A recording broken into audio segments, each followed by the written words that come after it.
Hello, good morning, everybody. Howdy, howdy, howdy. Sorry, I wasn't able to enter chat. I was busy setting up. How was everyone's sleep? Mine was better than expected because I'm a dumbass, and my haircut's on Friday, not today, so I got to sleep in like 2 extra hours. So, joke's on you, Luigio.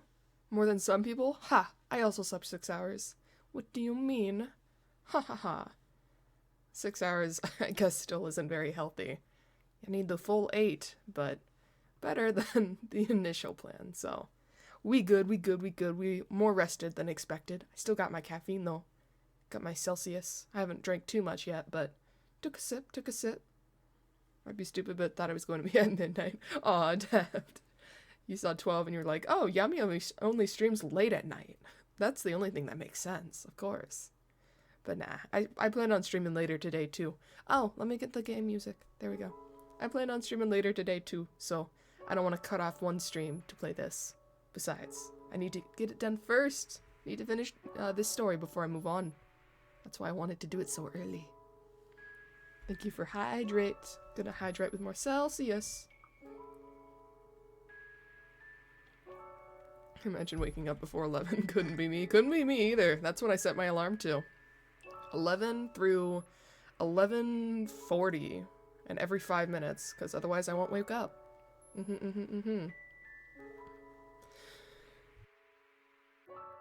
Is Celsius your energy of choice? For currently it is. I haven't been drinking too much caffeine, not since college ended. But in college it was mainly like Monster. Sugar-free Monster, because that's what it was. That's at my workplace, my escape room workplace.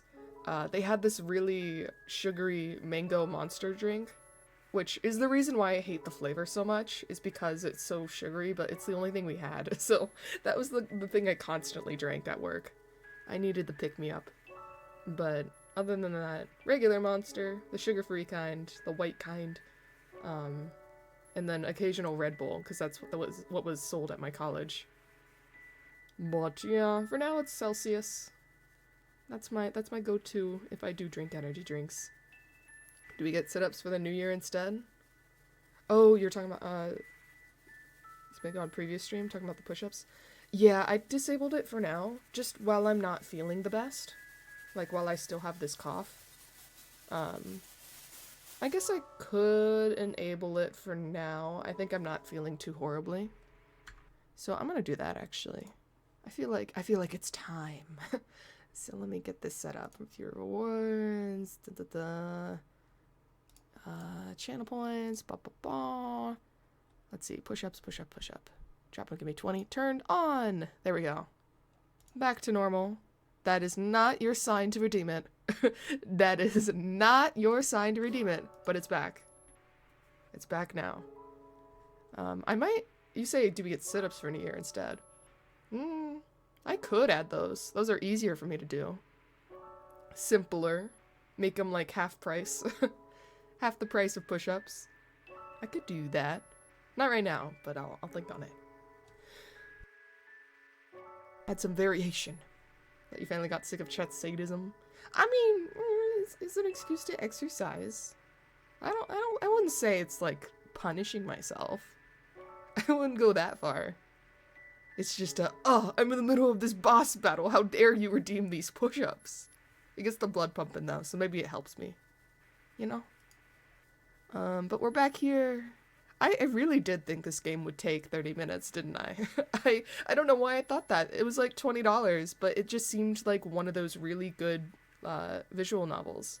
And it is a really good visual novel, just one that takes you 12 hours to do. But that also could be I'm talking in between it. I don't know. Finger hovering over it, but you'll be nice because you're cough. Thank you!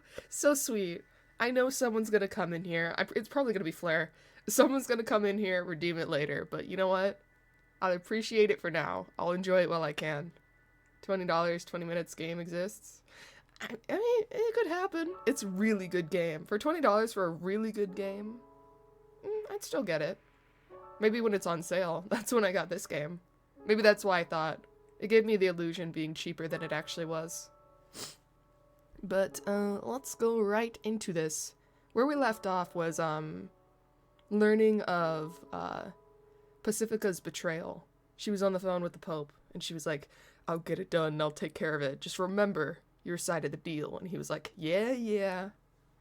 So, we got that in our little brain bank there. But the day I was lonely together with her. We get a girlfriend, maybe. Oh wait, this might be Anya. I thought it was a new girl, but it might be just Anya, because I think she has longer hair than we thought. Unless Anya has green eyes. I don't remember. I know she's a redhead, but I don't know about her eye color. On the topic of money, there's an escape room game that's been going around. Anyone heard of Lorelei and Laser Eyes? I have not. Escape room game, like video game wise? Oh, I'll have to look into that. It's been a while since I played an escape room game kind of thing on stream. I think last one was like The Doors or something. Or wait, no, the last one was the We Are Here, the multiplayer I played with you, Luigio. I think that counts as an escape game. Puzzle game you have to pay attention. Apparently it's really good. Oh! Okay, let me take a little picture of that then. That comment. There we go. It's in my phone. Now I have no excuse not to get it. Doors Paradox is better. Oh, and it randomizes elements so you can't cheat. Oh, that's nice. So you can't just give up and look at someone else's. Does it give hints? I know that's the typical way to go with those sort of games. They'll give you a little bit of a way out, just in case. But I'll look into it. Sounds fun. I did for Christmas. I got a boxed escape game. Like one of those ones that give you like the bits of paper and like little props, I guess. You're a detective and you're with a group of friends. You figure something out. So I'm gonna see if I can play that with people when I come visit. I have some friends that are like 30 minutes away. Not too far. See what kind of crazy manipulative shit she pulls on Anya. I guess so. Oh right, because she's like the worst person ever. Let's get into it. As a self-proclaimed doctor and her bodyguard, we have an easy commute. The blue-haired one. She's the doctor. All we have to carry is a simple box with medical fees collected from the patients, or perhaps I should say victims. Yoru carries the box on her way to work, while it's still light, and I carry the box on the way back home when it gets heavy, if business is good. I'm carrying the box right now. We're pretty tired, but it's not exactly because we worked hard or anything. Sorry, moving the mouse. In any case, after work, we get back to the apartment and stop in front of the door to our room. Oh. Oh. The lock's been hacked open with an axe or something. Even the knob's been turned off. It makes me sad just looking at it. All this time, I've never even thought about how a door might feel. Okay. Yoru turns to look at me and looks me in the eyes without a word. I nod to tell her I know. I then kick down the door as hard as I can. Oh right, there's nothing to be afraid of. We're a ninja. Ninja with a gun. And before the door can hit the floor, I pull a gun out of my coat and shoot through it once. Then again. And again. No response. I then throw the collection box at the ceiling in the room. When the box hits the ceiling, it explodes into a shower of coins. A voice says, "Whoa!" But it's neither my voice nor Yoru's. Thanks for giving away your position. You see, I was only trying to get a bunch of coins on the floor so that you stepped on one. It'd make a sound that would alert me of your position. So you just saved me the trouble, I guess. The rest is simple. This happens every day, after all. I rush over and fire a shot at the crown of his head. Speed is key. Just like it is with our commute to work. When I turn around, not only is Yoru standing there, but so are Pacifica and Anya. I vaguely wave to them. Anya says, "What's up with that?" while Pacifica waves back. "It is what it is," I reply. As a self-proclaimed doctor and her bodyguard, we have an easy commute. But lately, I've got a heavy heart. So just constant assassination attempts. Alright, that's the way Pacifica rolls. She'll figure it out soon. Won't work on us, nuh-uh. Has this game had any decision trees? No, it's all just visual novel. It really is just reading it. But I like it. That's why I describe it as a story. Little story. Not so little story, actually. Yeah. Big story. Big convoluted story.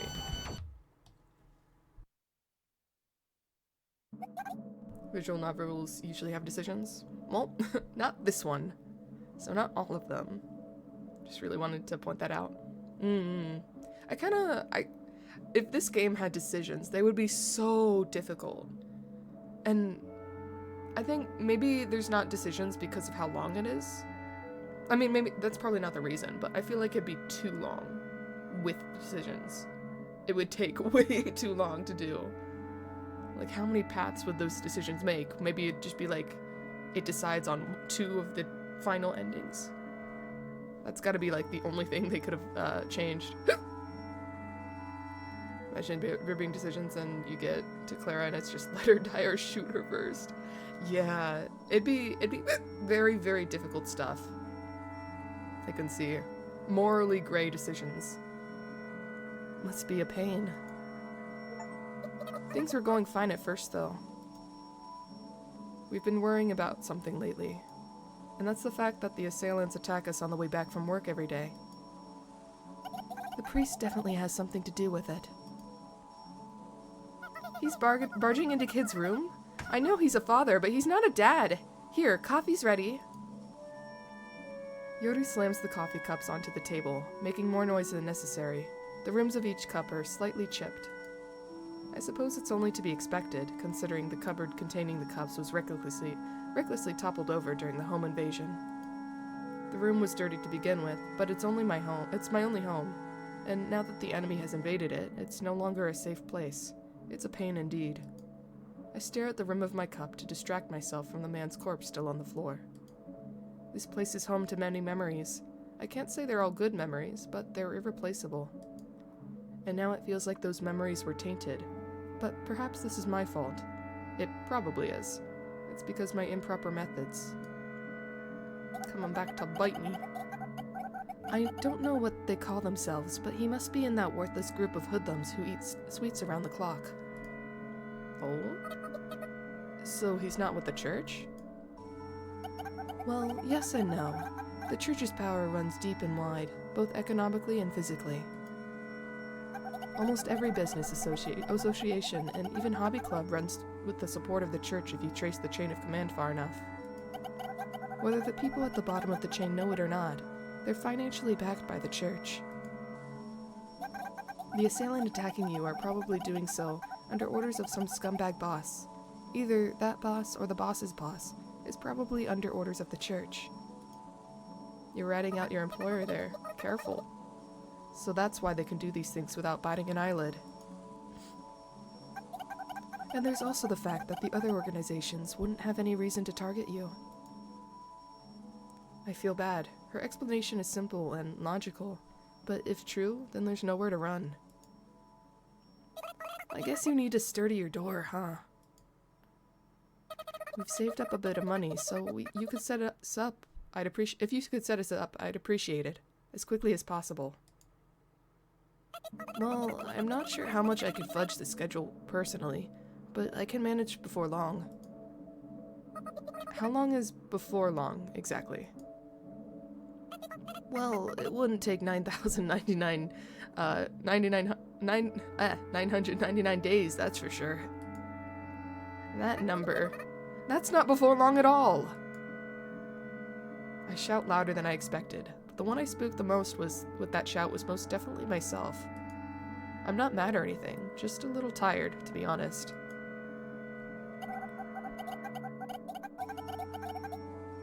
What's up with that number? Store clerk said it as well. I think it's just an ongoing bit, to be honest. I don't think there's any, like, huge significance. Just because no one can keep track of the years. So they just kind of like, it might as well be 9,999 years. Just kind of like a saying they go with. Sayoko, don't worry. Most of the clients in her workshop are my referrals, so I can help ease up the line just a bit. What you need right now is to bear with it just a little longer. And then that's something only you can do, so...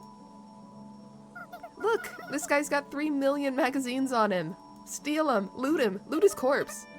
Please don't show me that! I don't know when Yoru started frisking the body, but she speaks up after finding something. All of the assassins have been men armed with a variety of weapons. Looting weapons from the bodies helps us build an arsenal, and hopefully should serve as a deterrent for the enemy, as the enemy realizes they're just handing us more and more weapons. But there's no need to do that right now, is there? You think I frisk dead bodies for fun? Tell Sayako you're sorry for being a shitty, inconsiderate dumbass. I'm sorry for being a shitty, inconsiderate dumbass. Sorry for looting the body. Well said. Wouldn't you agree, Sayako? Okay, I know that a lot of what Sayako is doing is just mirroring what Pacifica has done to her. Because there was a part last time where we were hugging Clara, and it was like, I hugged Clara just like how Pacifica did to me. So that's probably like foreshadowing of like, oh, Pacifica, she's not so genuine. She's also kind of manipulating Sayako. Just a little bit. Oh. Sayako, I'm not you. I can't speak for you, and I don't know how it feels to be targeted by assassins every day. But I swear I'll track down the culprit for you. So please bear with it until then. You don't have to do anything else, just bear with it. That's your job right now. Just trust in me. I think Pacifica is strong. Far stronger than me, and she's right. You aren't me. I trust you. Oof. I trust you. Well said. I'll give you 100 out of 100. Satisfied, Pacifica lets go of Yoru before leaving with Anya. Without me even saying anything, the two of them pick up the corpse and give me a nod as if to say, leave the rest to us. I wonder if Anya's in cahoots. I don't think she has any connection, but she seems pretty close with Pacifica. She knows what she does at the very least. Once they're gone, I clean up the wrecked, coin-strewn room and murmur to myself.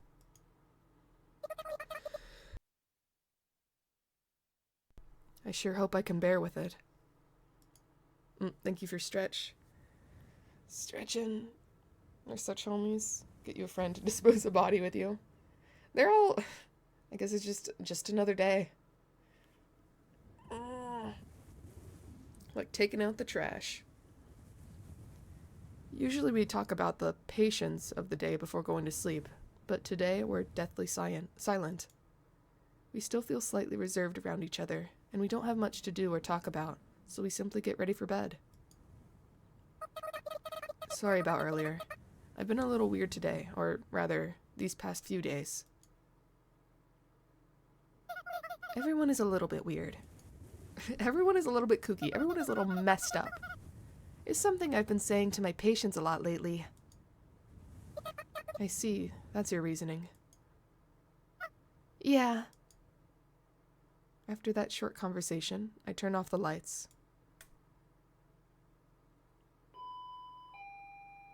Doorbell. I wake up to the sound of the doorbell. Who could it be this late at night? This close to dawn. Door repair? No, it's way too soon for that. Package delivery. The package is death! For a second, I wish Yoda would get it, but she's dead asleep, even more dead than a ghost, with her leg entangled around mine. Yoda's pajamas are so unbuttoned. She's practically not even wearing them. I chuckled to myself, because I've grown so used to seeing her like that. It doesn't even faze me. Tomorrow's going to be a day like any other. I'll talk with Yoru and we'll go to work together. I slip on my slippers and slip out of bed. And I slip and I slip and I slip.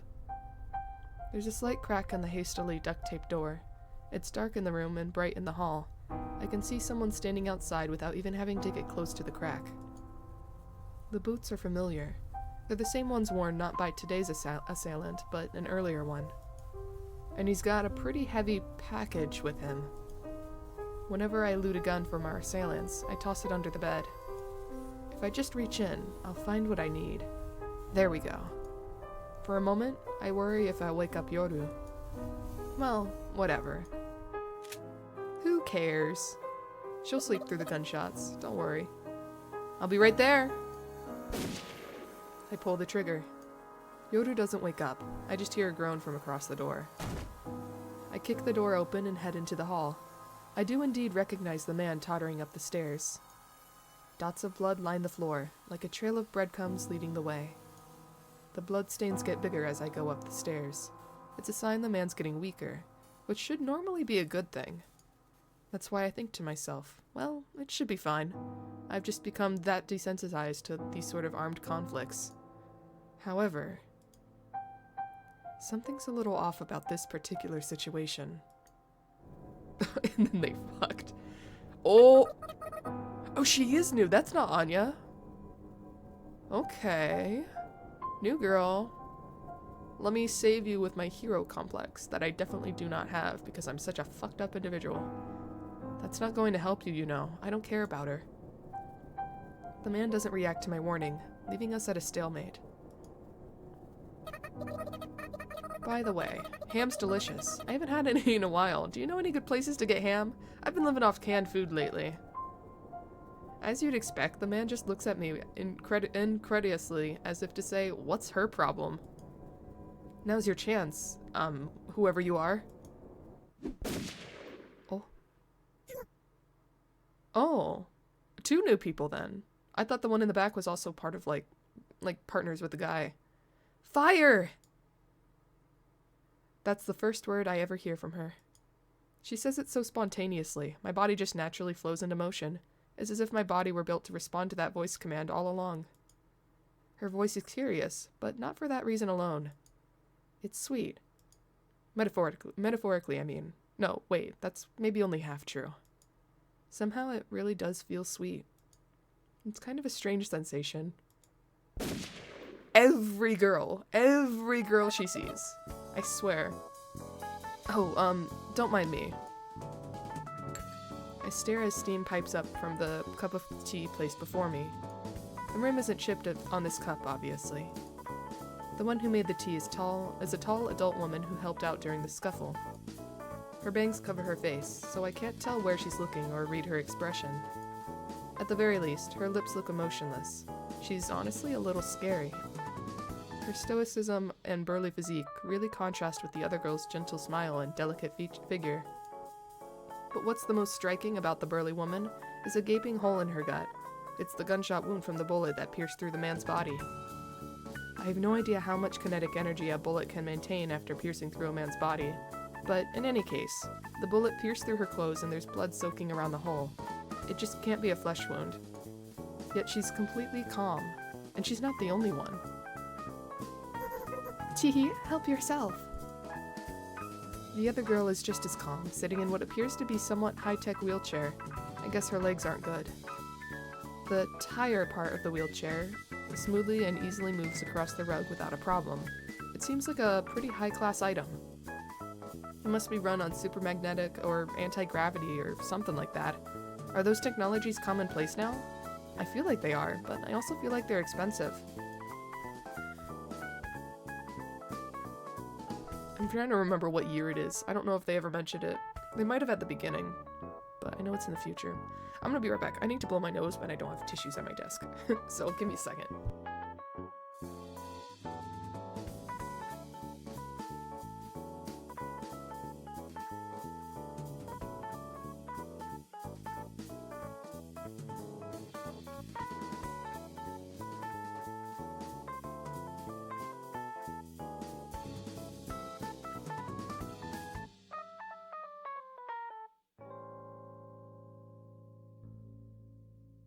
Okay, there we go.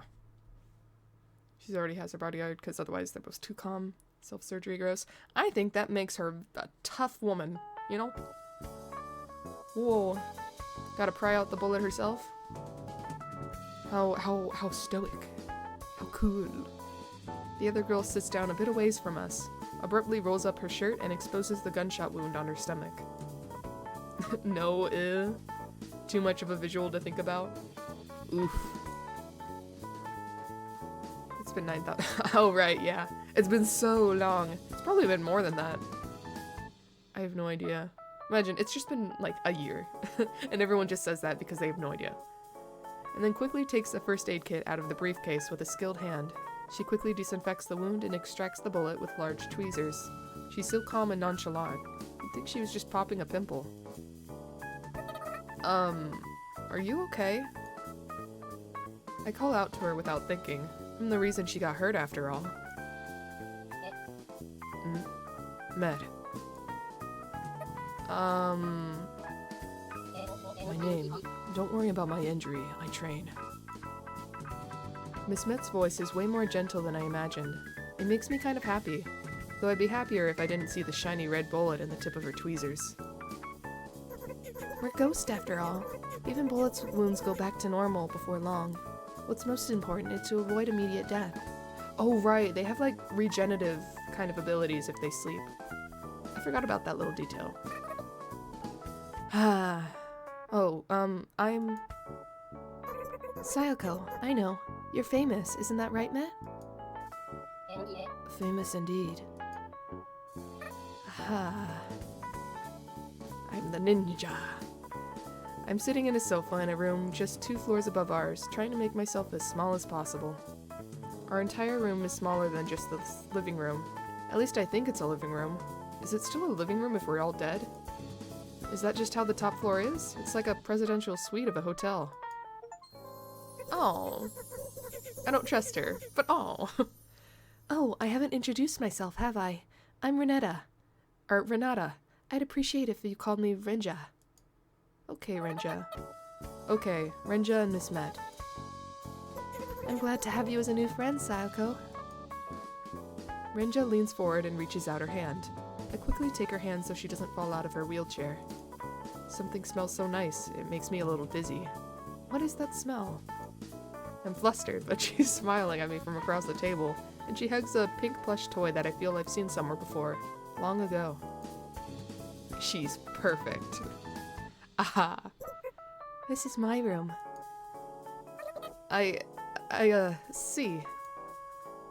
She looks younger than me, younger than Anya. Maybe around Clara's age. She seems more composed and mature than Clara, but she ends up looking to be the same age due to how she just won't let go of that plush toy. Calling it now, she's as psychotic as Pacifica. Honestly, yeah, I think she's more psychotic than Pacifica. The only time will tell. What if she's completely innocent? Truly. So I guess I could speak more casually with her. I feel a bit weird to act all formal with someone younger than me after all. Or is that just my pride talking? After overthinking it, I end up stumbling my response. The kitchen's in the other room, you see. I see. It might be a bit bigger than your room. Oof. Oof. The kitchen, over there. It might be bigger than your room. You must be rich. It's because I make a lot of things, like what's on that plate. Oh wait, hold on. How does she know how big my room is? She's never been in my room. Ooh. On top of the plate are sweets wrapped in a stylish plastic bag. Something you'd expect to see at a brand name store. So, I guess she sells sweets. Maybe that's how she's earned her riches. Probably just guessing. Can't possibly be as rich as me. That mindset. Maybe I'm being too suspicious. I'd be happy if you drank that tea before it gets cold. It's more delicious when it's hot. You're curious how I knew about you, aren't you? It's because I've had my eye on you for quite some time, Sayoko. You have such long, beautiful eyelashes. Okay. My heart skips a beat. Half out of joy and half out of surprise. Renja's got long eyelashes herself, and it seems like there's not a single flaw about her. I don't know how else to put it, but she's got an immaculate atmosphere around her. She's got the luxurious appearance of a princess, but the calm voice of a queen. She's refined and refreshing. A well-chilled imported mineral water that you'd find in a somewhat fancy supermarket by the station. Okay, that's a weird metaphor, but still. I get it. She's the Fuji. But your hair could still use your hair could use a little work. Do you use proper hair treatment when you take a bath? Hair treatment. It sounds like a foreign word to me. In fact, I only started taking baths when Pacifica and Anya told me to. Yeah, she's stinky. But at least I'm better than Yoru, okay? She doesn't even take baths if you tell her to. I'll share what I use with you. Oh, no, I couldn't. That way our hair will smell the same. Really pushing it on there. Alright. Laying it on thick. Ah. Renja looks right at me with her reddish-brown eyes. I don't understand the meaning of her gaze. Despite Renja seemingly knowing everything about me, I have no idea how she feels at all. Okay. You know, this tastes pretty good. For a powder, anyway. Powder tea? Living things do not exist in this town. And perhaps for that reason, most food products aren't fresh. But processed food like smoked meat, sausages, and vacuum-sealed quick meals. We don't even drink coffee brewed from roasted beans. Just freeze-dried instant coffee. I don't have many opportunities to drink tea, but this tea is probably made from powder rather than actual leaves. After hesitating for a moment, I take a sip. It's sweet, but the flavor doesn't leap out at me.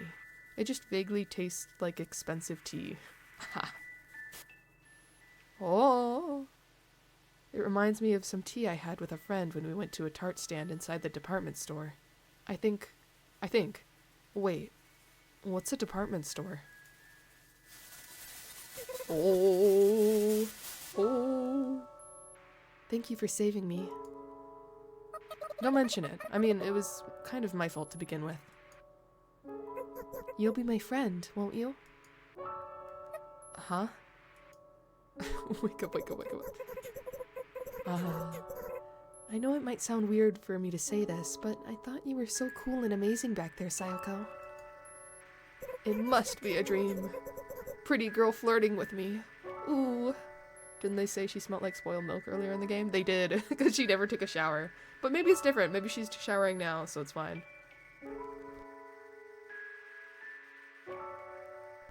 Stinky. I would love to have a friend like you, Sayoko. That is, if you think I deserve it.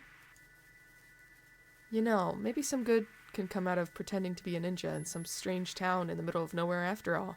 It might land me a girlfriend. You never know. I don't know how to say it, but this experience is special to me. You see, it'd make me very happy. I'd be happy too. She's going dumb. We talk a while after that. The way Renja speaks is different from the other ghosts I met. What was in the tea? She drugged me. She carefully and courteously chooses each individual word slowly but surely, as if carefully constructing a building. Tinnitus is back. No! Occasionally. Not right now, though, I hope. I'm sorry. The audio. She leads the conversation so well, even I can keep up with her despite how I usually stumble at questions as simple as, how's the weather? As someone who's exhausted every day, this conversation is a blessing. Oh, back here. Yo! When Yoru and I enter the cafe, Anya raises her hand to catch our attention. You're early. Sorry for calling you out here. Had to talk about my girlfriend. Had to share the news. Hey, no sweat. What should we order? Don't bother with the new menu items. They're not very good. Really? I want to apologize for yesterday, but I can't find the proper timing, so I end up awkwardly biding my time. But Pacifica arrives soon enough, and after a small talk, we get to the point. Yeah, I guess as long as I apologize by the time we head out, I'm good. So, this is the thing I wanted to show you guys today. Anya tosses a small resealable bag on the table. Ew, gross. Oh. Oh, right, because maybe they're not supposed to exist because, like, things that are alive don't exist in this town.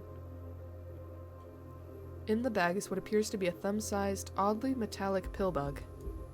No, wait, it has too few legs for a pill bug. In any case, it's quite a curious creature.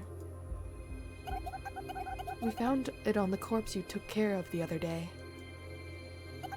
He had an unnatural-looking wound, so I had examined it. If your memory is accurate, Sayoko, he revived a few days ago, correct? I wasn't sure if someone could get a wound like that in just a few days, you see. And what do you know? Jackpot. Jackpot. First I thought it was an implant, or a beacon or something. But then I thought, why would you spend that much money on henchmen sent on a suicide mission? Anya picks up Pacifica's cue. There must be something Anya knows about this that even Pacifica doesn't. I listen intently. This thing is, well, basically put, a soldier controller. Receiver. So, essentially, there's a main control unit out there somewhere that can manipulate dudes with this receiver implanted into them. Oh. Minions. Being controlled by Pacifica, probably. Controller? Main unit? Manipulate. Or it could be the new girl. I'm a little confused by these video game-esque terms. It makes me think we've come a long way, both technology and physically.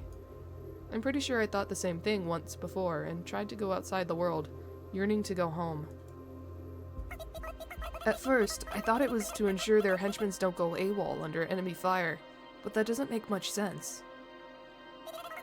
There are so many better ways to get people to do what you say, like special rewards. Giving away all the sweets you can eat is the way to go. So you couldn't figure it out on your end? Who do you think I am? I'm Anya, the fearless leader. Of course I looked into it. These things were used in closing years of Great War when the upper brass was clearly losing command of their forces and needed to minimize the damage caused by defection. So they tried using technology to artificially solve low morale, huh? Basically. I wonder where those guys are sending their orders from.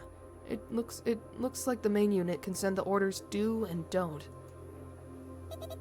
I think it works by commandeering the reward pathways of the brain and tinkering with them freely, like how parasites can make grasshoppers gladly drown themselves in a river. At least that's how I think it works. What does that mean? Well, you tell someone to do something and they must do it. Tell them don't and they must not do it. You lay down the rules. I don't know how much it costs to fully replace a brain with a machine, but unlike a robot or a cyborg, these soldiers can think about various aspects of their mission and can thus violate parts of their orders as long as they uphold the order overall. Now that's blatant disregard for human rights. Yeah, I guess it beats national collapse, though. You sound like an expert. Actually, I just heard that from an acquaintance of mine who happens to be an expert. He's a man, by the way. Huh? Yeah, so what? Oh. Oh my, what a lively reaction we've got there. I guess even Anya gets around, huh? Hey, cut it out! But what do's and don'ts were those guys told? We don't know. Don't rat out your own boss, maybe? I see, that does make sense. Guess we've got no choice but to capture the next assassin alive. Anya. I wonder if the guy is like her boss that she works with. This unknown boss that we haven't met yet. Okay, I'll try. On the bright side, at least we're not dealing with gene-altering mutant manufacturing machine technology, I guess. I guess. I say the odds would be 50-50 in that case. Teenage ninja versus mutant would still be a tough matchup, huh? Ha. Ha ha. Guns. Solution. Guns. Huh? It's only 50-50 if we're unarmed. And if we include guns into the mix? I chuckle knowingly. I'll leave it to you. Glad to see you're doing well. That's probably thanks to my conversation with Renja. Haha. Haha. It's also thanks to the support you all given me too, of course. I feel a little guilty about not talking to anyone about my conversation with Renja. I know I could just talk about it, but considering all the effort Pacifica and Anya just went through to make me a new friend, it'd be a little rude of me to just casually mention how I made a new friend and had tea with her behind their backs. They can't know I'm capable, you know? Sorry about yesterday. Don't sweat it. It's all in the past.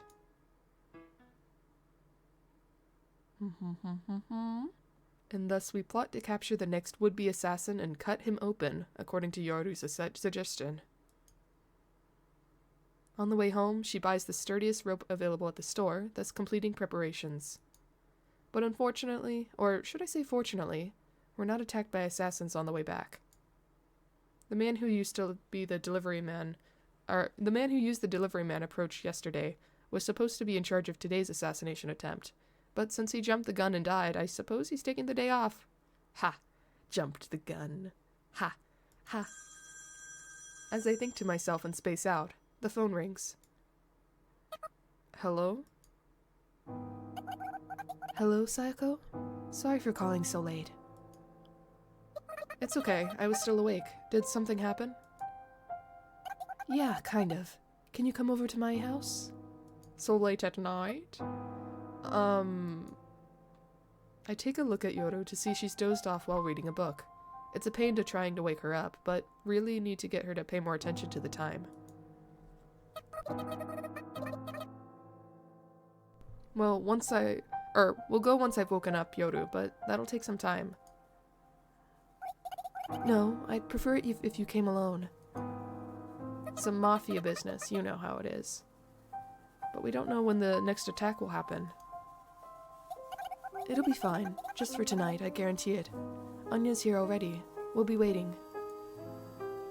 Okay, I'll hurry. I'm going.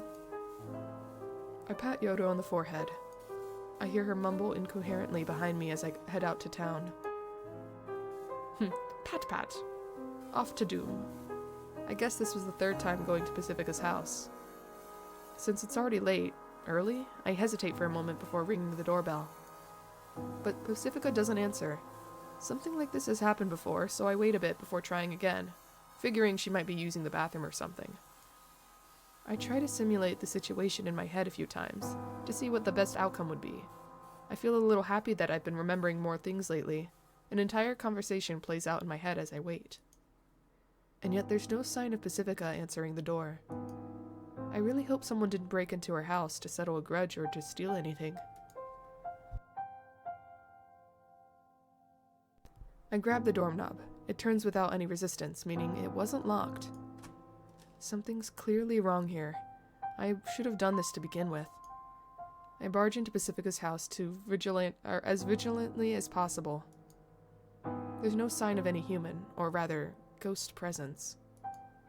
Instead, all that's in the living room is steaming food and a coffee on the table. Normally, the smell of the food would make me hungry. But something feels ominous about this place. Someone must have broken in here after all. No, that wouldn't make sense. If I were a home invader, a table of food on it is the first thing I'd topple over. I decide to wait. Pacifica's a busy ghost, I think. Perhaps something urgent came up and interrupted her meal. Since it's cold outside, I decide to just take the coffee. No, it's drugged, I know it. Sorry for swiping the coffee. Perhaps the coffee was actually meant for me, as it's a little sweet. I sip the coffee and sit at the sofa as I wait for the owner of the house to return. At first, I'm a little worried if there's an invader or not, but the warm room, the fluffy sofa, and the scent of Pacifica's perfume lingering on the fabric relaxes me so much. By the time I start to feel a little bored, I get struck by a bout of sleepiness. Oh, I knew it. Sweet things are so relaxing, huh? Just like Pacifica. And Renja too. I think Renja comes out on tops in terms of sugar content. Pacifica's more of a mature taste. I try to get up when I start thinking weird thoughts like that, but it seems like I'm at my limit. I decide to take just a short nap. Pacifica might be shocked to find me like this. I have a feeling she won't. I have a feeling she'll be expecting it. It's a little hot. Pacifica's house has efficient heating, so I guess that's just how it gets sometimes. My eyelids feel so heavy, but I force my body to get up, since I know I can't sleep here forever. Pacifica? The house is on fire. I open my eyes. Oh, it is on fire. Oh. I wish I hadn't. I want to believe that this is just a dream. I mean, I could try going back to sleep. The living room is engulfed in a sea of flames. Just about everything is on fire, except for me. But it doesn't look like it'll be that way for long. I smell a faint hint of gasoline. I wonder why I didn't notice it until now. The scent's way more overwhelming than the smell of burning wood, fabric, or plastic. This is arson, isn't it? This is arson, isn't it? That meme with the butterfly. But why? Wait, first things first. I gotta get out of here. With all the warning alarms going off in my head, I should have jumped out of my seat, but I don't. I kinda like this frame, with the fire. Ooh. So many arsonists here isn't a concern. Yeah. Huh? Arson, arson, arson. I can stand up, but not for long. Even if I brace my legs, the upper half of my body doesn't balance along with them. I tell my body to hold on, but the command just fizzles out before it can spread all the way. I'm frustrated. But even the frustration fizzles out. My mind goes blank. It's like trying to count to 16, but I can only get to 8. I start to break out into a sweat, filling my clothes with unpleasant dampness. I need to use that displeasure as a tool to prop up my feeble concentration. When I totter over to the table, I consider placing my hands on the edge, probably due to the smoke inhalation. Unfortunately, I probably can't run my way out of here. I look around. The window. If I try to get out the front door, I'm almost certain I'll lose consciousness before I get there. I place my hands on the glass. Ooh, that's not a good idea in a burning house. But I guess not in this situation, it's fine. I gather up the strength I can muster and smash it. The fresh air touches my cheek. Almost there. Hang in there. Get your upper body out the window. Ugh. When my face slams into the ground, I know I've successfully escaped. You just gotta do what you gotta do. True. Noise is back. Sorry, Deft. I hear footsteps inside the snow. I hear several footsteps in the snow. When I notice people gathering around me, I know I've only gotten out of the fire and into the frying pan. Arson means there's an arsonist.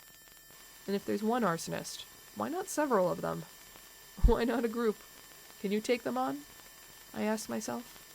I don't think I can take them on. Can't you do something? I don't think I can do anything. How many are we dealing with?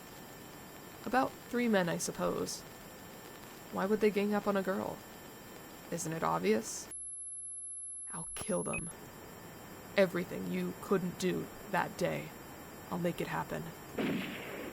Oh, time to be a ninja.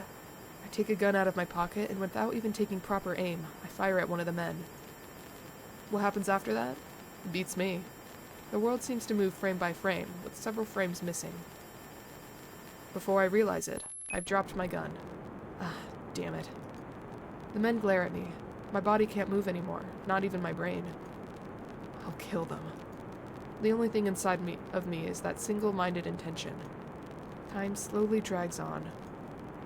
The sudden sound of a siren snaps me back to my senses. I am saved! Surely the police will help me. Little old me. The police car stops. Oh. Police! What's going on over here? A familiar-looking, plain-clothes police officer shouts from the police car window. Mind explaining yourselves? When the officer tries to get out of his car, the men shoot at it. Oh. But all they get out of it is a few cracks in the windshield. Maybe he's an upstanding police officer. Maybe he'll help me. I am the victim. I am the victim in this situation, technically. Hey, you can't just shoot at a police officer like that, you know. The officer acts somewhat predictably, and then... Hey, Ninja. Sorry in advance if I hit you. He is upstanding. Kind of. He says that before firing his shotgun. I hear repeated alternation between gunshot and pump action. The stimulation overload fries my burnt-out nerves, leaving me completely disorientated. Guess he's not shooting me yet.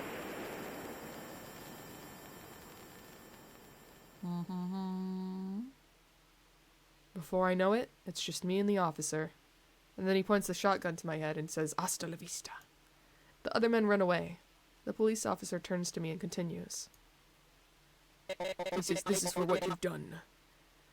Hey, no need to be so apprehensive. I'm on your side today. Liar. I'll kill you, I swear. Don't. Okay. I say exactly what crosses my mind. I see. Wow, that's scary. But his casual tone of voice is nothing but proof of that the danger is gone, which makes me happy and relieved. Maybe I can let my guard down, just a little. And then... I pass out. There's nothing little about me letting my guard down here, since I lose consciousness entirely.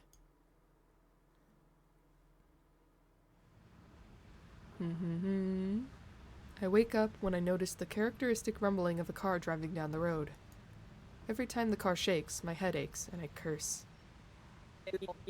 Hey, I don't think that's appropriate language for a young girl your age. It's just a goofy dude. I'm laying down in the rear seat. The chief's driving, and I can't read his facial expression. Why did you save me? Well, I rushed to the scene since the house was on fire, and when I got there I found some men ganging up on a girl. As a police officer, it's my duty to protect and serve you. Aw, what a good guy. What a good guy. He deserves a bit better than a voice that I've already committed. I need to stick with it. It's not a bad voice, it's just a goofy voice. He's a goofy goober. Goofy voice for goofy goober. It's fine. I thought you were the enemy. The chief guffaws. I know what the word means. I've never pronounced this one. Guffaws, exhaling loudly with each ha. True, the police does have a corporate relationship with the church, but it's not like the police's main duty is to serve the church. It's just to protect the town. So it's for convenience? We want to protect the town, and that means picking sides. We'll pick them. So about the fire. We're investigating, we are, but the homeowner... Pacifica? Oh, I'm about to learn. Yeah, I think she's kinda had it coming, honestly. When you live that luxuriously, you have to expect at least a little arson. Ha! Wise words. Pacifica's not a bad person. That's a lie. That's right. Pacifica's strong, smart, well-connected, and most of all, she protects me. Well, in that case, the church isn't bad either, huh? She's not like the church. Nah, doing business on a scale like hers while also keeping the church at bay isn't as easy as you think. You've gotta do some pretty messed up stuff to manage that. And that can't be the case. She's probably trying to seize control of the town away from the priest. That's what they've been saying since forever, at least. For 9,999 years.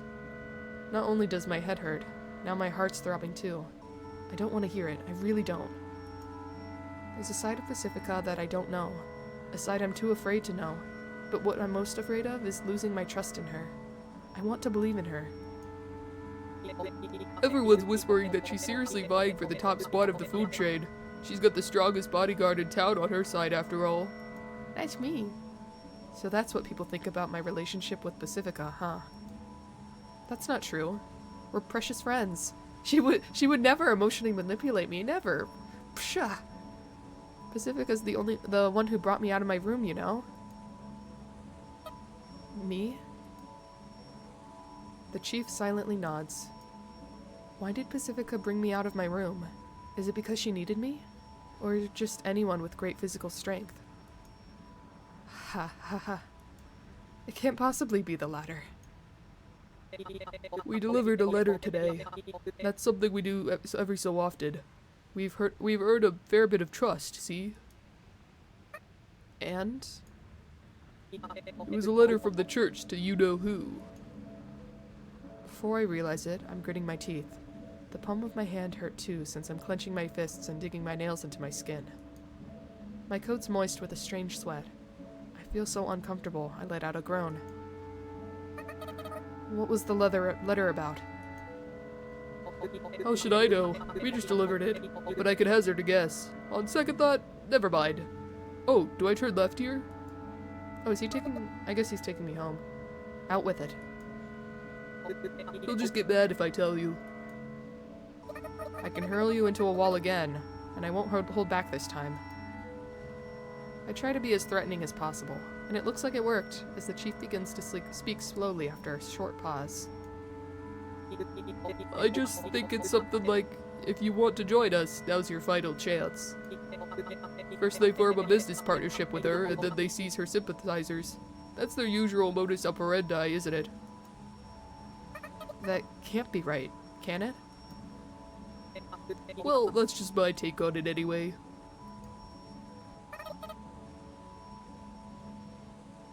And there's the physical abuser. Yeah, there she is! Where were you hiding, little you? What a weird take. I don't say anything after that. My head hurts too much. The officer says something and opens the police car door. In front of me is my apartment complex. My headache's getting noticeably worse, but I make a mad dash for my room anyway. Oh, I wonder what happened to Noru. Is she still asleep, or maybe something happened to her? What is she kidnapped?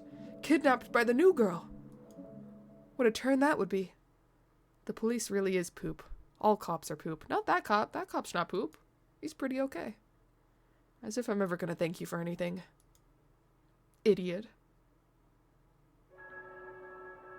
When I get back to the room, Yoru's asleep. Her lips are at an odd sort of volume where they can neither be called thin nor thick. I can't help but touch them.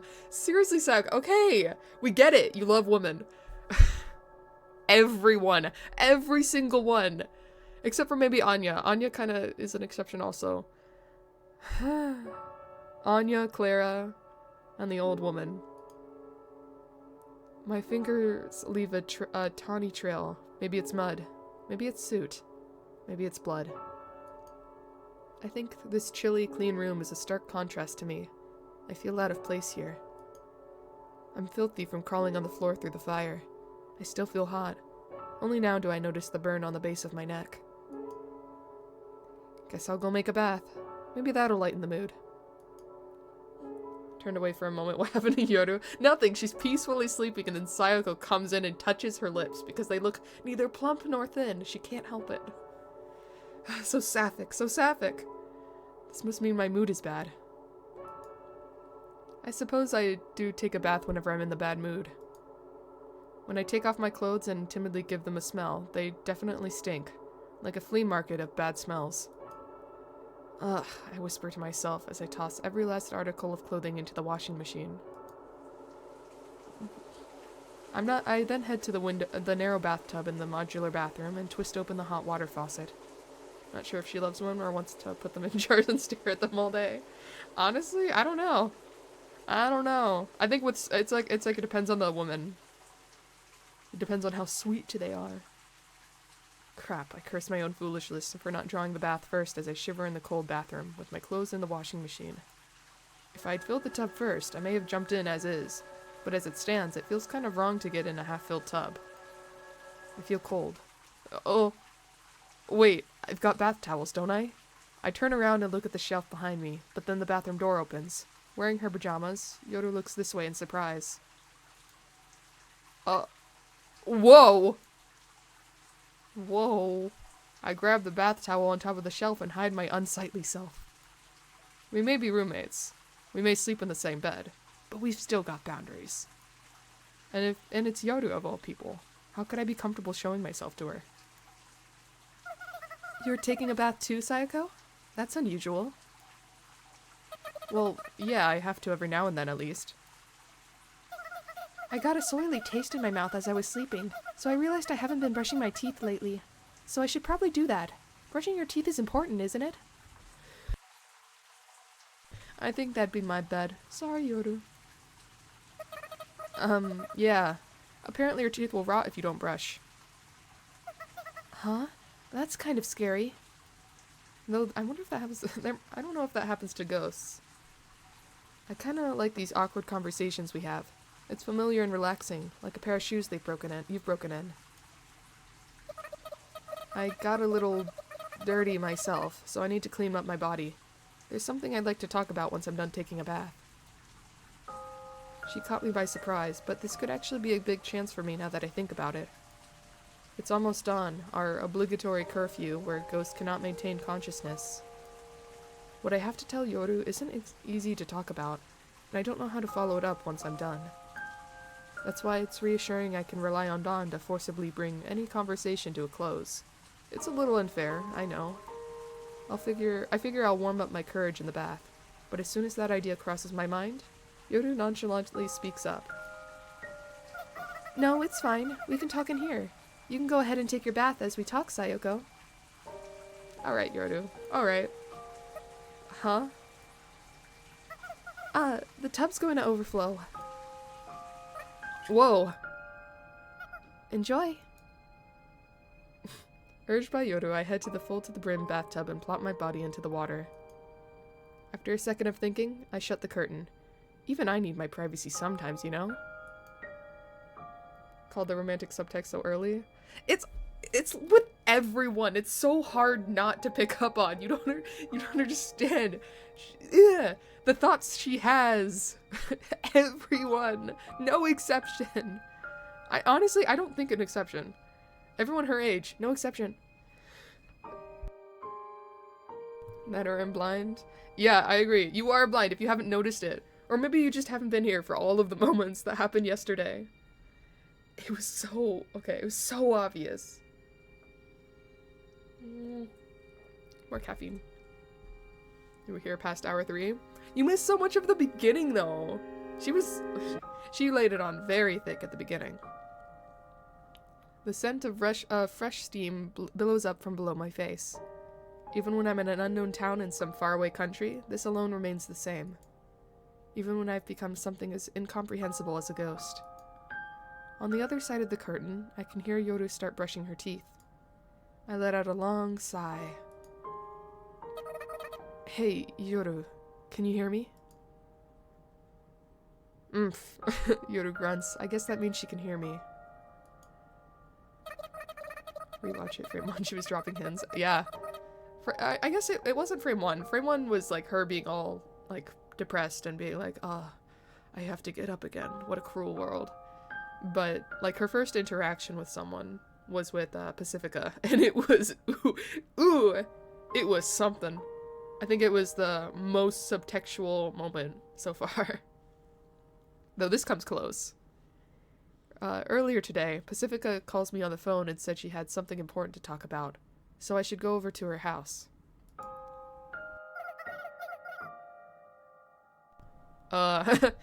You would've woke me up and I would've come too. Should've woke me up and I would've come too, I guess. I should've woke you up so you could come too? That's what I was thinking, but she said to come alone. Though I guess it'd be less dangerous if something happened along the way and I was alone. Well, something did indeed happen, which is why I'm bringing this up now. It's a good thing that I didn't bring Yoru with me.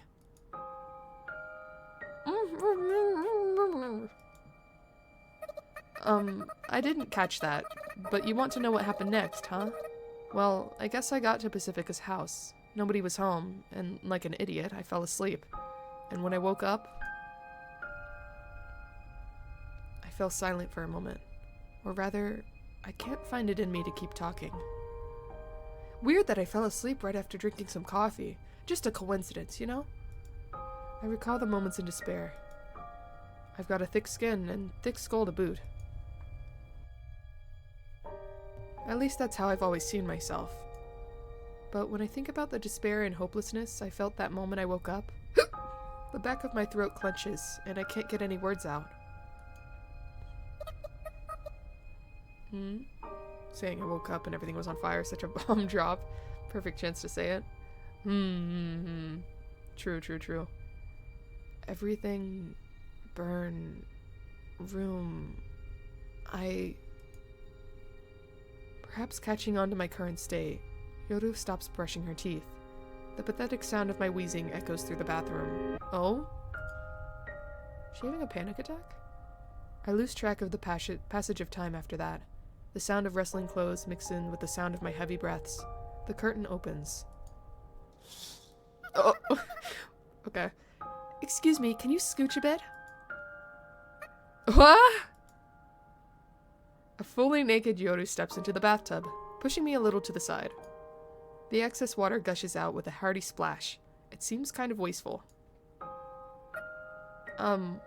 Why?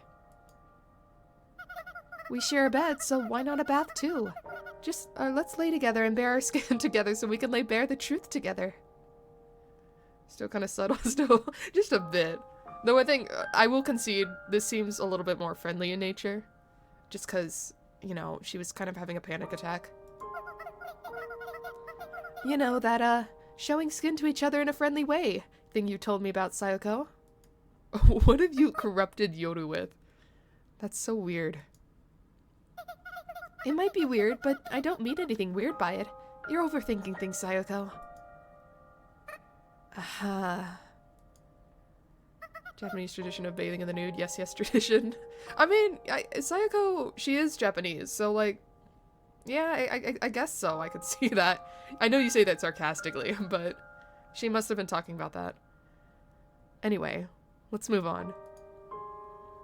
Whenever Yoru talks, a fresh but artificial mint scent tickles my nose. I don't remember telling her about the cultural tidbit. In fact, it seems more like a cultural tidbit between boys, if anything.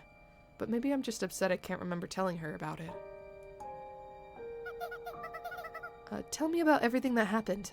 I want to know. This bathtub wasn't made for two. Our legs are touching. I can feel her body heat, which is a little lower than the heat of the water. To keep my eyes from wandering, I looked at my knees. Ah, I've got a scrape. Hold on, gotta blow my nose.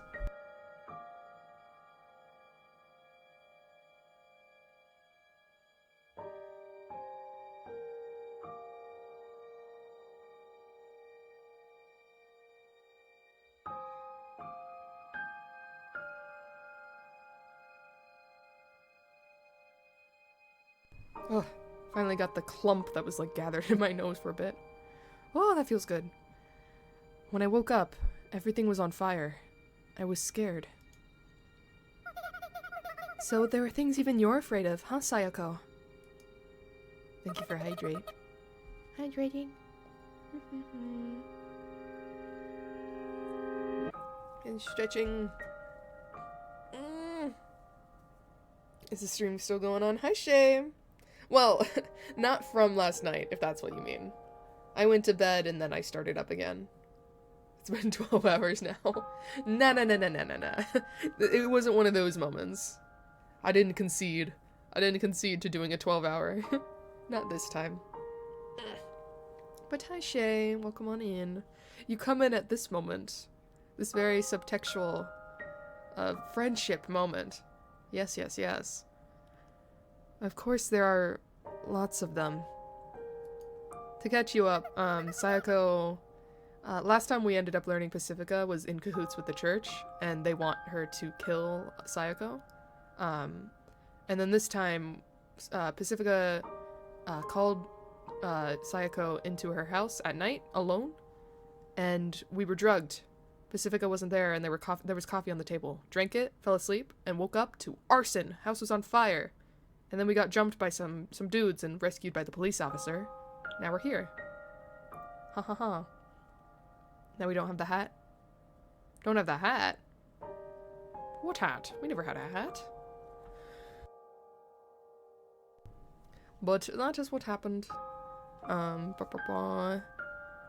must have been a scary experience. Yoru's hand moves underneath the surface. Her fingertips crawl around my calf, like a ghost without a place to go. You've been saving guns underneath the bed, right? I've got a few, at least.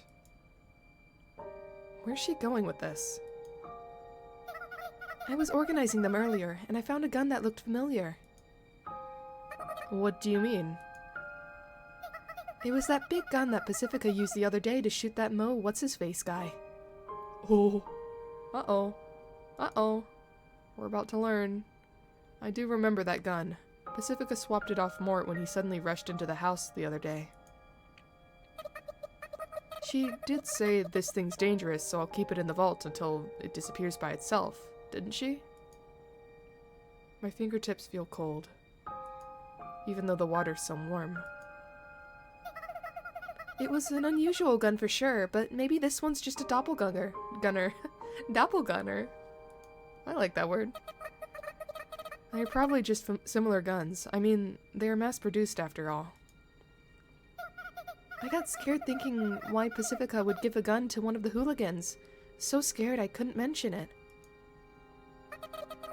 Maybe she needed the money or something. Yeah, hopefully it's something like that. Okay, your turn, Sayoko. Huh?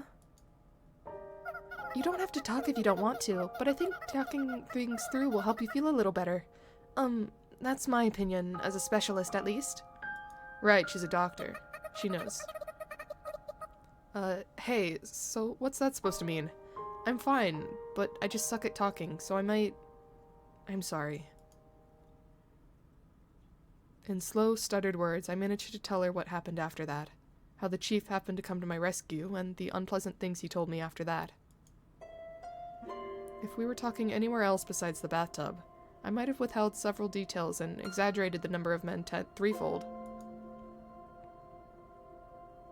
What's with the...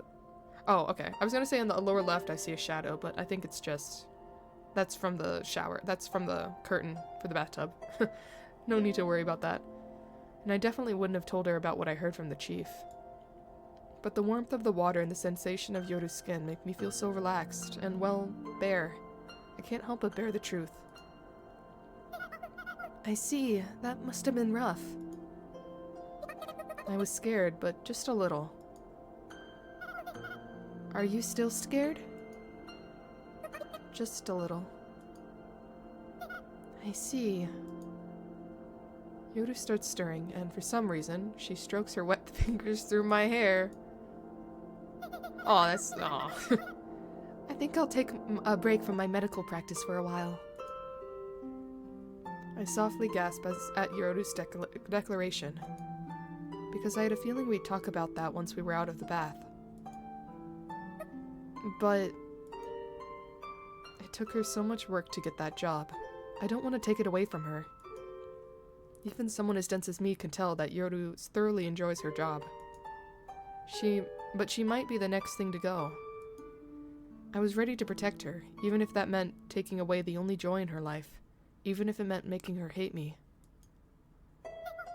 I'm sorry. You have nothing to apologize for. But in the end, I don't need to tell her to quit her job. I didn't need to make her hate me. It's such a relief, it feels like a weight's been taken off my shoulders. Sayoko. Yes? I'm so sleepy. Yeah, me too. Yoru's droopy eyes look quite sleepy indeed. Mine must look like hers. I see. The sun must be starting to rise beyond the small bathroom walls. Ghosts are creatures of the night, and are therefore not allowed to be awake in the light of day. That's why we inevitably grow tired and fall asleep. I guess this is fine every now and then.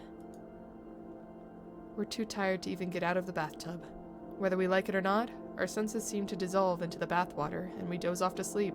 And we both drown to death. That's what happens next. The situation reminds me of something. Oh right, a double suicide.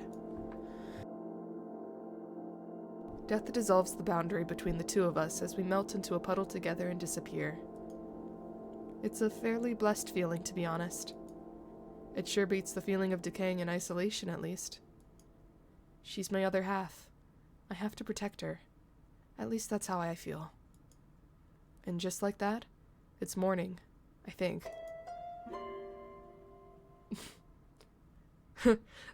Subtext. When a major event happens, it's not the event itself that changes us.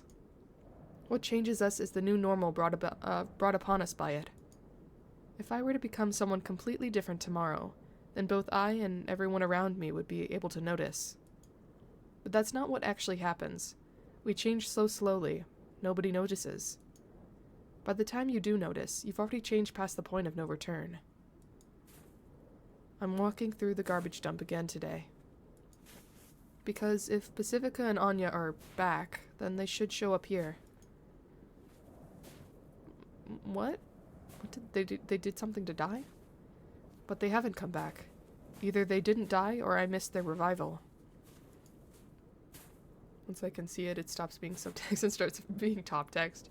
Yeah, it is feeling like that. Shoved in our faces. The attacks have stopped, both at home and on the streets. Look like good friends. Yeah, just two friends chilling in a tub. Like a jump scare. Ah, Subble, you're new. Hello. Welcome on in.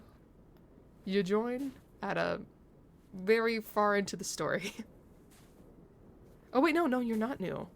You must have, I don't recognize though. It must have been a while. Hello. Hello again. I have no idea why. Subble ain't new?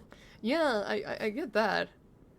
I'm just horrible with names. An OG? Really? Not quite new, just died during finals. Oh, I see, I getcha. Oh, I feel for you. Well, hope things went well. To catch you up on this game, let me try to summarize this as in like the short and sweetest way I can. This is a ghost town. Everyone's a ghost. Well, ghost. They can still bleed and die and stuff, but they get revived at this kind of scrapyard place that we're here right now. And our protagonist, Sayako, she's a ninja. She has martial arts skills. She shoots guns at people. A sociopathic person. Sociopathic simulator, yeah. She is not above emotional manipulation of very sweet people that do nothing wrong. But she's also very lonely, as we learn throughout the story. How do I summarize this? She stinks. Yeah, she doesn't like taking a shower. Only takes a bath when she's sad, apparently. Dying twice might suck.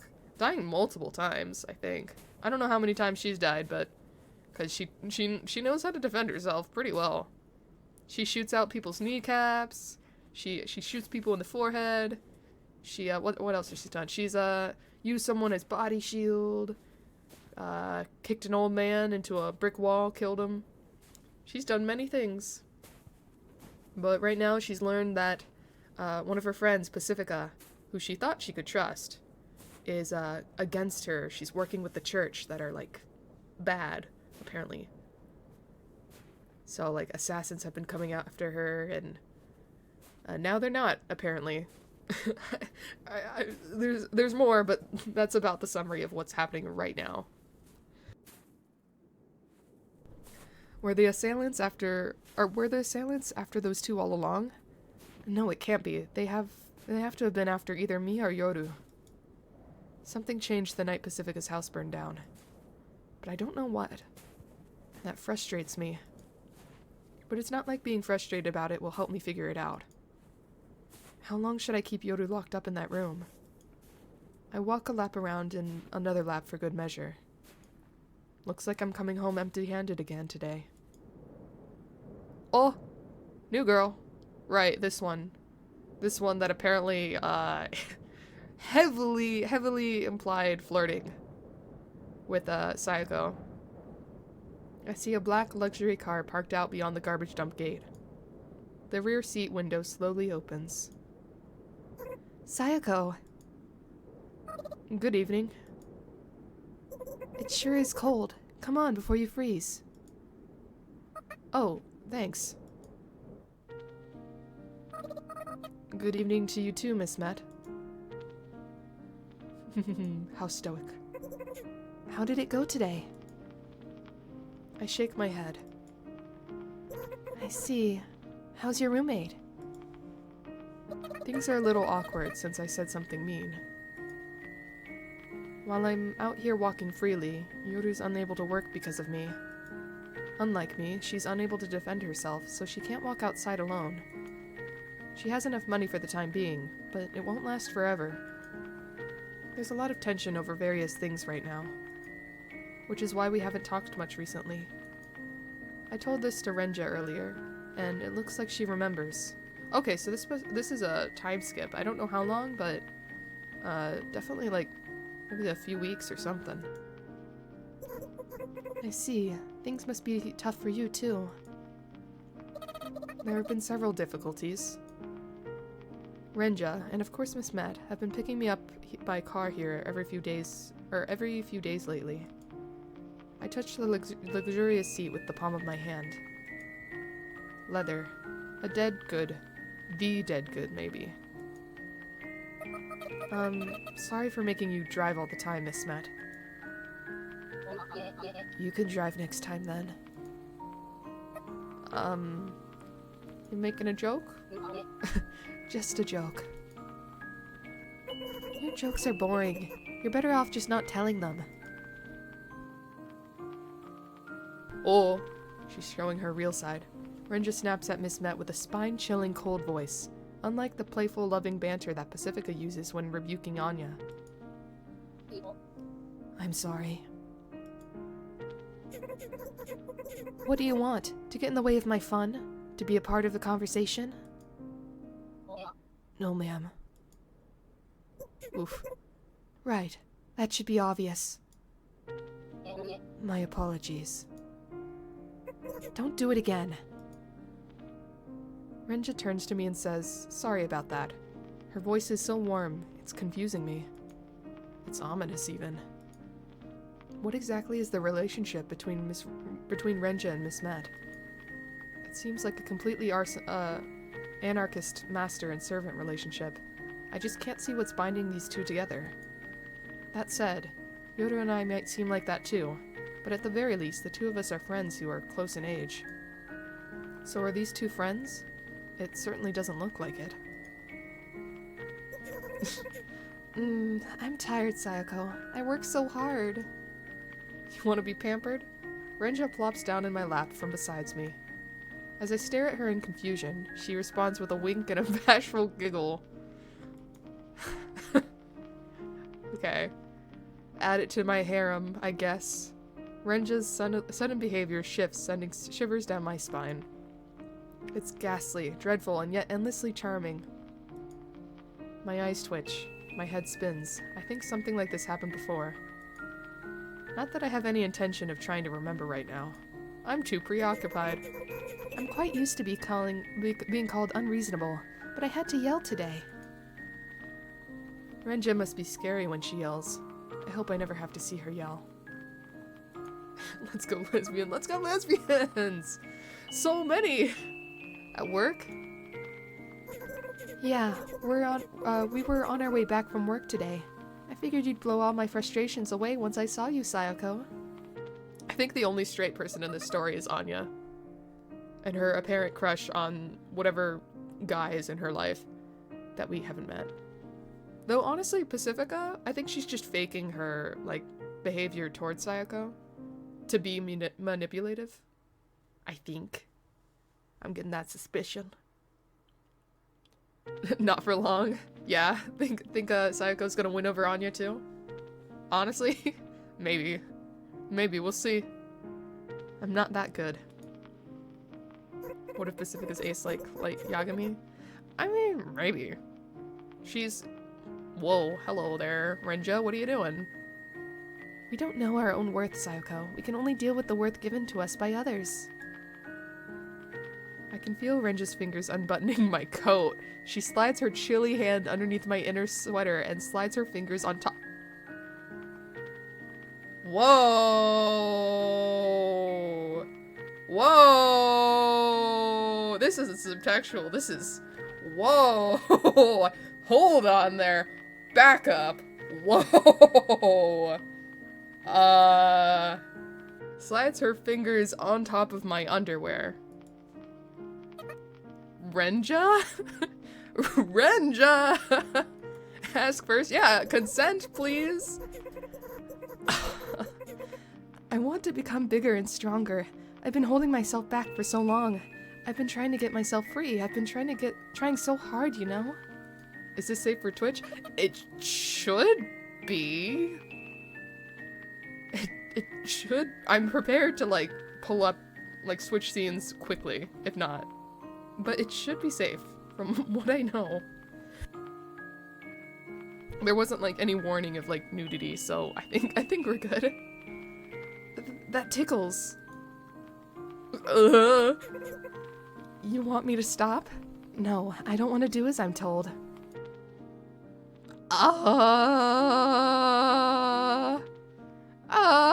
Renja, what are you doing? Renja even removes my underwear and traces her finger against my skin. Her cold skin makes me shiver. Why would I listen to people who don't listen to me? Renja pinches my side hard. Ow, stop that. Oh, okay. Okay. Let's stop, lesbians. I take it back. Yeah. Stop the car. Let's get out of here. No. Not until you do as I say. Renja peers into my eyes. There's a discerning glint in her eyes that seems to peer into the depths of my thoughts. Heartbeat actually rising? Well, this development, what, you expect it not to? What is happening? I mean, panicked, mainly. Absolute wild turn of events. Yeah, I mean, I expected something, but I didn't expect it to be this much, you know?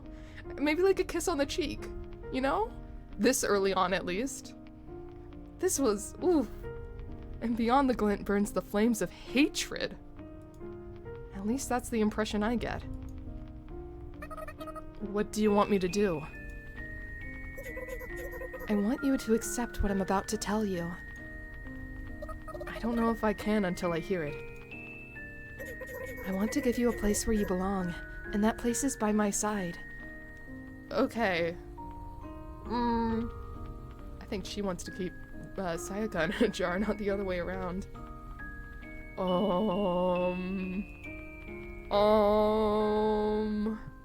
I do have a place where I belong, you know. Well, I normally wouldn't say that. That's at least what I think. I don't know why I can't say it. It seems like such an important thing. This girl's dangerous. But I knew that from the very beginning, didn't I? The whirling wind outside the window sounds so much louder. Neither of us say a word. But for completely different reasons. Renja's silent because she's confident she's got the upper hand. And I'm the exact opposite. Do you know how long I've been holding myself back? Don't you feel like it's time for something to change? I should probably decline. My sense of reasoning barely manages to hold out. But I have to ask Yoru. I have to ask for Yoru's permission. I don't think that she's so important. Makes you wonder why the priest is so worked up about her. I don't get what you're saying. I know you do! Ow! Oh. She tightens her grip on my side. All I can do is wince and try to endure it. Hasn't it been zooming in? Is it? I think it gives the illusion of zooming in, but I don't think it actually has. It's just an intense moment. Must everyone belittle me? Even you? No, that's not it.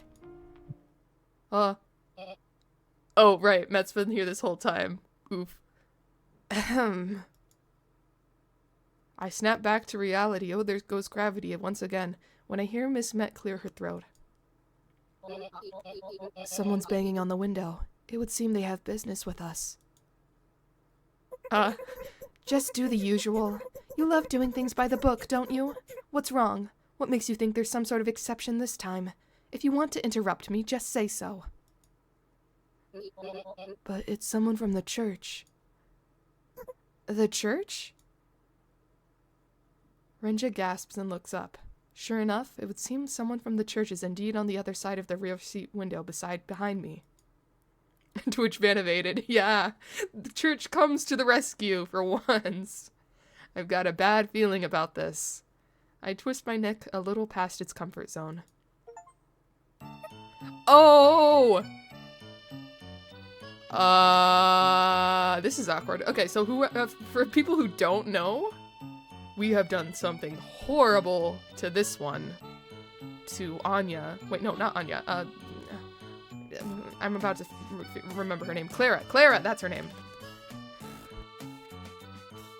What the fuck are you doing here? Yeah. Last time. So, oh god, how to even begin? So first we severely emotionally manipulated her by being like, we're friends, right? After we killed her? We punched her in the face. She did nothing wrong. We punched her for being cute and wholesome because we just thought she was too cute and too good, so it pissed us off. And then we made her impersonate us when we were running from the police, and she got killed. She got turned into Swiss cheese. So then after that, we came up to her and we like, you're gonna help me find money for my friend. We're friends, right? So you do this for me, right? You're the only one that can help me. And then she got us the money. We slammed the door in her face, being like, maybe we'll hang out later, bye. And now this. Oh god. Nicest person in all the world, yeah. Though, I don't know how she feels about us now. She might have snapped. We've done enough to her. Ugh. Do you know her, Sayako? If so, I have doubts about who you choose to associate with. No, I swear to God. Oh, no, wait, that was it? Oh, okay. She interrupts the moment, she saves us, and then it's like, okay, bye, I don't know this one. See ya. I guess Renja's the lesser evil in Sayako's mind. Oh wow, poor Clara. Very well, keep driving. I've had enough of this discussion. Are we the bad guys? Yes, very much so. We are a horrible person. We are a sociopath. That sociopath ninja that doesn't hesitate to kill others or harm others in any way. Though that still has feelings, to be fair. At first you're on Sayako's side, but then we're kind of not right now. The car resumes driving without a sound. I wonder where we're going. Cute girl, so it's balanced. It all is forgiven for cuteness. The entire world is empty save for the sounds of tires pushing through the snow. As I shrink back in my seat, I feel like I have no right to autonomy whatsoever. You can take your time to think. We've got all the time in the world, don't we, Sayako? She's dangerous. I think she's the most dangerous person we've come across. Besides Sayako. Renja's right. We do have all the time in the world. Or actually, she might be more dangerous than Sayako. Sayako could kill people, but people that die could just come back. This one has power. Are you asking if I'd like to work for your sweets shop? Renja has an advantage here. She's confident that I'll cave in eventually. I'm sure I am, Sayako. Why don't we work together? I look long and hard at Renja's perfect smile. The car stops. Outside the window is a familiar sight. Apparently we were driving back to the apartments. Renja motions for me to go ahead and get outside the car. I think this is an illusion of choice. Is it okay if I give it some thought? Of course, if you feel up to it, just tell me, okay? I'll ask you again myself, though, obviously. If you refuse, you're not gonna like what happens. Well, I don't think. Stay back, thou one. Hiss, hiss! I shove my cross in your face, except I hate the church, so I don't think Sayako would. Okay, see you later then. As soon as I take my first step outside, I hear her voice again. Wait. Whoa. I know the answers to everything, or rather, 80% of what you want to know. Perhaps you'll learn everything I know if you become mine. Oof. Oof indeed. The sudden sound of the car taking off makes me stagger and do an odd little tap dance. The ground might be a little muddy, but it's nowhere near that unstable. It must just be my dizzy senses. I felt the sensation before. Why am I doomed to remember the discomfort and anxiety that I felt when the weird old man said those weird old things? The sensation is telling me. It's telling me that the secrets Renj is referring to are the same ones the old man did. The old man that came over to my apartment and was like, "Oh, you got holes. Let me fill your holes. Let you fill my holes. We'll fill each other holes." He was creepy. He'll come back, I know it. I feel hesitant. It's so frustrating to be tempted with bait like this. But I don't think I can help it. After all, this whole time I was able to convince myself that the old man was just spouting crazy nonsense. But Renj is one of the wisest, most rational people I know. If it's coming from her, I don't think I can write it off as simple delusion. Average apartment complex interactions. I guess so. Crazy things have happened here. Another thing of concern is that the majority of ghosts aren't interested in these secrets. But why not? It's hard to understand why you wouldn't be interested in knowing why you're here. Unless, that is, they already know. I am an amnesiac. Does everyone know these things? Am I the only one left in the dark? Oh, Yoru's not here. I go back to my room, hesitating if I should talk to Yoru about this. Turns out there's no need for me to hesitate. I can't talk to her even if I wanted to. The room's a mess, and Yoru's gone. Uh-oh. Uh-oh. Ooh. Art's so pretty, but never been so more horrified. I know, right? You haven't seen the animations yet, either. They're so smooth. They only happen occasionally. On, like in-between moments. In credits and stuff. But they're so nice. My eyes start spinning. My rough breathing grows so hot and out of control. I strip off my sweater. I pull out my hairs. But there's nothing I can do to cool me down.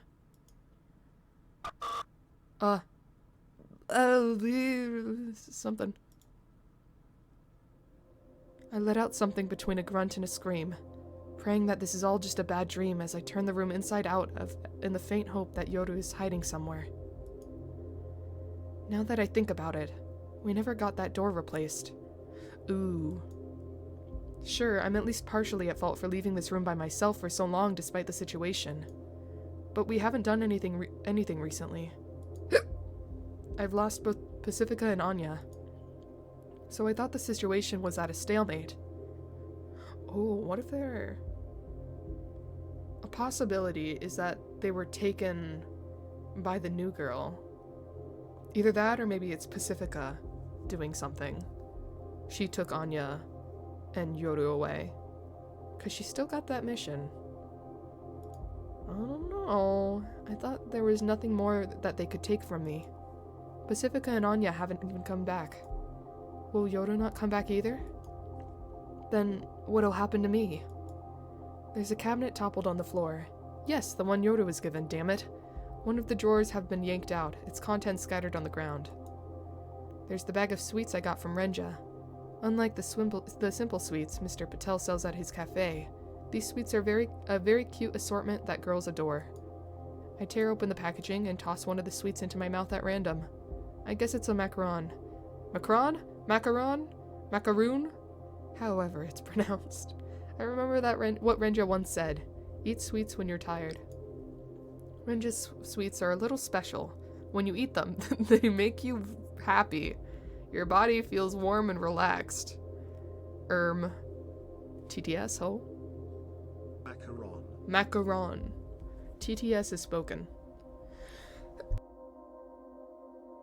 Macaron it is. Your body... Okay, yeah. Maybe there's a little bit of alcohol in them. And they're exactly what I need right now. Next up is some sort of rolled cream cake. The one after that is undoubtedly chocolate. Girly Pop gave us spiked candies? Yeah, I guess so. And we're about to eat all of them. We're gonna get so drunk, and then we're gonna shoot up the church again. We're gonna find our friends. Well, friends. Friend. I think Yoda is our only friend right now. Only real friend. I just devour the sweets one after another, as if to drown out the sadness and despair. Gah! A piece of caramelized almond gets caught in my throat. I try to get a drink of water, but I can't. Oh, are we gonna die from this? What a stupid way to die. Choking an almond. Get wrecked. Huh? Boom. I collapse limply onto the floor. My body's so powerless. I can't even react to the coldness of the floor touching my face. I just aimlessly roll around. Thank you for hydrate, Shay.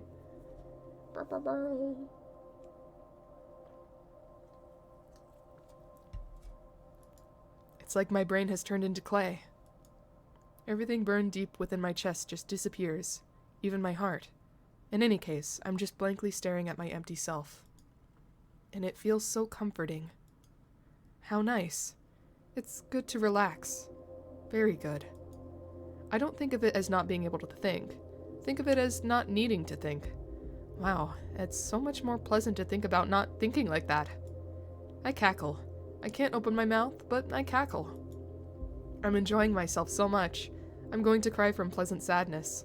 That's kind of strange, but it's sadly pleasant. Sweets are amazing, huh? They make you feel so happy. If only someone could be happy. Happy forever. If only we could all just give up on everything. Is there any point in ghosts fussing over anything? Ha ha ha. Heh heh heh. Ha ha ha. Strange. Everything fades into darkness.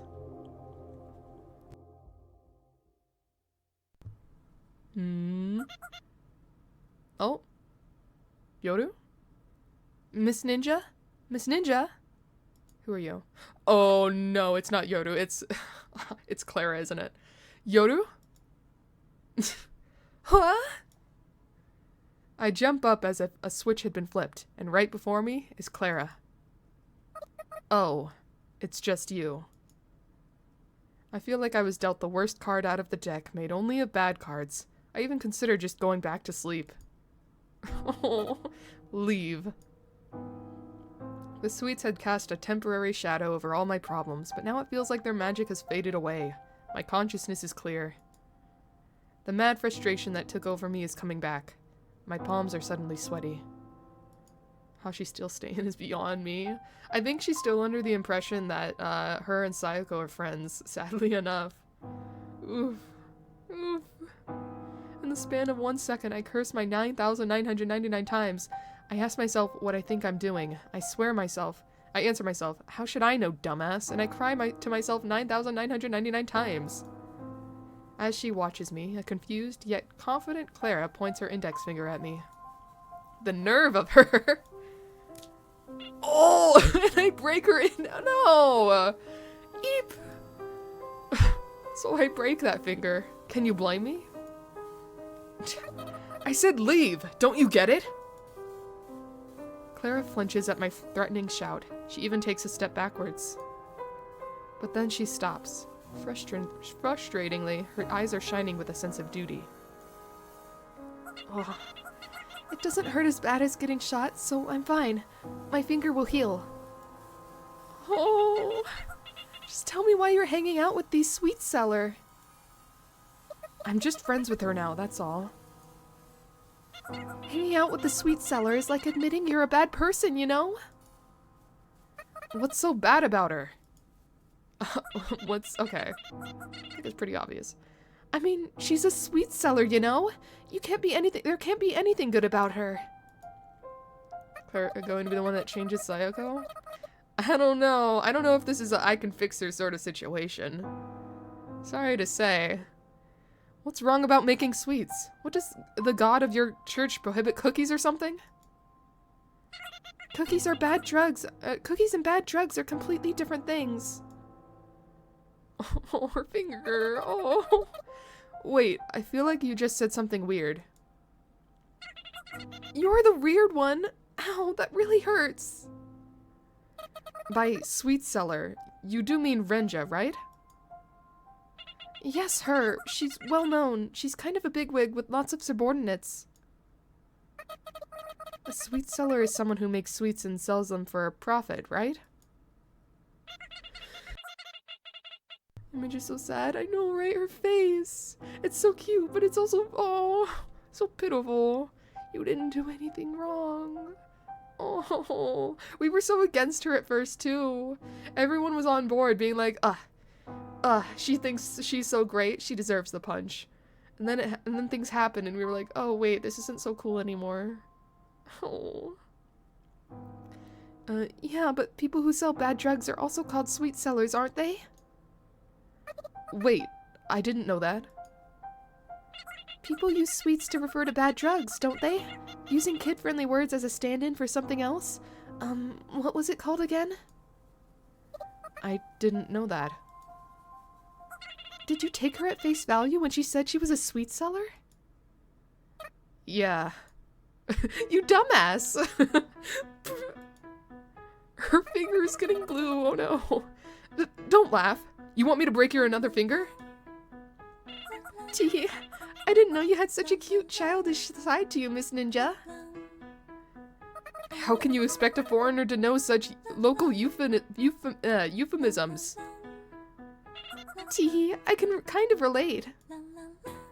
Claire's finger is starting to swell and turn an odd color, but she keeps laughing anyway.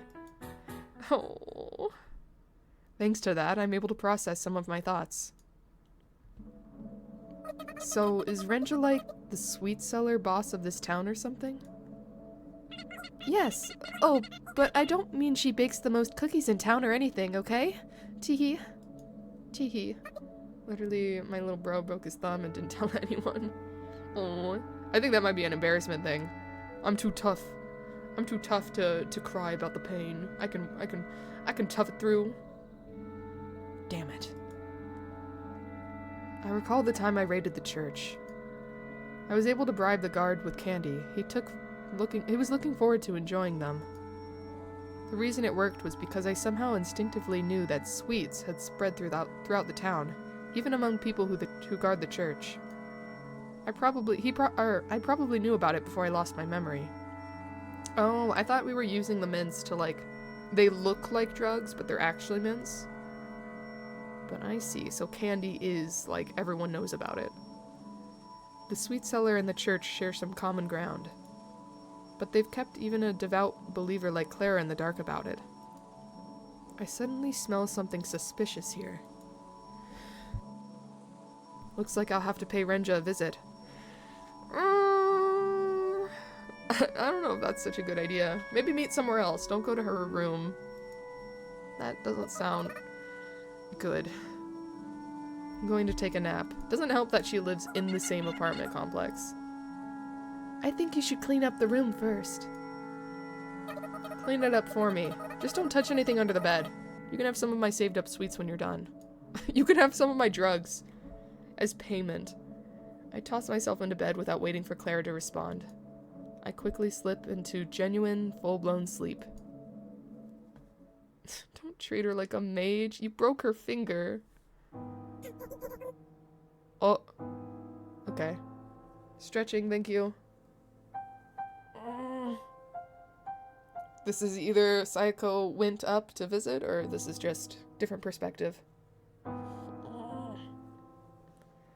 It's a good call to have made this 2-part stream. This would have been weird at 5 a.m. No, you're so right. Oh, I would not have been, yeah. I was already kind of getting tired, but, that would have woken me up immediately. Caught me so off guard.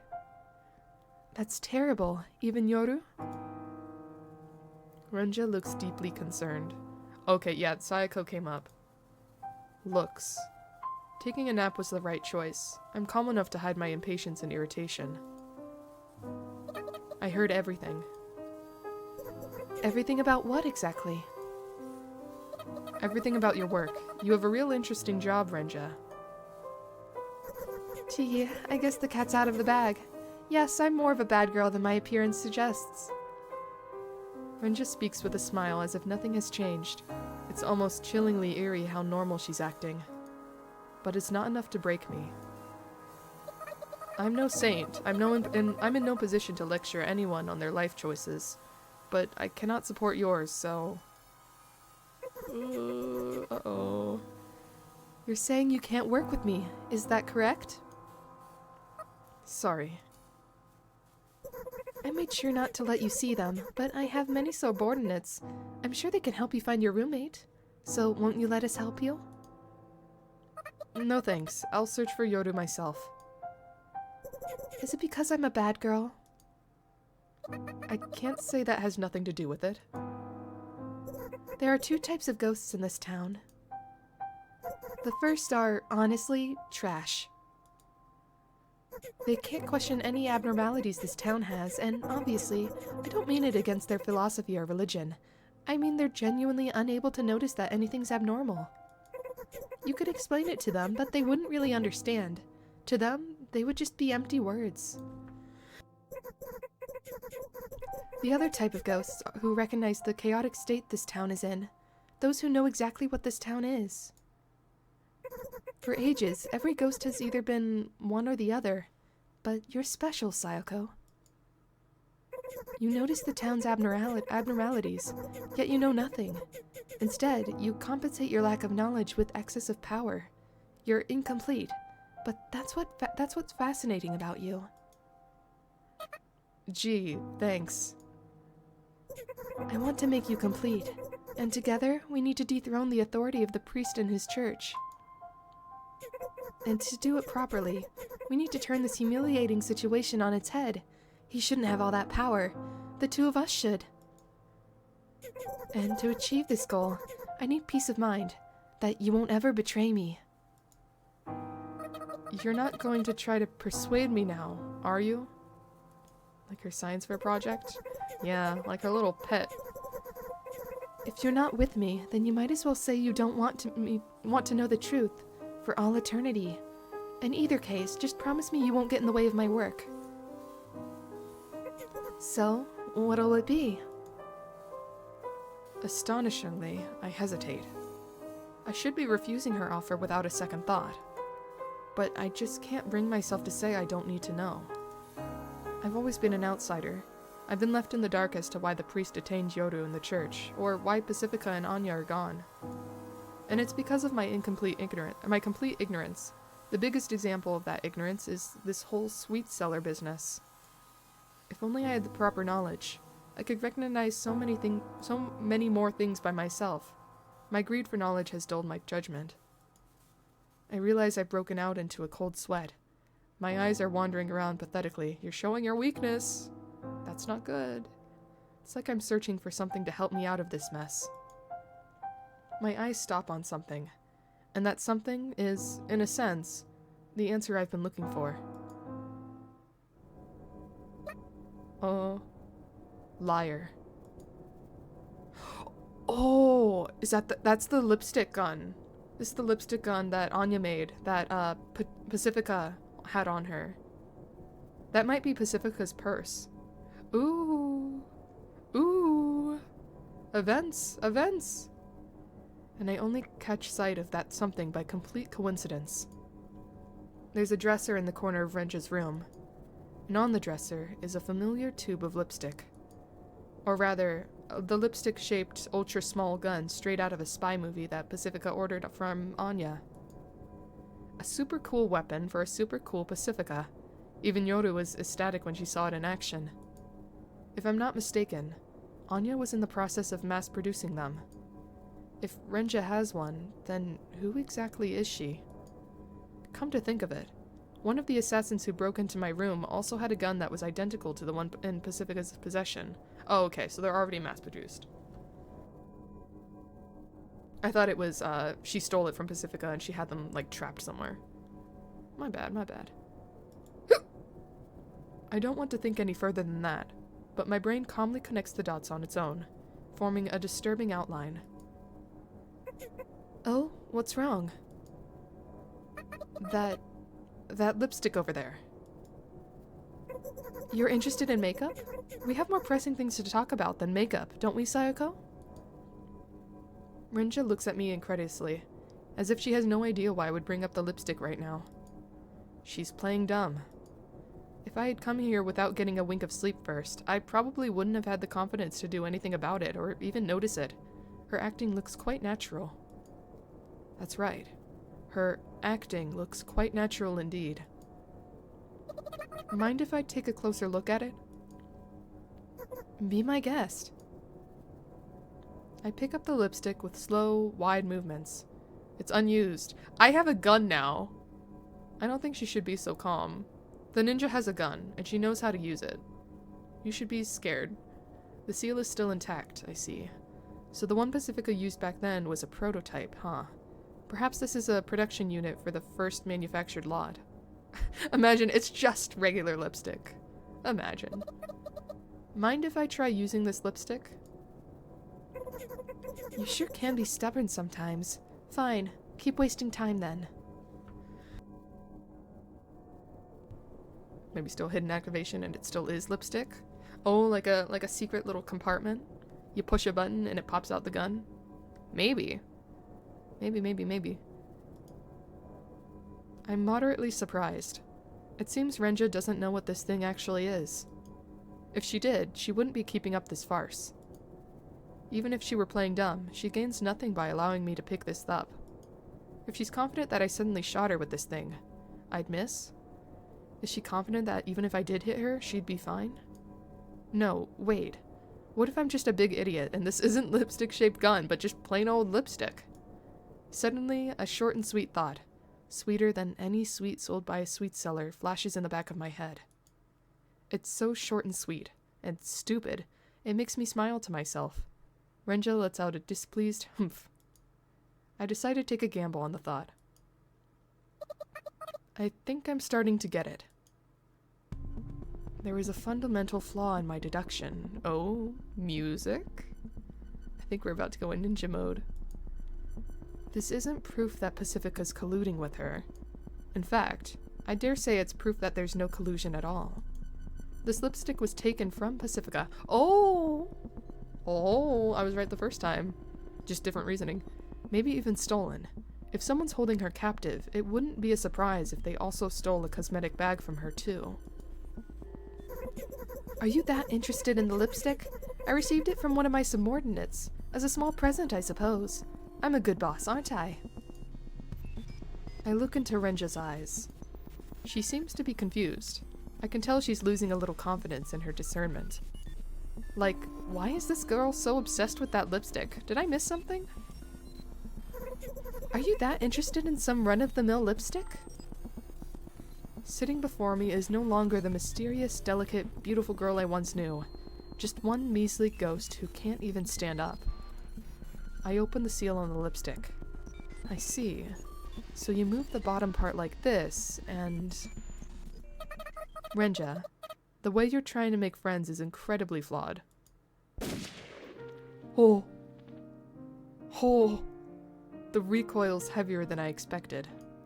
I was aiming for her right arm, but I hit her left leg. So much for accuracy. Though I guess you shouldn't expect much from a gun that's designed for form over function. If you want me to be your friend, just say so. You didn't have to erase all my existing friends. But in any case, it's exactly what I need right now. Always the knee. Always the knee. Arrow to the knee. Well, I guess it's not like she feels it, I don't think. I don't think her legs has any sensation. I did no damage. Give me my friends. Or give me back my friends. No. What? Oh, I forgot about Miss, what's her name? The stoic one. Ah, oops. Suddenly, my vision shakes. Something hit me in the back of the head. The concussion lasts only for a few seconds, but it looks like that's all they needed. I feel an intense discomfort at the nape of my neck. The pain only comes a second later. I reflexively reach back. Something stabbing me. Something with a characteristic shape identifiable by touch alone. A syringe.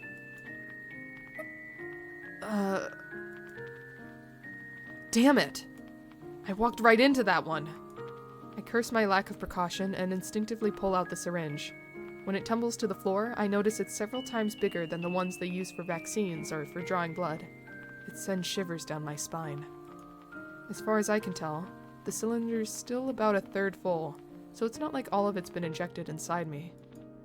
Not that that's any consolation, mind you. That's our flagship project. Its sweet flavor makes it popular with girls. It's also popular with boys since it can be subtly mixed into food and drink. Ooh, I don't like that implication. A shock runs through the back of my eyeballs down to my hip bone. Or rather than an impact, it's more of a sudden loss of strength. They say that Her animalese just got very, jerky. I don't know, it got louder. They say that closing years of the Great War were a tragic time, you see. No matter how hard I try to brace my legs, my vision sways and sinks. Oh. Oh. Oh. Oh. Pictures, pictures. As a result, that painkiller saw heavy usage during that period.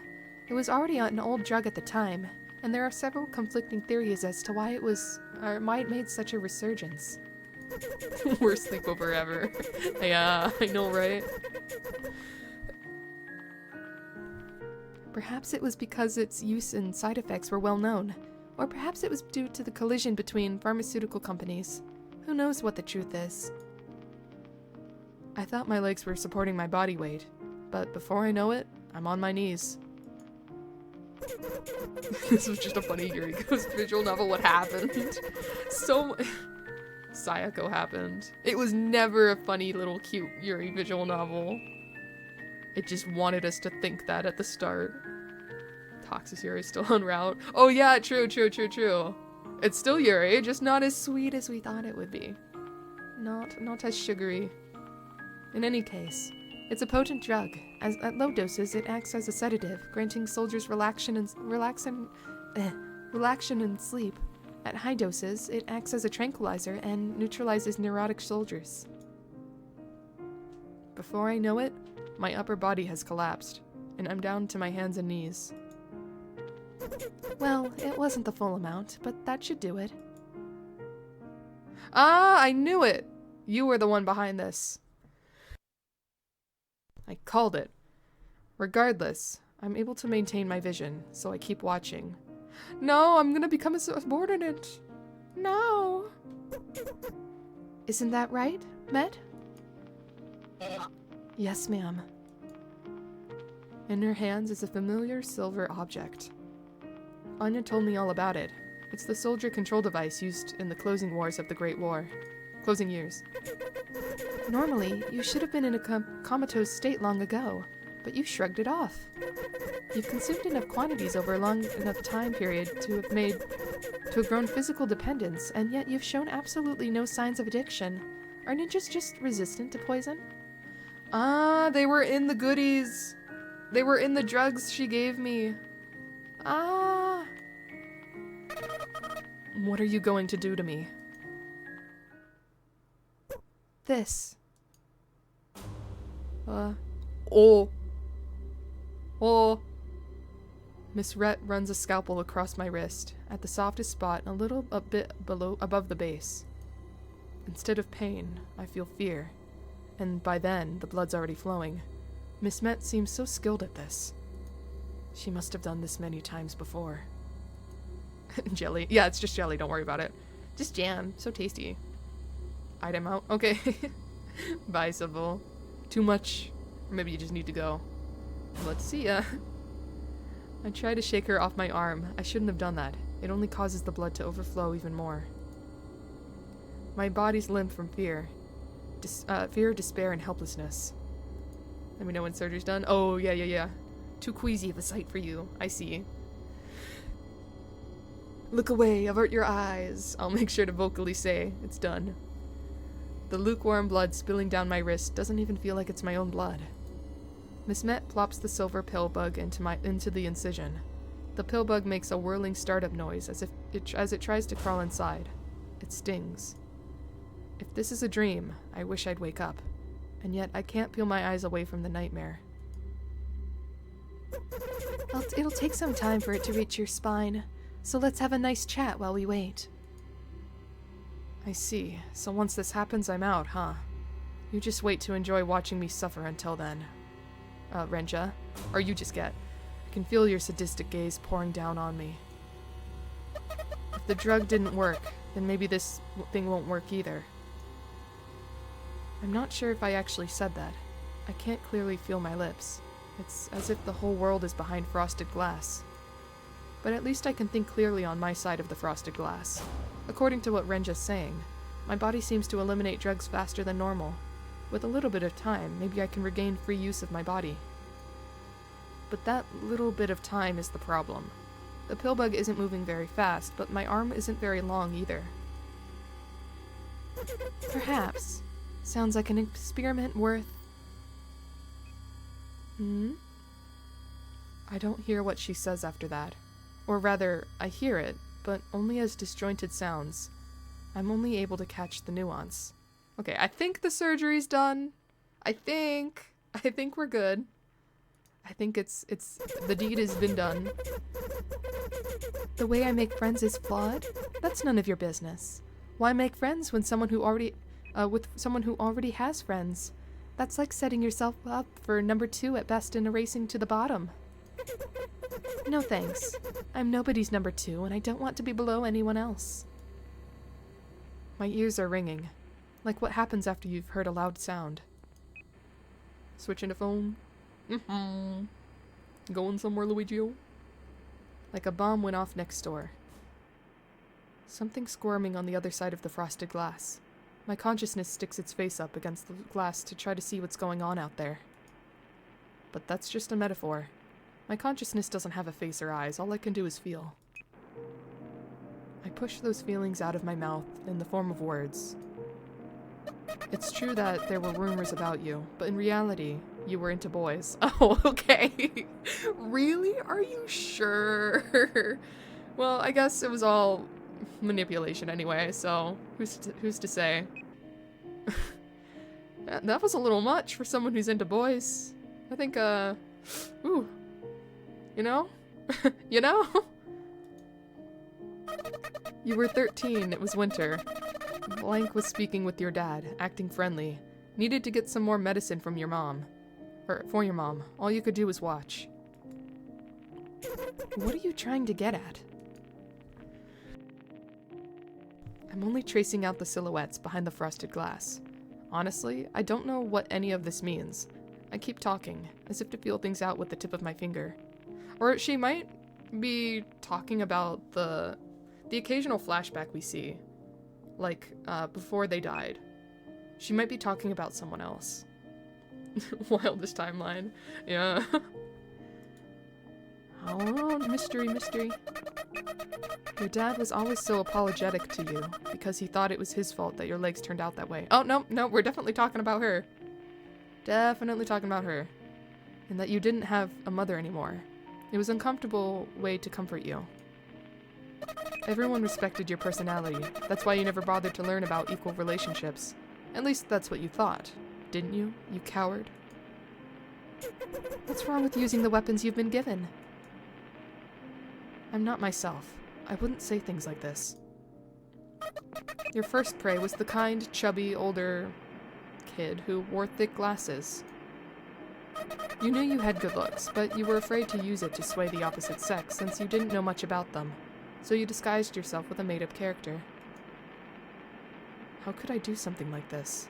How could I expose someone's weakness, criticize them for it, and make sure they don't return the status quo? It's because, this is the sociopathic tendencies coming out, full display. No worry about how I appear to anyone else. No masking anymore. No, I'm not that weak.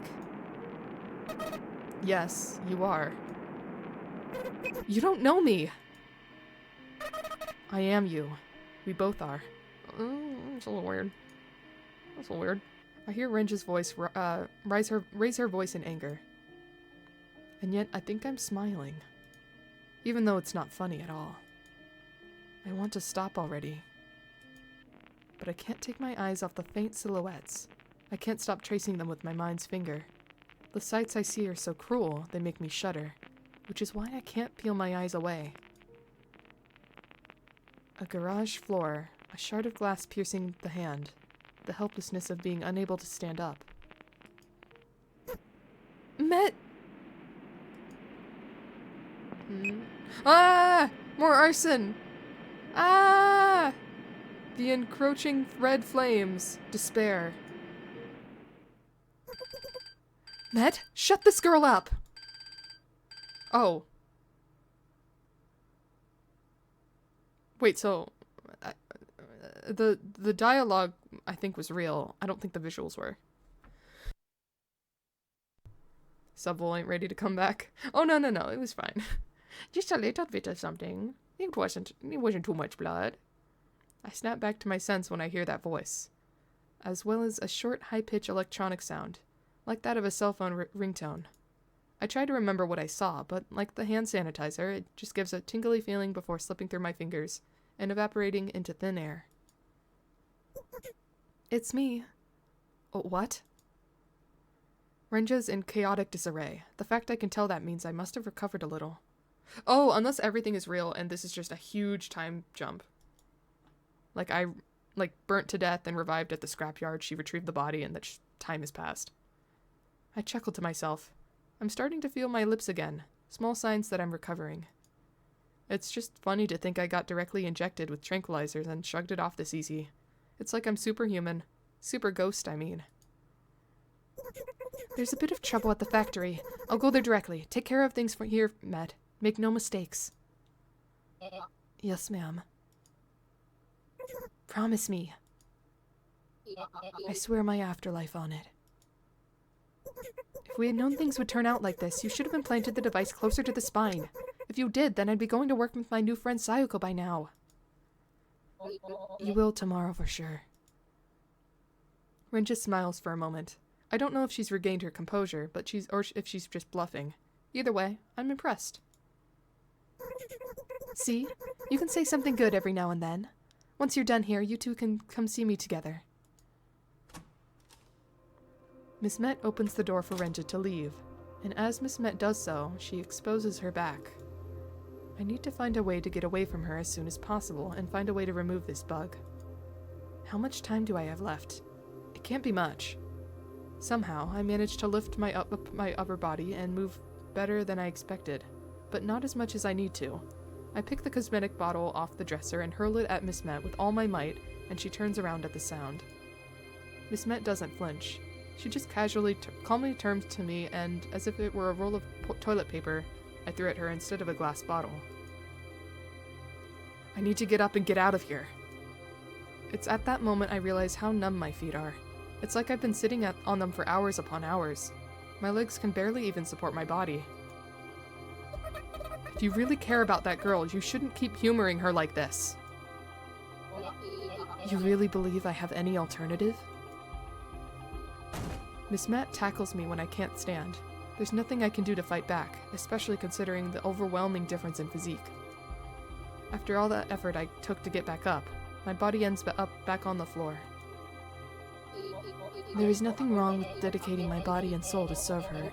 I would gladly die for her if she simply gave me the word. Most people would never experience such devoted loyalty. Miss Met straddles me, takes out a gun, and points it at me. Thank you for the hydrate. Doing.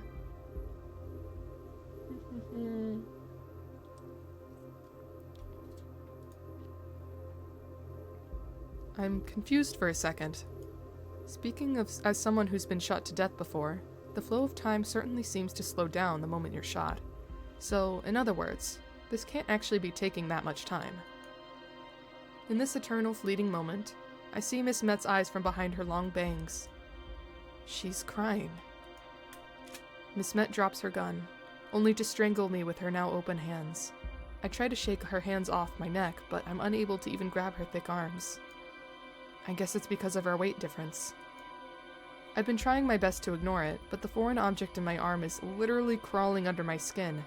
It feels like the bug has slammed into my shoulder bone and is trying to make a slow detour. Now that I feel it, it's driving me crazy. I need to do something to distract myself. After all this thinking, I realize something. If Miss Mattis were seriously trying to strangle me, it wouldn't be like this. I can feel some hesitation in her hands. That said, she's still strangling me. my vision gradually fading. If I lose consciousness now, I'm sure I'll be a new me by the time I wake up. Right, the gun. The gun Miss Met dropped. I stopped trying to grab her arm, and instead feel around for the gun, which should have landed somewhere near my side. Obviously, Miss Met notices and takes one hand off my neck so she could keep the gun away from me. It's easier for me to breathe now, but that doesn't change the situation. If she tosses the gun out of my reach, it's the end of the line for me. There must be a bug implanted in Miss Met, too. That much is certain from the way she speaks. Oh, right. What did Anya say that one time again? I take in a deep breath while the pressure on my neck is loosened. Well, you tell someone to do something and they must do it. Tell them don't and they must not do it.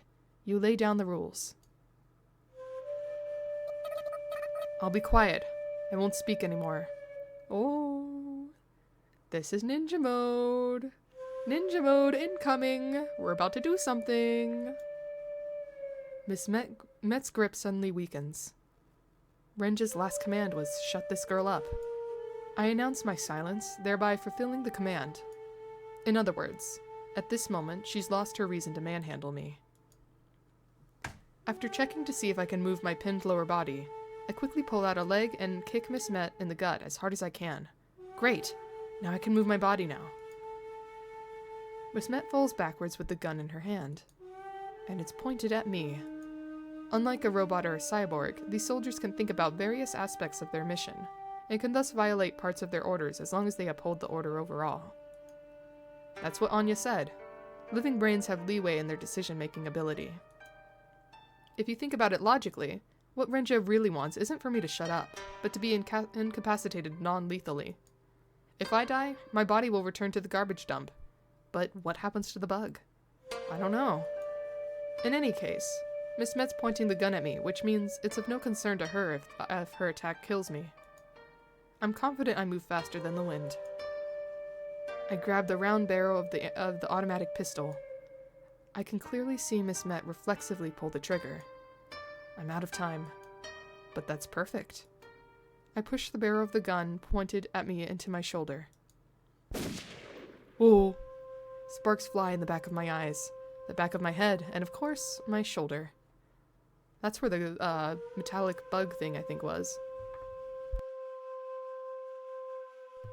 Perhaps my whole body has turned into sparks.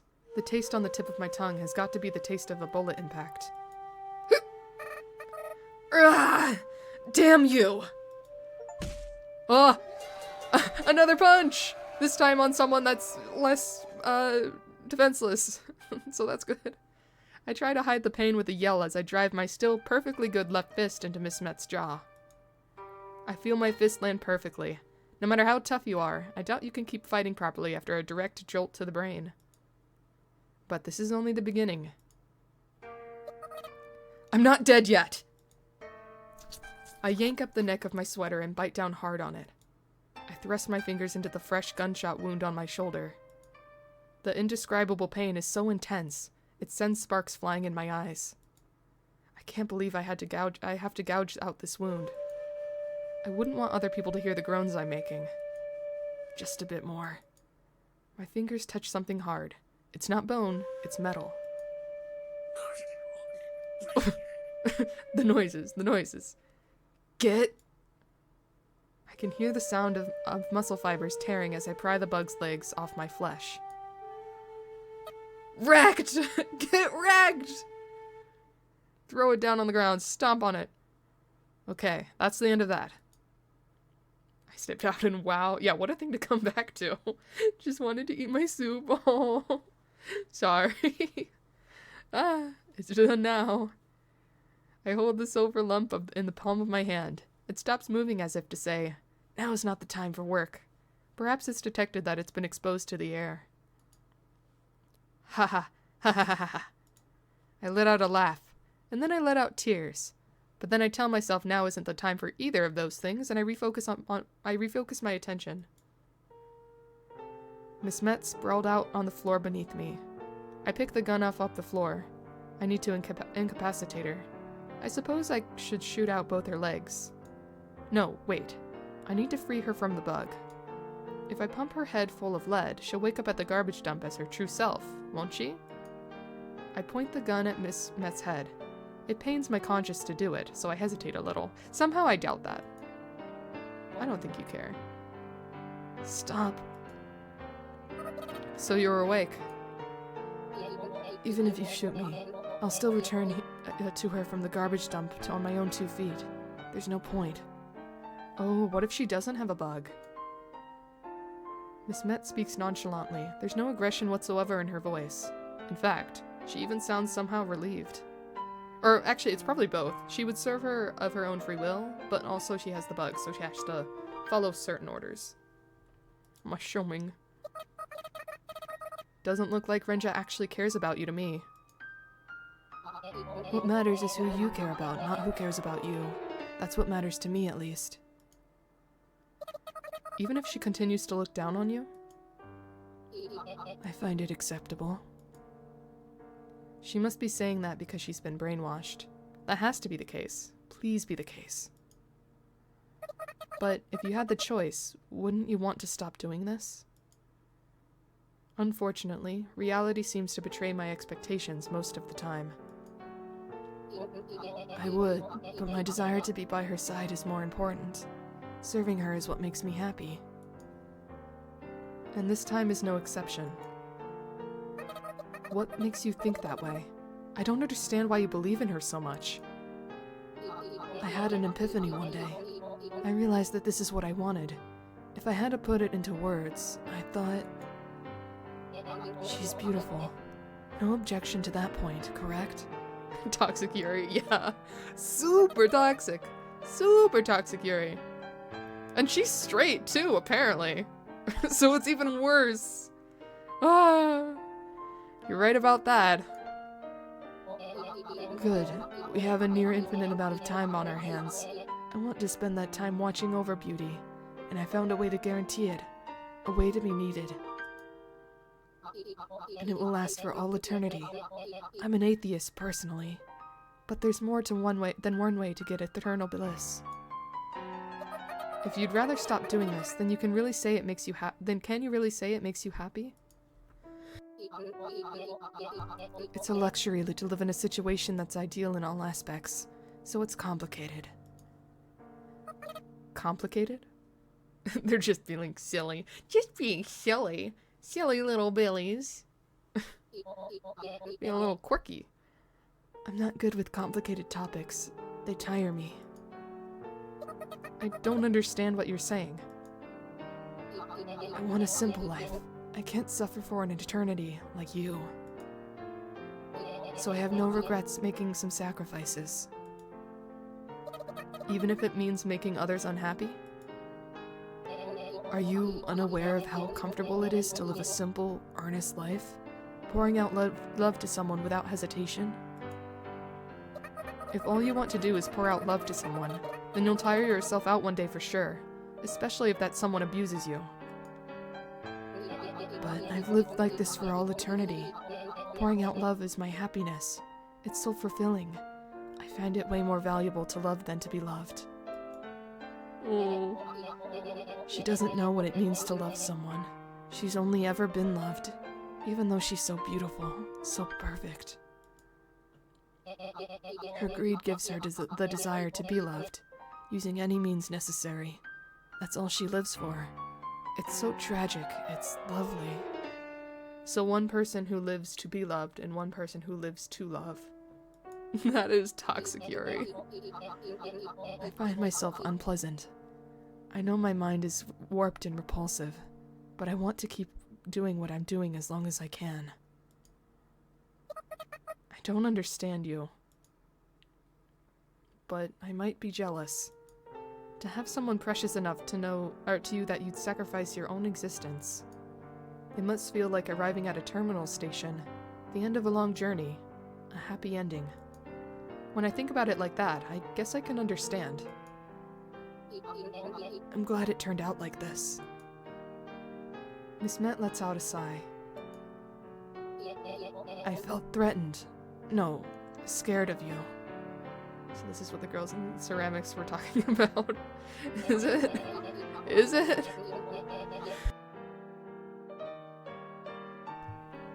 She wanted to replace me as her as her right-hand woman. If she were successful, I would have lost my place by her side. I can't spend my entire eternity as a factory guard like the others. That's the opposite of what I want. The factory? Oh, right, the factory. Tell me where it is. I need to hurry. Enough with this nonsense. You plan on going with your body in a shape like that? That's sad, I can't tell you. I've been ordered not to. More importantly... More importantly, what? I know I've said this already, but please don't kill me. I don't want to lose what she's given me. At the very least, I know that's what I truly desire. Miss Met says that with a smile that's too dazzling for me, since it's brimming with confidence at her conviction. It's such a beautiful smile.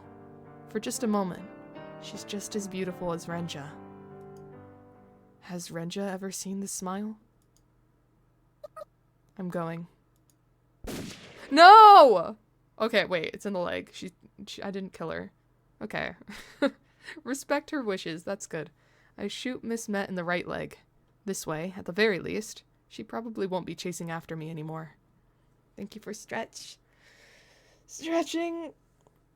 Oh.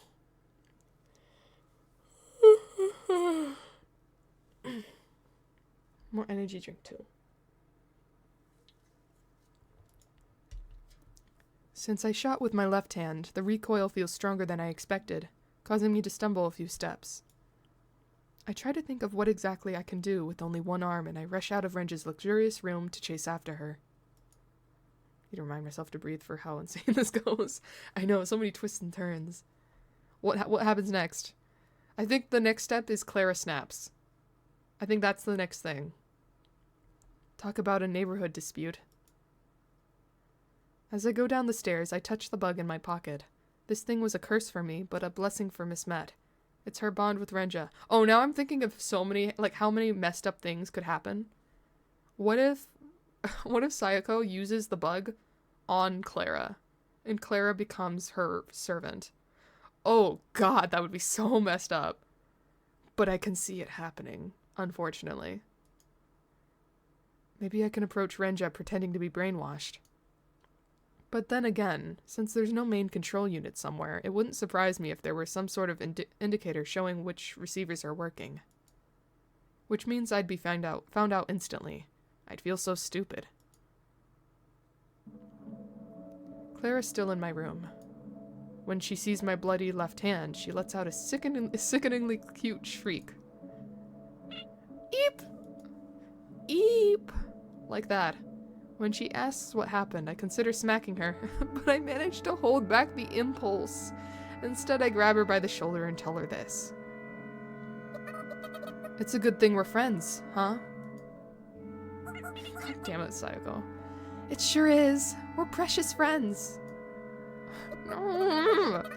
In my country, there's a cultural tidbit we'd like to call Yakuza Kichikomi, or Kachikomi. I'm not familiar with the term. Poor Clara. Poor Clara.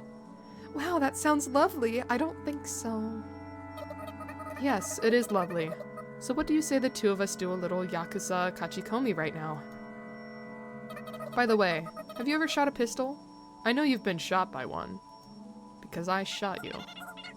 Suddenly, I've got a bad feeling about this. I know, but I want your help. Please? I'll help you as long as I don't have to hurt anyone. Okay then. I suddenly get curious about what time it is, so I rip the duct tape carton off the wall. There's a thin line of whites starting to form in the sky already. We probably have an hour left of lifetime. I set my sights on our goal. I can't help but laugh when I see something unusual in the usual view outside my window. Clara's been here the whole time? Yeah, the whole time that Sayako's been upstairs. Just kind of hanging out in the room, waiting. Oh, she doesn't deserve this. Cough, cough. Or to be more accurate, there's something unfamiliar inside something familiar. What's so funny? I tell the confused Clara it's nothing as I pick up the rope that Yoru brought but never used. Huh? What? What? Why? Is she gonna, like, act as a hostage for the church? Why? I tie up Clara's slender body. As you might expect, Clara's got a few questions. Are we playing a game? Please explain. What exactly are you planning on doing? Just trust me. I look outside the window again. There's that electric bulletin board that was set there way back when the three of us got together again. But there's a new message scrawled across it. It was, Renja's the sweet cellar. Pacifica and I are trapped in the factory basement. Please help. Okay, so that's from Anya. She programmed the board. I see. I have a few questions too. There's so many things are happening. I like the addition of a smiley face. It really adds to the message. How do you expect me not to laugh at that? I promise that I'll exceed your expectations. Throughout this whole ordeal, I've been unsure if I could truly trust the people I thought to be my friends. I thought trusting people meant having peace of mind. I thought choosing to distrust people meant closing my heart to them. But that's too naive. There's such... That's such a self-centered way of thinking. My friends are wonderful, lovable, and also dangerous. If they knew I was applying such a naive thought process on them, I'm sure they'd make fun of me. First, there's Pacifica, who earned herself fame and power in this town all by herself. And then there's Anya.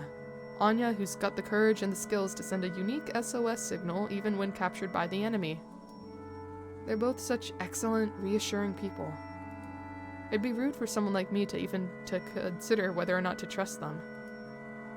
These two constantly exceed my expectations, using everything they've got. They always have. Now that I think about it, I may have exceeded their expectations as well. That's the definitive thing that ties us together. The fact that we give each other everything we've got. The bickering, the conflicts of interest, the deductions that made my trust in them falter. All a bunch of poop.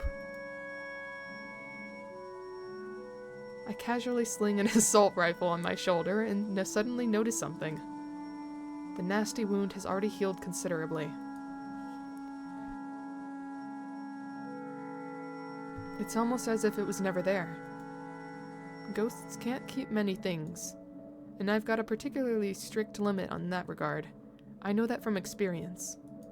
Perhaps fatal wounds count towards that limit, and all of the guns I keep under my bed have bumped it past the threshold. It'd be really convenient if that were the case. But is it true? Well, I can just think about it later. The image. Clara, do you know where the factory is? Just the general direction, at least. You have her gagged! What do you expect? Oops. I forgot I gagged her. I remove the gag and apologize to Clara for getting carried away as I chuckle merrily to myself.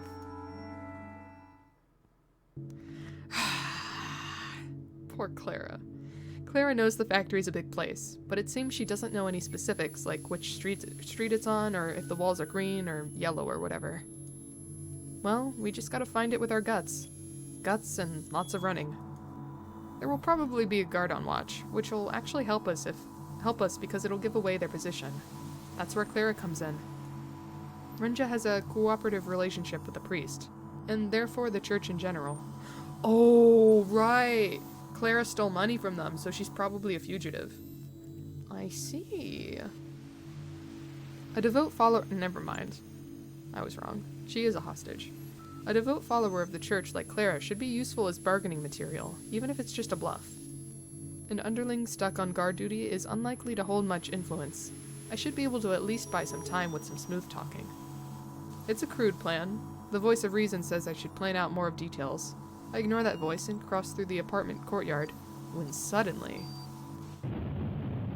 Oh! I quickly close my eyes, but it's too late. The intense light scorches my eyes and leaves me unable to move for a moment. Well, I guess someone's got an even cruder plan than mine.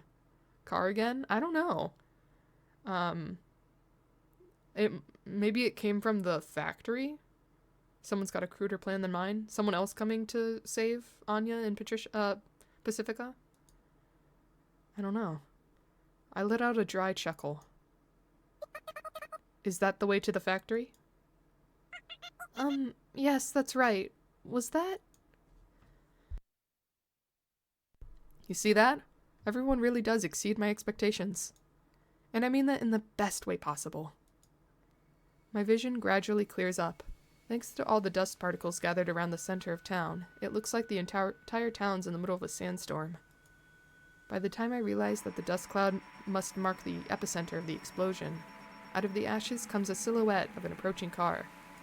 Oh, they didn't need any saving. They'll save themselves. It's twice the size of a standard passenger vehicle. Its simple exterior resembles that of a business-class station wagon. As it approaches, its details become more distinct. The most important detail is who's in it. Anya! Where's Pacifica? The moment I recognize who's in the driver's seat, I feel a joy so intense I don't even have the words to properly describe it. Anya! I wave my hands as hard as I can. Seems like Anya's looking at me, but she won't wave back. Is she mad I didn't come save her? The station wagon stops in front of me. Sayako! Pacifica! No, okay. I embrace Pacifica as she stumbles out of the car. Her warmth makes me so happy I cry a little. I'm sorry, Sayako. No, don't be sorry. You did nothing wrong. It's my fault. I knew Renja was bad news from the start. She's on my top of the wire trap list, so I even overhear her every time she orders pizza. Teehee, you never cease to amaze me. I did half the work, though. Just saying. You were friends with her, weren't you? That's why I was a little hesitant to intervene until it was a little too late. It's okay. That doesn't matter anymore. Anyway, where's Yoru? Oh, Yoru? Well... She's the one who came up with the brilliant plan to blow up the generator. But how did she know that all the security measures are shut off in case of an emergency? Oh. Yeah, she can be a real big mystery sometimes. Well, she's not so big now. She's probably small enough to fit in a shoebox. What? What? She didn't make it out in time, huh? I guess that's one way to put it. She got blown up? Ah, she sacrificed herself so we can escape. Like at the end of an action movie? Well, we certainly were moved by her actions. I guess we have to go pick her up later on then. I cackle. It's hard to breathe with all the dust in the air, but I feel like I finally found the place I belong. In Pacifica's arms. About that. This isn't over yet. We've only just gotten to the main event. Ah! Renja! How observant of you. Oh. Now that some of the dust has settled, it's not too hard to make out that silhouette. So dramatic. Renja. It seems I've made several mistakes. Renja. This whole incident started because of her. So to end this incident, we have to face her again. I see how it is. I'd say your first mistake was messing with us. Kill those two and come to me. If you think you can command me, think again. I already took that thing out. If you want me to do something, then ask properly. Clara just chilling. Oh, right, she's still with us. Still tied up and gagged. Womp. I wonder what... maybe Clara's gonna save the day. I don't know. You refuse? I'm sorry we couldn't be friends. Oh, is that so? I agree. You will be sorry. Renja lets out a small sigh as she pushes her small fist against a button in the hidden compartment on the armrest of her futuristic wheelchair. Oh. Obviously, I can't help but wonder what that button does. Can't be anything good, at least. Her wheelchair starts rattling, then it seemingly deconstructs itself into individual cylinders spreading out, like a metal tree sprouting out of nowhere. Is she gonna get a mecha suit? What's about to happen? The beams then weave into each other and reconstruct themselves into a new sort of lattice structure, lifting Renja high into the seat. It doesn't take long for that thing to expand to the point where it towers over us. It grows to about 10 times its original size. I can now say with certainty that the button Renja pushed was a transformation button. Whoa, real boss fight. Real boss fight. Wow, it transformed. I dig it. She's faster than we thought. We can't shake her off our tail, which is why we have to rely on you, Sayoko. You have to do something about her. A silver spider. That's what this weapon looks like. It's silver and it's got many legs surrounding Renja's vantage seat. The only part of the thing that still resembles the original wheelchair. Clara just right there. Making, wow, surprised Pikachu face. Ha! Or else this is the end. I see. So, this could be our end, huh? That's not good. Guess I better put in some effort then. I stoop down, pick up some snow by my feet, and make a fist-sized snowball. Then I hurl it at Renja's face. Come at me! Are you kidding me? Oh. The spider picks up one of its legs that's maybe twice my height, and then... Oh!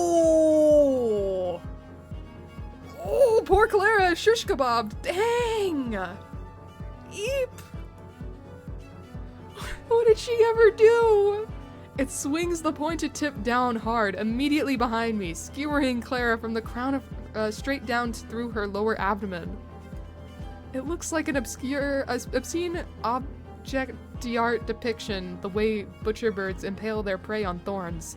The vivid contrast of the vibrant red blood against the cold silvery steel has me frozen in my tracks for a second. Get in! Right, no one cares about Clara, by the way. Let me be perfectly clear. Clara, no one here likes her. Horrible, horrible. Pacifica yanks me by the collar and drags me into the station wagon. I end up biting my tongue as a little due to the whiplash of the car suddenly taking off. Does Yoda like Clara? I don't know. I think she's more indifferent. But we haven't gotten, like, Yoda hasn't had any conversation with her, so we don't really know. So that's what we're up against here. Any ideas? Sorry, nothing's jumping out at me. Even if we don't know what we can do, we have to do something. Ooh! Ooh! I like that visual. That's so cool. Pacifica flings the rear door open, reaches behind the rear seat, and picks up what looks to be that old painless minigun from those action movies. She proceeds to spray bullets at the spider. Such a badass! Whoa! Ignoring her character. That's so cool. Honestly, her aim's not bad. But it's a wasted effort. Several shorter legs located closer to Renja move with unbelievable speed and precision to deflect any bullets that threaten their master while ignoring the rest. Oh! Anya suddenly swerves to dodge a longer leg that pierces the ground, way too close to the car for comfort. I support Pacifica's body with the abrupt turn threatens to knock her off balance. Pacifica curses as she unloads the next magazine and fires again. The spider seems to slow down as a whole whenever Pacifica fires at it, so I bet she feels obligated to keep shooting, lest the car be turned into a shish kebab. Ha! Thanks for hydrate. This is so cool!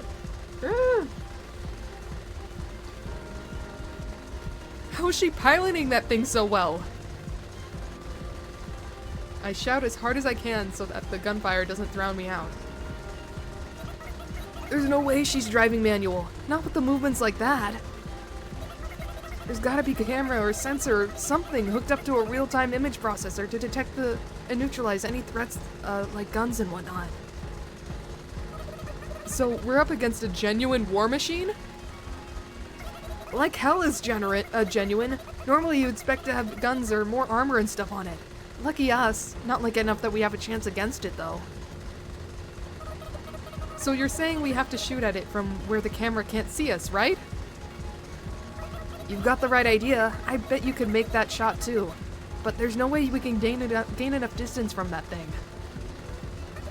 Maybe if we hid a gun inside a plush toy. That'd make for a funny joke, but I don't think we've got any plush toys here. Doesn't... The new girl has a plush toy. I keep saying new girl because I forget her name. Sayako, let's switch places for a second.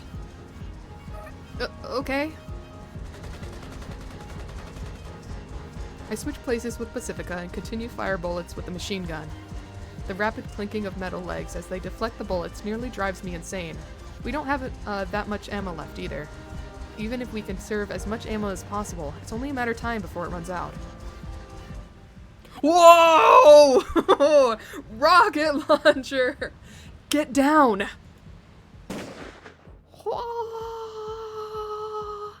The whole interior of the car explodes. At least that's what it seems like for a moment when Pacifica launches a rocket at the spider. These sort of rockets are quite slow, which gives us plenty of time to pray. I think I hear Renja shouting something. Shouting something like, "Where the hell did you get a rocket launcher? Where did you pull it out from?" The next thing I hear is an impact. Ooh! Hey, that's a little thing called backblast, you know. I just figured that this thing can deflect bullets, then maybe explosives would do the trick. It's incredibly hard to see thanks to the fumes from the explosion. I can't even see the spider silhouette. How much you want to bet it's completely fine? Did it work? No. My vision starts to spin, and at the same time, my whole body feels intense G-forces. It was under her funny hat. That's where she took out the rocket launcher. Ha! It was under her petticoat. She just pulled it aside and pulled it out. Easy as that.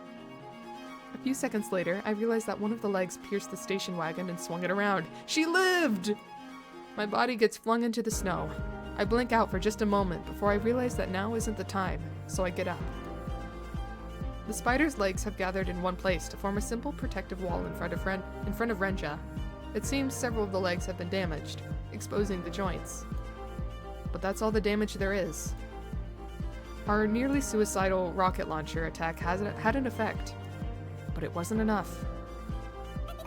Well, I guess it figures this thing would have all sorts of weapon data stored in its database. Anya speaks as she struggles to crawl out from the driver's seat of the overturned car. I must admit, you caught me a little off guard, but this is the end. Renja speaks calmly, with a sadistic glint in her eyes. I didn't miss the flustered expression she had on her face for a split second, though. Unfortunately, I can't even manage to stand up. The only things keeping me from being skewered right now is Renja's desire to satiate her sadistic urges. It's like I'm already dead. I mean, I'm always dead, but you get the idea. You fucker! You shithead! Something! You beep! I call Renja something you definitely can't say on TV. I can clearly see Renja's calm, collected face distort with rage. I can also see the spider lift up one of its legs. Machine gun fire nearly ruptures my eardrum. Pacifica's unloading every last bullet at Renja, slowing the speed of the leg's movements. You can't. Thinking of 4-letter swear words. The attack barely grazes me as I desperately dodge it. Automa didn't get me for the once. Oh, is that one of the prohibited words? Automa doesn't work on mods? Oh, right. Or that. The attack barely grazes me as I desperately dodge it. I then burrow a warhead from the box that tumbled out of the car. I was easily able to hit Renja in the face with a snowball earlier, despite it being both slower and bigger than a bullet. Which can only mean one thing. Objects thrown by hand don't trigger the spider's defense system. And if that's the case... Oh! Rah! Oh! I don't really want to say something like, that's the power of friendship, because that'd be too cheesy. So I say it ironically, as a joke. That's the power of friendship! Friendship is the best! Friendship is the worst! Shout out to my friends achievement. Meaninglessly shout out with your friends. Ah! You threw a rocket! Wow. Wow. Renja looks like she's become part of the wreckage. Though I guess that's not too far from the truth, since this thing was quite literally like an extension of her body. Sayako, you're making a mistake. There's also the fact that an exposed shaft or something is stabbing into her back. Oh. Associating with the lazy will only make you lazy too. I still think it's our mission to rule. Rather than actually talking to me, it sounds like Renja's trying to convince herself more than anything. The plush toy she's always carrying has fallen onto the ground. Contrary to its soft appearances, there's a cold, hard, mechanical parts judging out of a tear in the fabric. There's no need to rush anything anymore, so I slowly pick it up. I see. So this must be the main control unit. Oh, for all the little, like, mechanical bugs.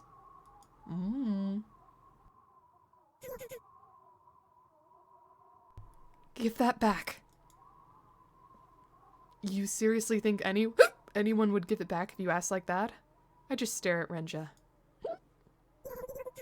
We are superior. Unlike you people, we're not fakers appealing to teenage brats who buy cheap knockoffs and brand-name sneakers. That sounded so pathetic I had to close my eyes. It sounded a little personal. Do I feel empathy for this girl? I do, don't I? That stuff is meant to be inhaled or injected by VIPs who possess soldiers who would gladly die for them when given the word. It's a glorious, high-purity, genuine article. Only the genuine can understand the feelings of the genuine. One day you'll understand. I'm the you from the future. Someone's here to pick you up. Oh, Mel. I don't even have to look up to know who it is. The heavy footsteps and heavy breathing due to the heavy injuries makes it quite obvious. I had a feeling she'd be coming. Or not Mel, Met. Met. Let's go home. Everything will be okay if I do everything I can to treat your injuries. I'm not your master anymore. That doesn't matter to me. What are you talking about? It matters to me. If you're not my slave, you're worthless to me. Your wound certainly is deep, but... I lean in next to Renja and examine her wounds. I take the bug out of my pocket. The poor thing has failed its mission to take control of me. Oh. Oh, how the tables have turned. Renja's eyes are wide open. She mouths the word stop. On closer inspection, I find that her wound isn't actually bleeding that much, so I set the bug free inside of it. I figure it's closer to the spine than her arm. The sky's starting to turn white, but I figured we'd have enough time to get home if we started walking now. So we've got plenty of time. Renja, do raise your right hand. Before I even finish speaking, Renja raises her right hand, even though it's caught underneath a jagged metal part which leaves a big scratch on the back of her hand. I can hear Miss Met gasp. Fine. Go ahead and humiliate me. I don't want to humiliate you. Don't worry, I won't do this again. Let's see. Immediately go back on your word. First of all, I command you to. Don't die. Miss Met speaks up when she catches on to what I'm trying to do. Wait, no, you shouldn't. Next, do cease all sales of both drugs and sweets, and don't send hooligans into our room. Don't cause harm to me or the people close to me. And also, don't work with the church. This isn't what I want. Tell me how you really feel. It is what I want, but I don't think it's a wish worth granting. It's weird, I know. Maybe she's got a point. But I do think it's a wish worth granting. Renja, don't leave Miss Met's side. Miss Met, do protect Renja at all times. In particular, do prevent any situations that might cause the extraction of these bugs things from your bodies. Moving on. And furthermore, do continue to live together in peace for good.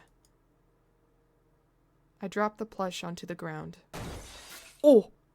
I do the best that I can to make sure nobody can ever touch it again for the rest of eternity. This is probably the limit of what I can do. At the very least, I feel refreshed. Let's go home. I talked to my 2 friends who've been watching over the whole thing. I want to take a bath. I want to eat meat.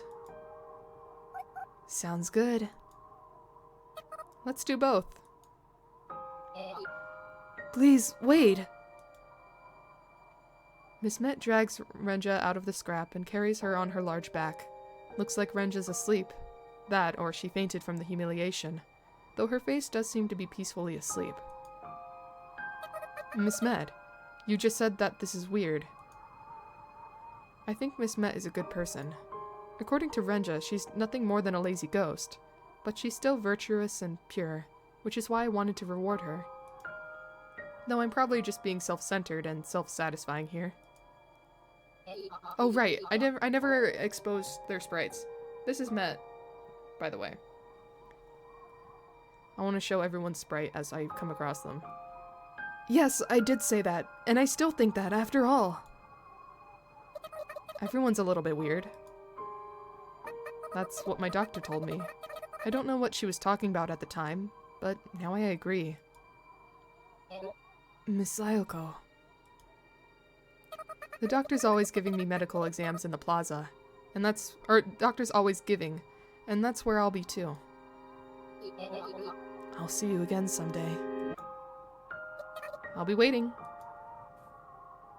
My 2 ghost friends and I feel happy as we walk off briskly, not because we don't have time, but because we want to be home as soon as possible. We leave the other 2 ghosts behind.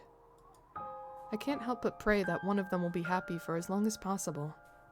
What happened to Yoru? Where is she?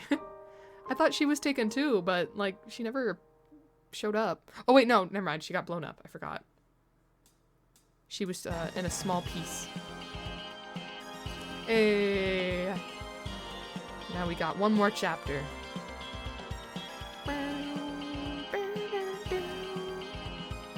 Jam out to the music.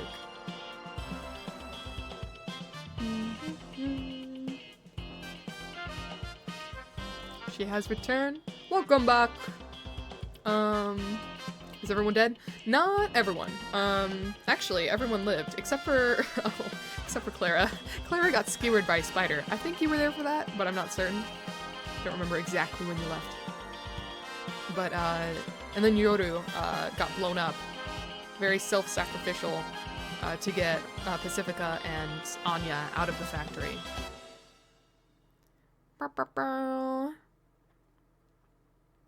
Saw the scene but was distracted. Okay, we got this little flashback moment. Before they died. One summer evening, when the air's hot enough to make you gradually break out in sweat. It's my first summer in this town. It's got a different sort of heat than the city. But just as I do in the city, I make myself as small as possible as I get down from the single-car train and head towards the unmanned turnstiles. She's waiting behind the turnstiles. She's got a small, slender body and a cute face with a small upturned nose. The slight humidity isn't doing her fluffy hair any favors, but even with that in mind, she's still several times more attractive than other girls her age. She notices me. Her face is in a paperback book, but I notice her eyes twitch a little. However, she still pretends to have not noticed me. I hold my card against the turnstiles and pass through them. I do so even though I know I'm just going to go back inside after seeing her. Because she'd get mad if I didn't. Actually, she wouldn't get mad, just pouty, with a look of displeasure on her face, and tears in her eyes for some reason, and her mood wouldn't improve until I personally apologized for every single thing I've done wrong. You're late. Once I pass through the turnstiles, she looks up from her book. I've been waiting for ages. You really expect me to show up immediately when you call me unannounced? That's what I want to say, but instead I say what I usually do. I'm sorry. No, you're not. I'm sorry for being inconsiderate and making you wait out in the heat even though you're tired from practice. I see. Apology accepted. Try harder next time. Oof. The two of us pass through the turnstiles. That's another day's worth of lunch money wasted for a stupid formality. And money's not the only thing I've lost today to feed this girl's stupid desire for control.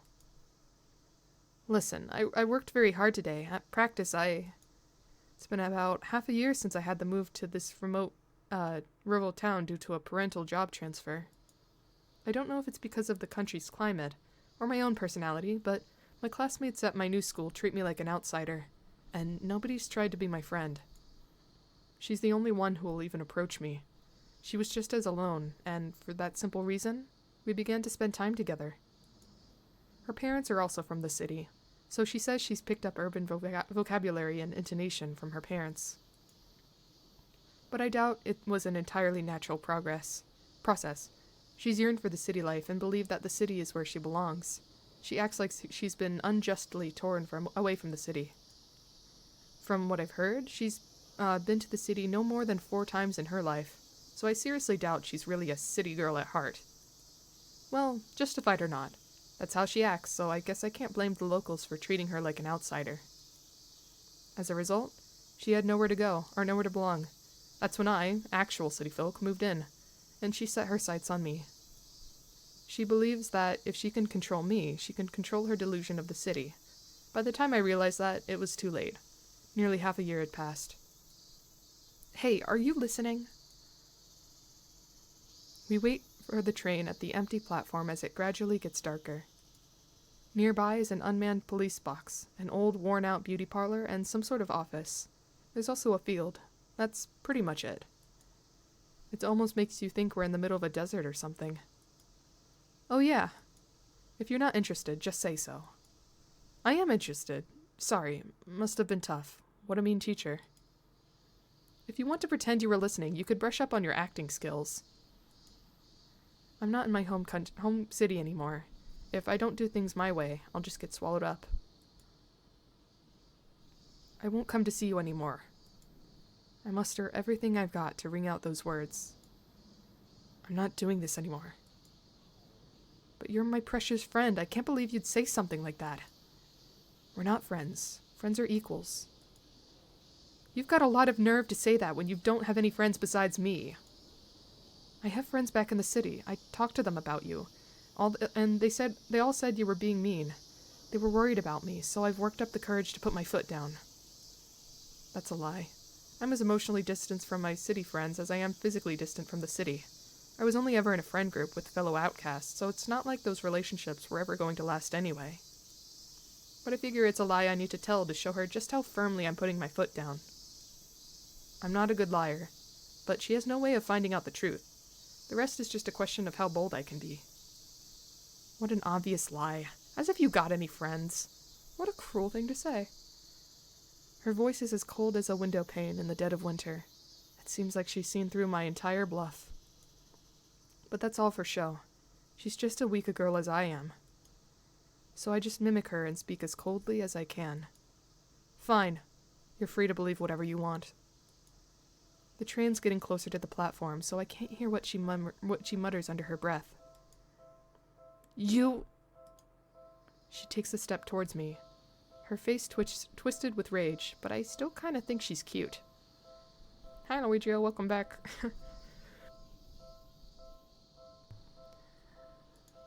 Not exactly the best time to space out. You didn't miss out what Deb said. Basically, what happened is, oh god, something just happened very significant. Before I read this, to catch you up to speed, what happened is, we won the fight against the spider. Miss Met came up, and what we did eventually was we implanted the, like, robotic bug thing into, New Girl. Need to remember her name, but New Girl, the spider girl. So we implanted the device into her and gave the orders for them to never die, for Met to always watch over them and protect them from like their little bug devices being taken out, and to not bother us again. Then we stomped on the controller so it can never be used again. So basically that's what happened.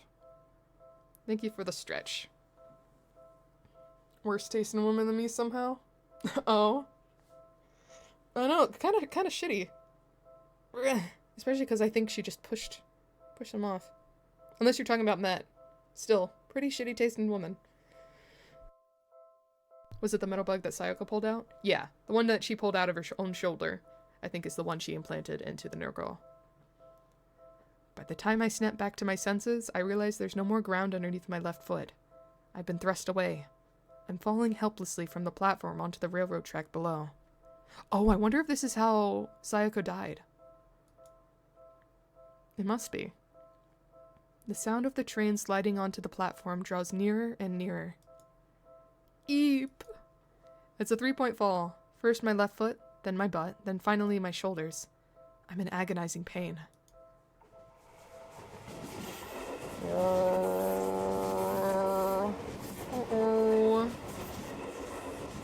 The train slides onto the platform on the opposite side as my ears pick up a distorted grating sound of its brakes. Yikes, close call. In any case, I'm alive. That's kind of a relief since I was ready to die. But that relief subsides seconds later when I see the girl who shoved me and the flames of rage ignite. Hey! Were you trying to kill me? Are you out of your mind? As she looks down at me from the platform, instead of speaking timidly, she yells at me in a low voice I've never heard her use before. Are you trying to say I'm the same as the other shitty kids in the shitty town in the shitty middle of nowhere? I guess it's easy for you to shit talk when you're shit too. You think you're hot shit just because you were born in the city? Well, my parents graduated from a proper university, unlike yours. University? What the hell are you talking about, university? You're no city girl, you're a shitty bumpkin born in the shitty sticks. Oof. This exchange of words is completely pointless. I can't stand staying here. I want to fly away. What city friends? As if. You're obviously lying. There's nothing charming about you at all. What's the point in associating with you? There's no kids who would ever want to be your friend. Not here, not in the city, not in the entire world. Yes, there are. There definitely are. There definitely are. This may be a meaningless yelling competition, but now that I've put it into words, I feel like that's exactly what I want to be true. There has to be someone out in the world who wants to be my friend, who I would want to be friends with. There has to be. When I think about it like that, I start to tear up for some reason. Maybe it's just a way to cope with reality, but as long as I believed it to be true, I can grow stronger in my own way. There must be someone waiting to meet me out there, somewhere far away from this stupid place. I just can't meet them unless I look for them. In the meantime, I'll have to make myself someone worth meeting. I'll come to see you someday. That's why I can't rot and die in a place like this. I look up at the pitiful girl with a defiant smile. She runs away in fear, and by the time the police car and ambulance arrive, I've been laughing the entire time. As a result, the doctors have my head inspected too. Well, at least I got a funny memory out of it. The upsides. Oof. What a falling out. Achievement. Finish episode 4. Alright. Ooh. I'm not sure. I looked at her and I saw her. This seems like a very intense moment. I don't know what's happening in this image. Worried.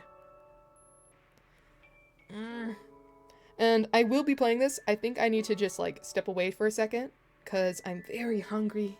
I'm very hungry. I haven't eaten today, and I've drank some caffeine. So forgive me, I need something in my stomach. But I'll come back here and eat it, so I won't be away for too long. Just give me, like, what, 5 minutes? Take your time, gremlin. I'll be fast, regardless of what you say. So let me put a little image on screen that explains myself. Let's see, text. Text. Where's the text? There it is. Bring back the blanket. Oh, I could. I mean, it's right behind me. I'm in my bedroom right now. It's on my bed. Why not? Yeah. Let me add this text. Okay. BRB. Getting. Let's not capitalize that. Getting food. Okay. Let's do that. There we go. Okay. Then I'll be right back. I'll be as fast as I can. Bye!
Oh, I'm back.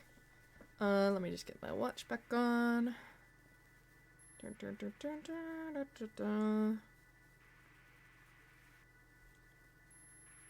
Okay, disconnecting the pulse. Let me just restart it on the scene as well, because otherwise it won't reset. There we go. Should come up any second. Get rid of you. There's the pulse. Yay!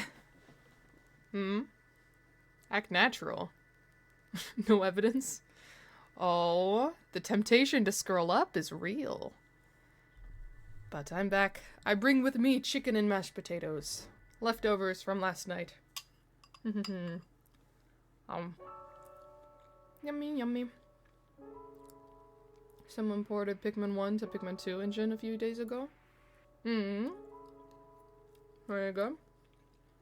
I have not played, but I have been recommended.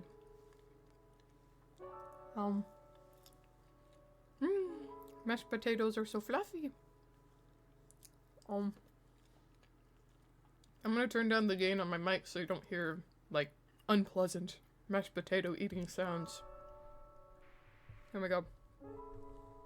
It might sound a little bit more quiet. Maybe it won't pick up some parts of speech, but I think it's better. Turn it up. Oh. You wanna? Last time I turned it up for eating ASMR, someone rated, and it was at a very awkward kind of moment.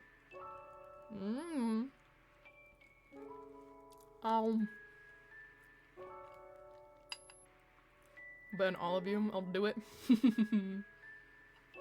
Can't ban the streamer. That's so true. You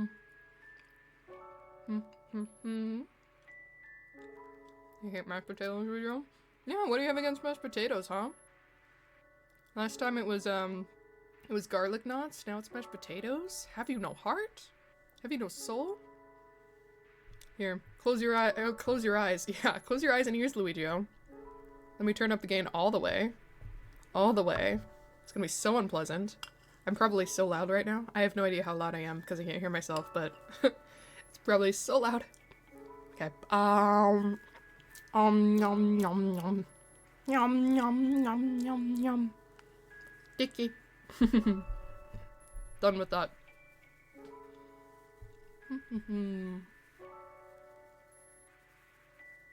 Quality of the stream is increasing. Is it? Chicken.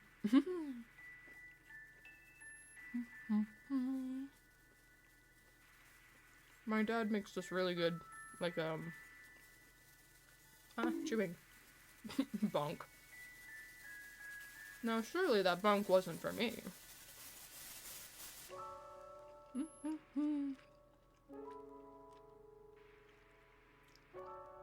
I have manners enough not to talk with my mouth chewing. Wait, what?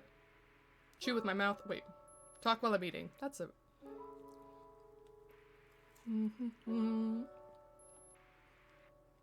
Yummy, yummy, yummy. But my dad makes this really good fried chicken. Not fried, but like, it's like thin cut chicken. Sometimes he like tenderizes it with a mallet. Sometimes he doesn't. He like does the egg panko with garlic powder and like anything he finds in the cabinet. Fries it in olive oil. It's nice. Then add some like lemon juice and some Parmesan on top.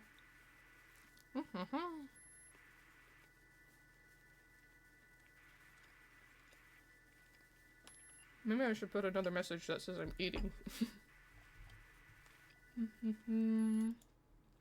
Let's see. Eating.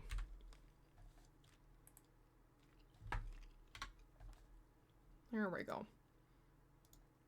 Eating.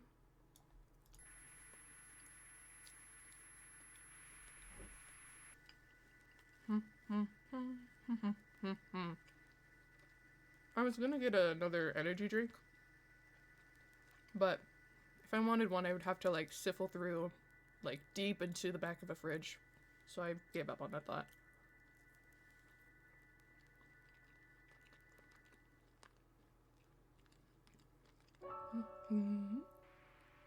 Normally I would curse you for generations for describing that food, but I just ate, so you're good. You'd hate me for making you hungry, but you're fine since your stomach is full. I see, Shay really feels like mashed potatoes. Oh, sorry for torturing you with the description. They're so tasty. Well, wait, hold on. Did I miss it? Someone gave bits. Who gave bits? Philian, thank you for the bits. Did you do that when I was gone? How sneaky of you. I don't think you did it when I was when I was here. You. I appreciate it though. Wasn't that yesterday? Oh, wait, you're right. Does it show for, like, the week? Last night, today. Oh, right, okay. Does it show daily or does it show weekly? Some hours ago? Yeah, definitely. It was past 12 o'clock. Weekly top cheers?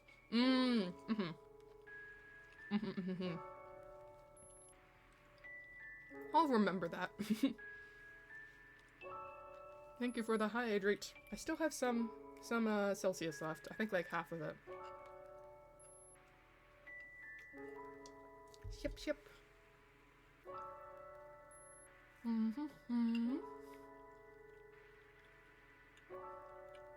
Almost done. I just have mashed potatoes left. I just ate the rest of the chicken.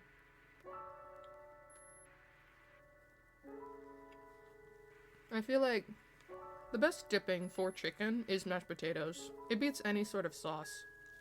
The honey mustard is a close second in my heart. Now, my opinion on Mario Kart, like games? I like them. I don't often play, but I was addicted to Mario Kart on the Wii when I had it.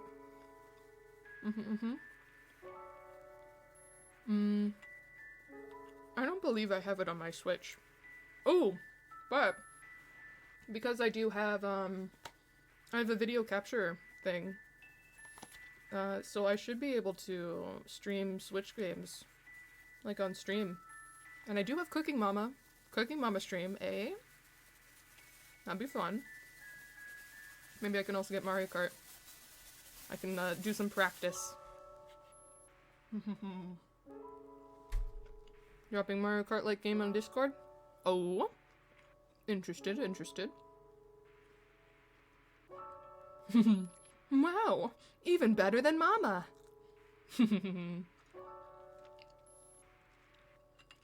That was another childhood game.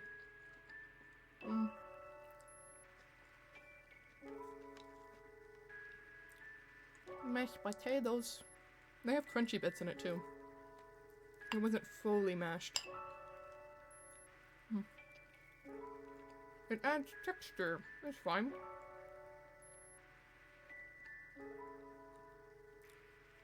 Or I could get all 4 Pikmin games now on Switch. Mm. Is that the preferred way of playing it?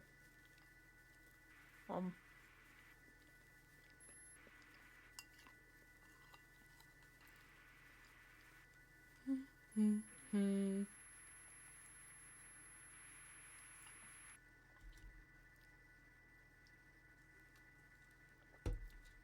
feel like mashed potatoes, it's one of those foods. Anything really starchy. You eat it too fast and your chest starts to feel just a little bit tight.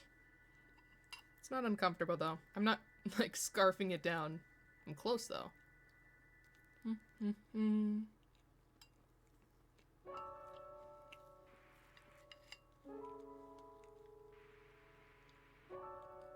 Trying to think what else I have on Switch currently. I know I have one of the Pokemon games. I have Animal Crossing, though I don't know if I want to make that a stream game.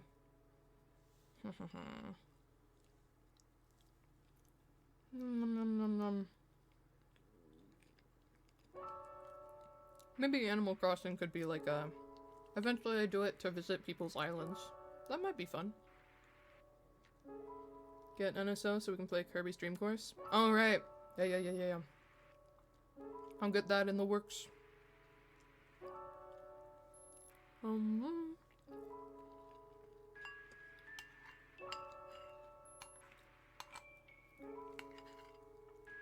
I did make a good amount of money from the seasonal job I had. So I wouldn't mind starting to pay for that. Because I'm allergic to Parsec. I just don't like using Parsec. Because more often than not, it just doesn't transfer over great. Like, it's really, really laggy sometimes, most of the time. So it just makes the experience, I guess, less immersive and less easy to get into.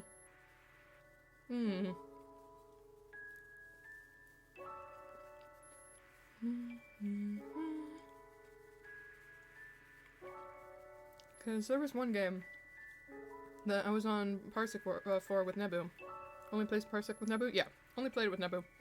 But one of the games we played, it was the one where it's like it was, I think, one of the more recent ones that we played.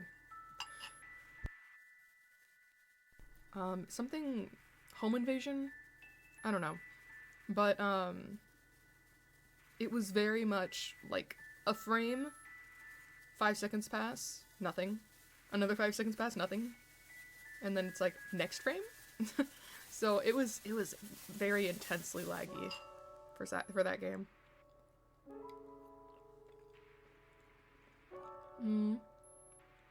Parsec with Kylo, Rez, and his friend, and it went really well. Wasn't the host and had no issues. Just Nebu's Wi-Fi. I see. Well, still not a huge fan of Parsec, but I am open to doing it. Still put my foot down. I don't want to host, but I might join. Alright, finish my mashed potatoes! Yay! Now let me precariously balance the bowl on the corner of the table. That sounds like a great idea.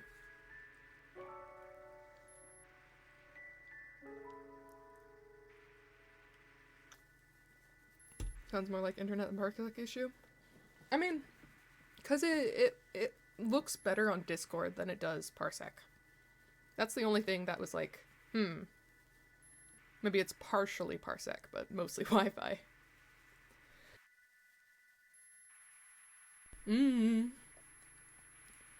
Alright. Ready! Let's go into it again! Do you want to start from chapter 5? The day I looked at her and saw her. I've decided to forgo using the keys. That's what I did last time. Oh, let me get rid of the eating thing. Yeah, eating sign. I got it. But clicking makes it so I don't accidentally fast forward. I've been waiting. And what? It's on auto. Why is it on auto? Why is it on auto? Why are you on auto? Auto is hold. I wasn't holding it.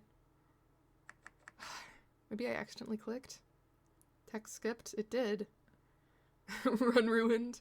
Well, I could do a little cheeky playback. So I'm gonna do that. Or rewind. Rewind is A.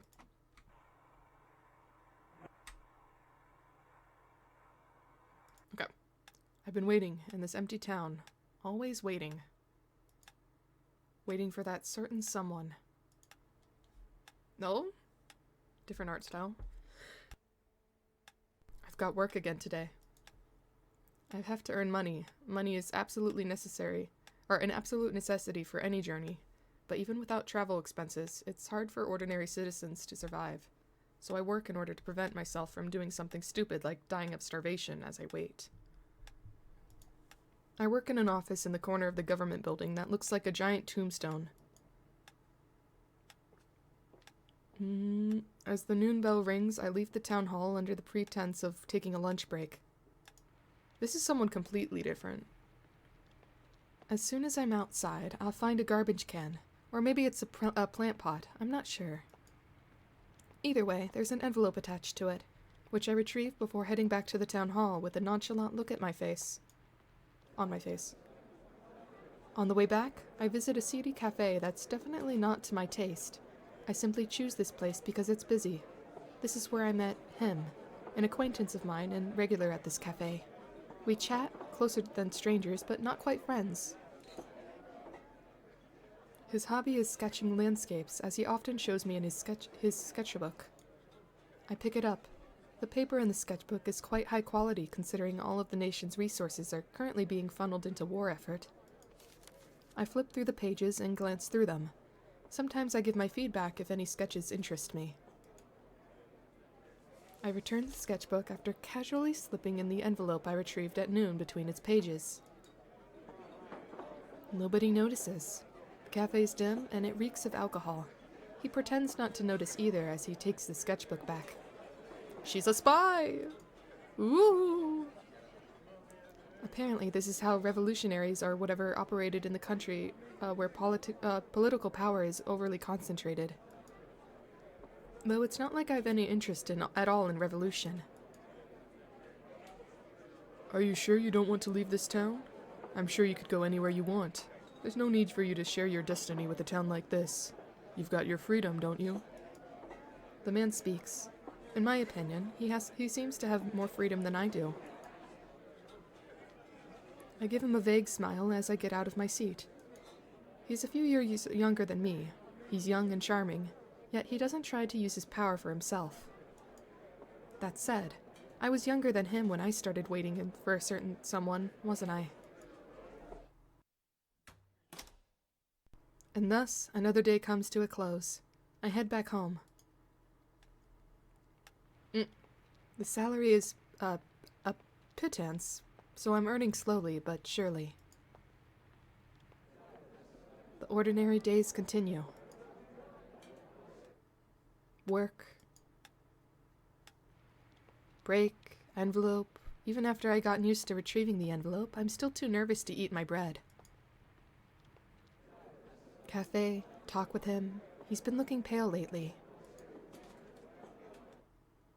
This continues forever. Before I know it, the seasons have changed. But is it a different season in the same year, or a different season in a different year now? When I reach out to retrieve the envelope, someone grabs my hand. Oh, the secret police. I've never seen them before, but I recognize them immediately. A gunshot. The secret police officer falls. It's him holding the gun. Not the person I'm waiting for, but him. I take his hand. And they got married. We jump onto the train and watch as the townscape fades into the distance. And then a bomb drops. Onto the town where the certain someone was supposed to come home to. I let out a vague laugh. Ho ho ho.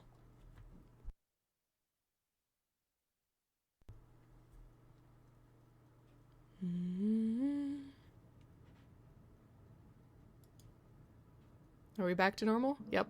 Oh, it's a movie! Ah. When the image fades out and the credits start rolling, I remember that this was a movie. A buzzer rings and we slowly get up from our seats. My brain still feels numb. That was a straightforward plot, huh? The actors were fairly good, so it was worth a watch. The cinematography was beautiful too. They chose a good filming location. I think I get what you're trying to say, but it's still boring as a movie. What do you think, Sayoko? Well, I kinda spaced out, so... Wait, where's Yoru? Snoozing. Oh my, she's asleep, that girl. She must have been that bored. And I agreed with her. Oh, and I agree with her. Hey, don't say it that bluntly. It wasn't an interesting movie, was it? I absentmindedly watch as Pacifica tries to wake up Yoru. It's an old movie theater on the edge of an amusement park in the outskirts of town. That's where we are right now. Inside a dim box lined with a dense carpet, drenched in the smell of popcorn.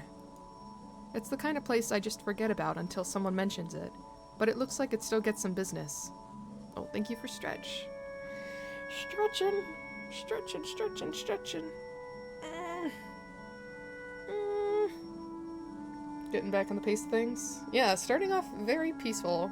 Far cry from how we ended things. It's the last screening of the day, and yet half the seats were full. It's mostly elderly ghosts, but there are a few young ghosts too.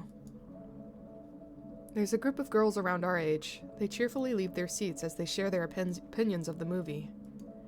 The noisiness would normally disrupt from the pleasant aftertaste you feel after watching a movie, but it also reminds me that there are girls like that even amongst the ghosts in the town. I feel you can find girls like that everywhere. I don't really mind since I wasn't too invested in the movie anyway, but if I were invested in it, I'd want to grab them by the backs of the necks and hurl them out of the theater. I start to think about how I'd catch them all without letting any of them escape, but I stop myself. It's not what we're here for today. Another time. We didn't come here to watch the movie. We came here to see a certain someone. As for why we watched the movie anyway, I guess it was to kill some time as we wait for this person's shift to end. Shift. Well, Yoru's already here, so it's someone working a shift. I wonder if it's Lo, the one who works at the cosplay shop. In any case, the movie's not the main reason we're here. We're here to see the movie's projectionist.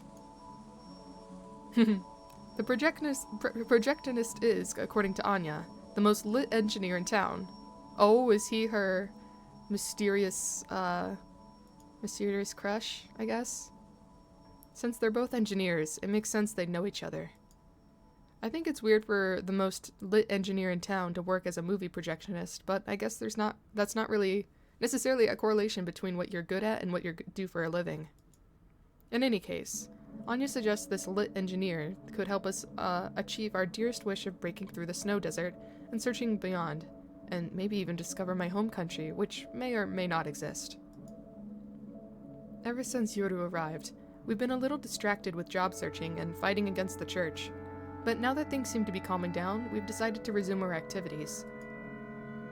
You could probably say we're at peace.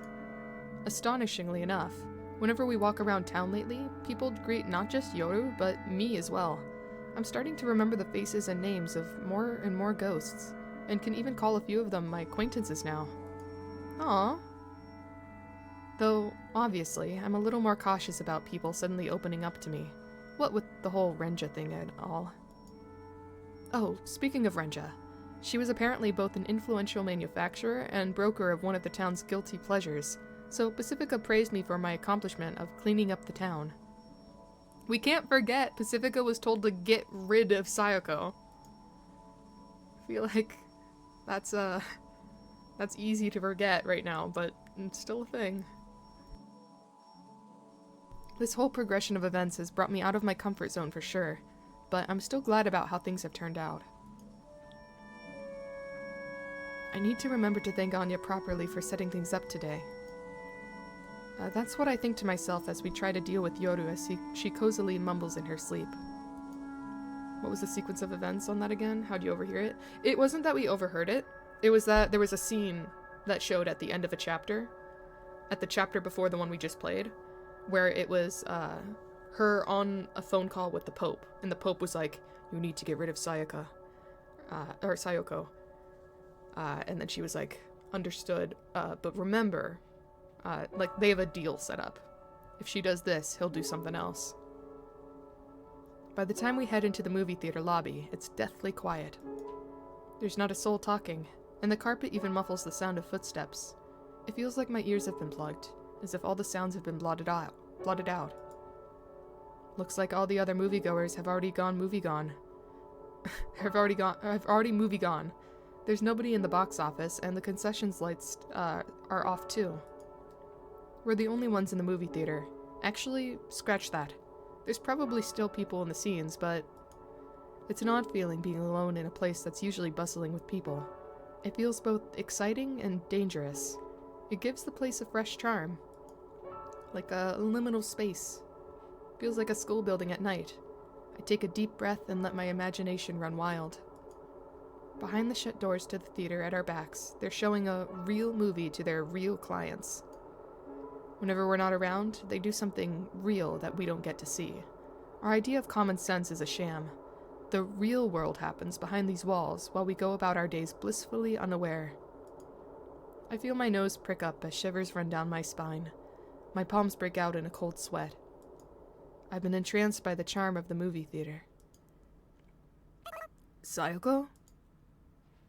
Anya's voice snaps me back to my senses. We're gonna meet up at the rear entrance. That's where the employees leave from. Oh, okay. Let's go. When we leave the lobby, I look over my shoulder one more time. Pacifica asks if I've forgotten anything, but I frantically shake my head. Why did I look back? Do I just like movie theaters? Do I have some sort of special memory at the movie theater? My past. Ooh, I like that transition. Ooh. We wait outside the theater in front of what appears to be the staff entrance. As we wait, the lights shut off on the movie theater's signboard, and employees start leaving at intervals. They all look startled when they see us. I mean, I guess it might look out of place for a group of girls to wait by the staff entrance of a movie theater after hours. Each time a new ghost comes out of the door, the three of us look at Anya. And each time, Anya wordlessly shakes her head. Is that the one? Nope. This must have happened at least 10 times. A smallish man appears from behind the door. He's short, thin, and has the same red hair as Anya, but his skin is literally pure white, which only makes his hair seem all the more vivid. He's a delicate young man who looks like he's never won a single arm wrestling match. Damn. Holy chin. Oh yeah. Yeah, it is pretty rectangular, I would say. None of the other employees had this much trouble opening the door. He makes it look like it's as heavy and sturdy as the door at a bank vault. I can't help but hope it's not him. I don't know what it is about him, but he seems anxious. The three of us look at Anya at the same time. I can't speak for anyone else, but my eyes say something like, "It's not him, is it?" Instead of answering us, Anya calls out to the man with a somewhat surprisingly cheerful voice. Yo, Alec! You're as huge as ever today, maybe twice as big as yesterday. I sense the sarcasm. Lol, nice one! I'm bigger than you, though! Meet Alexi. Achievement. I can hear Pacifica taking a deep breath beside me. When I turn her way, I see her taking a step forward and speak up with a customer service smile plastered onto her face. Nice to meet you. You must be Alec. I'm Pacifica. We've heard about you from Anya, so we came here to meet you. Thank you for sparing us your precious time after work. I bought you some sweets from my friend's store. They're delicious, so try them if you'd like. Sweets? What type of sweets are you talking about? I can smell a sweet scent coming from the paper bag in Pacifica's hand from all the way over here. And yet, it might as well be poop in the bag the way Alec goes ugh and ah as he reluctantly picks it up. Yeah, he's obnoxious. I hope you find them to your liking, Alec. If he gets drugged, I doubt he could be of help. True. True. But maybe it's to make him more compliant. I don't know. Ha ha ha ha ha. Alec lets out a dry laugh. I can tell his forehead sweaty despite the frigid temperature. Alec trembles and mumbles as he talks. I've got a bad feeling about this. Oh, milady. Don't say milady. Milady Pacifica, I'm shocked that you would call my nickname upon our first meeting. You truly are a lady with an accomplishments of 10 and connections of 100. I'm the kind of guy who's shocked when a stranger calls me a nickname, but it doesn't even faze you, huh? That's amazing. Let me give you a... Here's his sprite, by the way. Pacifica lets out a groan. Alec is short for Alexi. That's his name. I guess I should have made that clear, huh? Awkward silence. Everyone present is uncomfortable. Nice to meet you, Miss Alexi. You can call me Yoru, and that's Sayoko over there. She's a ninja. Way to break the silence. Oh, and I'm a doctor at the psychiatry stand. My hobby is doing this and that with Sayoko. What do you like to do, Mr. Alexi?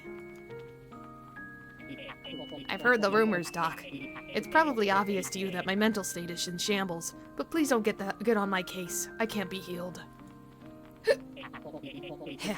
And as for hobbies, I've got none. I'm just a boring man. Yoru shrieks. I hear you excel in engineering. Is that right, Anya? This guy's a genius, I guarantee it. That is a lie. There's tons of randos out there as good as me. I'm just the closest one within your reach, right, Anya? Whenever I look at this Alexi guy, I get a strange, irritable feeling.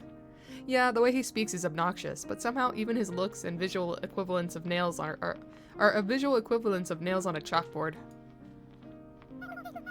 Sayoko, this guy seems like he's in a serious need of counseling. Oh. Oh, they're like a... Cute. I completely agree with you. Yoru deals with a lot of patients like this. They all look older than their age, but act younger than their age. And the dissonance between their appearance and their behavior irritates everyone around them. Man-child. That's so mean. It is. These people fuss over even the most trivial mistakes, and even if you do something good for them, they don't appreciate it. In fact, they even find some way to berate you. They can't control their own nature, so the ones that come to Yoru for help are the ones that are at least recognize that they can't control themselves. When I see them, it makes me wonder if I'm like that too. I mean, they don't even notice their own accursed disposition. They don't understand themselves. If you're lucky, you might find one who thinks something's weird about themselves, but that's it. In other words, I might be like them and just not know it. That would suck. I don't want others to think of me like that. Even thinking like this makes me feel like I'm putting myself a step above them. Even thinking about thinking like that, it feels disgusting. I'm just not good with those sorts of people, and I haven't even spoken a word to him.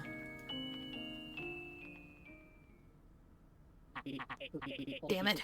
It always ends up like this. Everyone's disgusted whenever I talk. I'm trying to be a nice guy here, but I just don't get it. This sucks. Damn it, just let me go and get to business already. Nice guy. Say, why don't we go to the cafe and talk, instead of talking outside? Nah, I'm good. An otaku like me would degenerate in a cafe. Otaku. That's another archaic word he's used. It refers to someone who would rather be alone with machines, games, or comics than interact with other people. The term otaku originated from my home country, but it's not a race or a clan or anything. It's an ideology. It's a way of life. I suppose you could say that otaku are people of culture. Ha. In that case, fine. Let's talk here. I heard you could help us. That's right, Alexi. I'm sure we talked about this before, but I want your expert advice to help us reach a breakthrough, and I can't reach with my skills alone. You'd ask for help from a smelly otaku like me? I'm flattered. It might be hard to believe, but I do what I do want to help you ladies out. If I can, that is. pushes up glasses. Whoa, thanks, Alec. But you see, I'm a little preoccupied. Basically, I need to finish my current research project first. Yeah. How long until this research project take? Or how long will it take? I don't know. Do you have a rough estimate at least? It'll take a long time, I can tell you that. But I don't want to pretend to know something I don't. That's why I said I don't know. Alright, smartass. You can't hurry it up just a teensy bit? You could also multitask. As if. We otaku are traditionally single-taskers. That's news to me. Why are you in such a hurry? We ghosts have an infinite amount of time. If waiting will solve a problem, why not just wait? If you can't wait, you can just ask someone else. IMHO? Oh god, what does that mean? IMHO.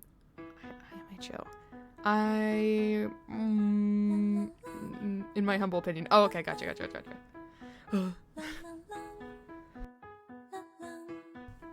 Makes sense. Don't expect so much from me. Alexei mumbles something under his breath as he locks the staff entrance behind him.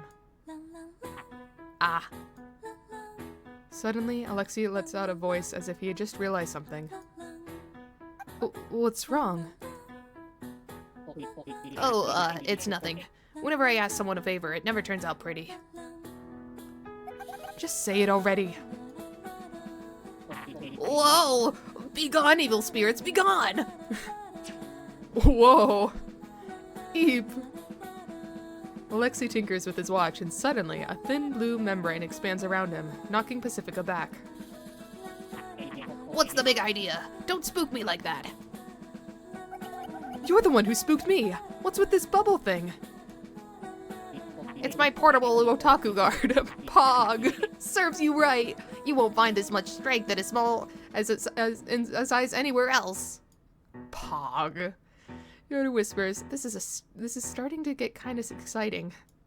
I nod back. I can certainly see why Anya places so much confidence in Alexei's engineering skill. That's what I think to myself as Yoru secretly gets pumped up. She does have a taste for weird things after all. We must attain the Pog! We must attain it! Shut it off this instant! No! You'll just get mad at me. How can you tell I got mad? Because I'm gross. Females have always thought that I'm gross, so I could tell you'll be mad even without you having to say anything. Don't call them females. That's the first thing you did wrong. You can't just judge total strangers just because they're women. That's exactly why they hate you. Pacifica picks up a shovel off the ground and charges at the, what was it called? The portable otaku guard. I want one. Anyway, Pacifica starts hammering away at the barrier with the shovel. Each time she hits it, it lets out an unpleasant low-frequency sound wave, and eventually, the barrier's outline starts to fade away. Oh, so it has its limits.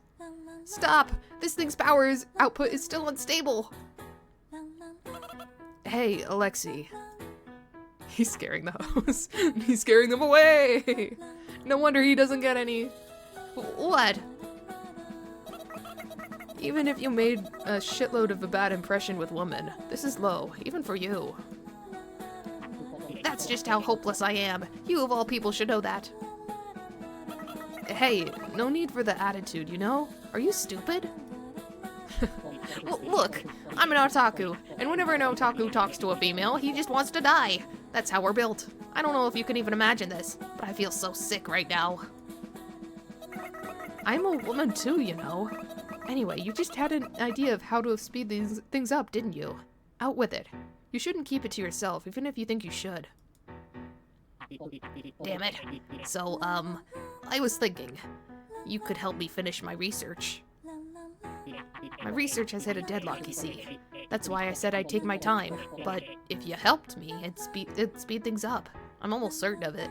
So, who would want to help someone like me? Don't beat yourself up like that. Why wouldn't we help you? Anya's unusually talkative, and Mr. Alexei seems to be somewhat open with her. It's a refreshing contrast. Anya's usually the passive one, so she almost seems like a different person. Mr. Alexei turns off his pog and falls silent. He just needs to tell us his thoughts. So why does he need so much time to concentrate? Though I guess it's unfair of me to think like that, since I'm friends with friends and we outnumber him.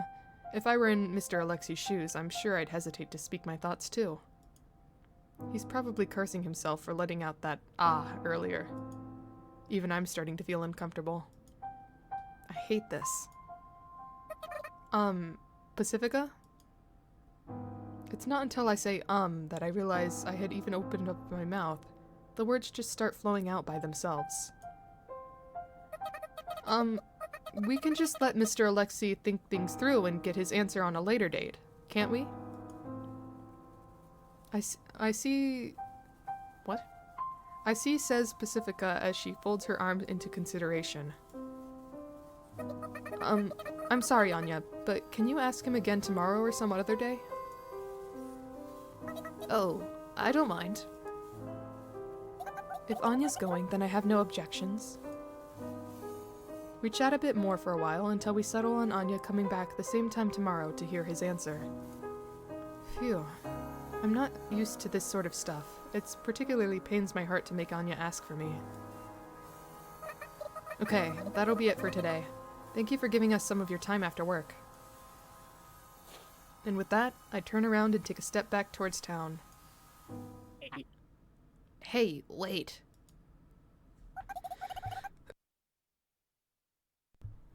Oh, what is it? If you have more to say. Mr. Alexei firmly interrupts the fed-up Pacifica. Oh, they do not get along. Oh. Not you, the ninja. Can I help you? Were you trying to patronize me? When I turn around, Mr. Alexei takes a step towards me. Sensing the unrest in the area, Anya clicks her tongue. Not at all. When people patronize me like that, it just makes me feel all the more ridiculed. I think so too, which is why I'm not trying to look out for you. I'm just cold and want to go home. You're just saying that as an excuse so that your friends will praise you later and you can feel good about yourself, aren't you? That disgusts me. What a jerk. Mr. Alexei's face is totally flushed. He's taking heavy breaths in and out, wheezing hard. Your next line is, I totally get how you feel, isn't it? Yeah, I do get how you feel. I also kind of get why you'd be aggressive about it too. It's exactly because I get it that I shouldn't say I get it. I get it. So, if we flip things around and you're saying that you get how I feel, then... right? Please stop. You think you know anything about me? Disgusting. Oof. Mr. Alexei lets out a weird sort of groan, but he's smiling. Savage AF. I don't know what savage AF means, but Alexei chuckles after he says it. You don't have many friends, do you? Maybe not. Anyone without many friends is a friend in my book. Oh, okay, I guess we're getting along now. Was that a test? What? That's my personal theory. Fine, I'll show you the goods. Come with me to my lab. This time, Mr. Alexei turns his back to us and trots off. What was that cartoon noise? His shoulders shiver, and after a few steps, he tumbles. Yoru makes a smile and a thumbs up. That guy's a pain. I agree with Pacifica's grumble and my silence of my heart as Anya helps Mr. Alexei get up, and we follow behind. Intro music! Hehe, probably for the last time. Unless there's a super secret level, but I don't know.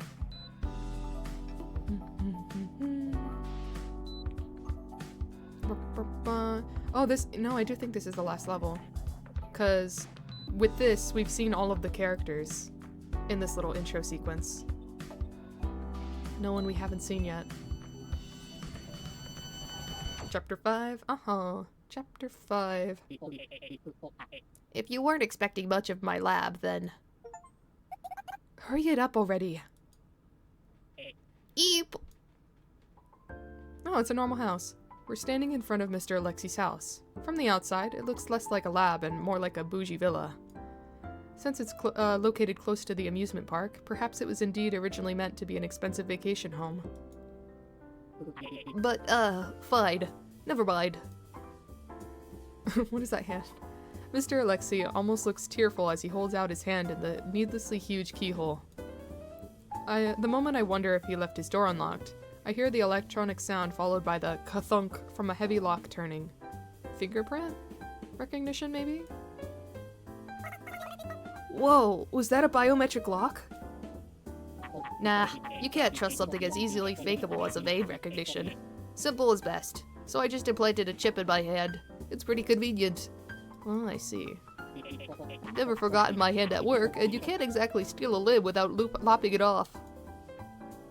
You hear that? Alec is a genius, right? He's threading a fine line, though. Ooh, animation. The door opens, the lights turn on automatically, and moments later, the air in the room gets pleasantly warm. I guess the heater turned on. We stand in front of the entrance as we look at the interior of the room, which is just as showy as the exterior. Music, music, music. This way. Sorry about the mess. What mess? This place is so clean and stylish, you'd expect a gentle housewife and a boisterous children to come out and greet the man of the house. It's such a stark contrast to the image of the homeowner. What a nice house, huh, Sayoko? If only our place had this much space. Oof. Do you live alone, Mr. Alexei? You two are pretty much the only ghosts who live together. Everyone else lives alone. Oh, I didn't know that. This is my workshop, and... Ah, damn it. I knew it. Why must you do this to me, God? The workshop is what appears to be a remodeled kitchen and dining room. Unlike the rest of the house's beautiful interior, it's the only disorderly area. Mr. Alexei quickly runs to what was most likely a dining room table that's been remodeled into a large work desk. Just how much has gone back today? Oh, because things disappeared to the junkyard. I'm left wondering what he's talking about as he starts screaming at the ceiling. Ah! It's 1 step forward and 3 steps back. Way too much has been disappearing lately. No, don't tell me. Not the bolts, too. It's a jumbled mess now. Mr. Alexei laments as he rummages through what appears to be a pile of parts left on the work desk. The module looks okay, but where's the cable? Is that gone too? How could this happen? FML. So what exactly are you making? Isn't it obvious? How is any of this obvious? Okay, what if I did this? Mr. Alexei strikes a few keys on a nearby computer keyboard. Ooh. Whoa! It kind of looks like the girl that, when we first started up the chapter. That little thing from the movie. A translucent woman's head starts floating midair. The spectacle has so much impact, I unconsciously pull out a gun and just barely stop myself from pulling the trigger. Calm your tits! It's just a hologram, a 3D projection! Calm your tits! New model reveal. Ah. Speaking of, I need to get back to doing that. Cause all the art is done. I just need to finish the rigging. It's so much work though. I'll get it done, I promise. What is this? She's what I want to show you today. She's my girlfriend. I couldn't get one, so I made one. We all fall silent for a moment as if to search through our memories. That head does seem familiar. A girl with a faint smile. It is her, the one from the movie. She's not fully grown up, but if you stare at her for long, you'll get glimpses of a mature woman. Something about her seems to hide some inner darkness. Have I seen this ghost from somewhere before? I can't say since I don't have many female friends. She's attractive at the very least. She's pleasant to look at. Oh, the movie! She was in the movie! That's correct. These words permeates into my head the way the sweetness of a rock candy permeates into the mouth when you're tired. It's like I've been waiting for it. But on the other hand, I've got a bad feeling about this. Was the girl in the movie his project? Isn't she wonderful? I mean, I guess. But she's only in the movies, right? Indeed, she's nothing more than an image caught on film. She has no substance. In other words, she's just an illusion, but what if I could make her real? Wait, so Alec, you're trying to make this chick? No, that's not it at all, Anya. Good, I thought you had gone way off the deep end for a second. I'm just deploying her into this shitty world. I am a god. Oh boy. What do you mean by deploy? He means make, but a fancier word. Not at all. I thought of the shitty woman in this town. At least you'd get me. To make her would be to simply create something in her image that would act like her. But what's the point in that? Yeah, what would be the point in that? What I want is to ascertain each and every one of her functions, either abstractly or concretely, and deploy her into this world. Not just in spirit, but in body too. That's what this project of mine entails. And then what? Live with her, obviously. You see it all the time in anime, don't you? Every day she'll wake me up, eat meals with me, and welcome me home. She really is my girlfriend.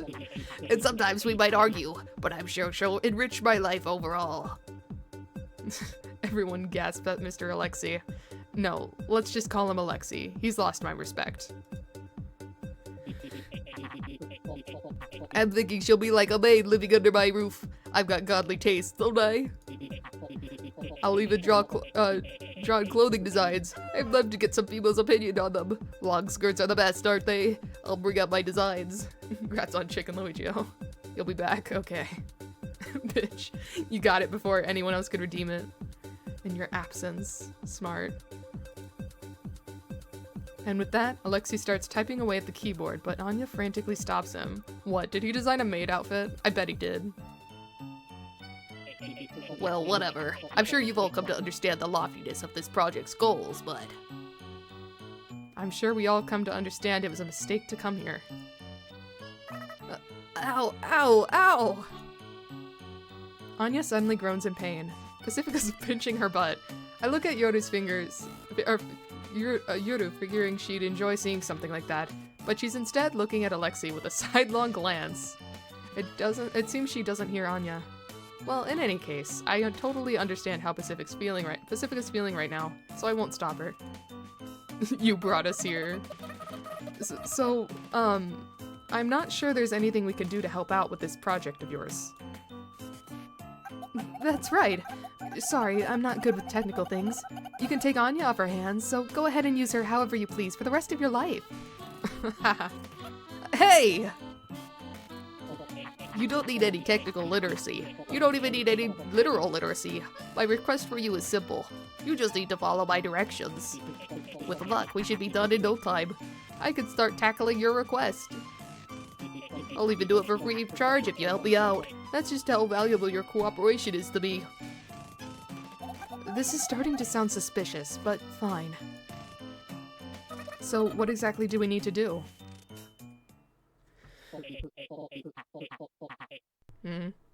You ladies just need to look carefully and closely at both my work and at her.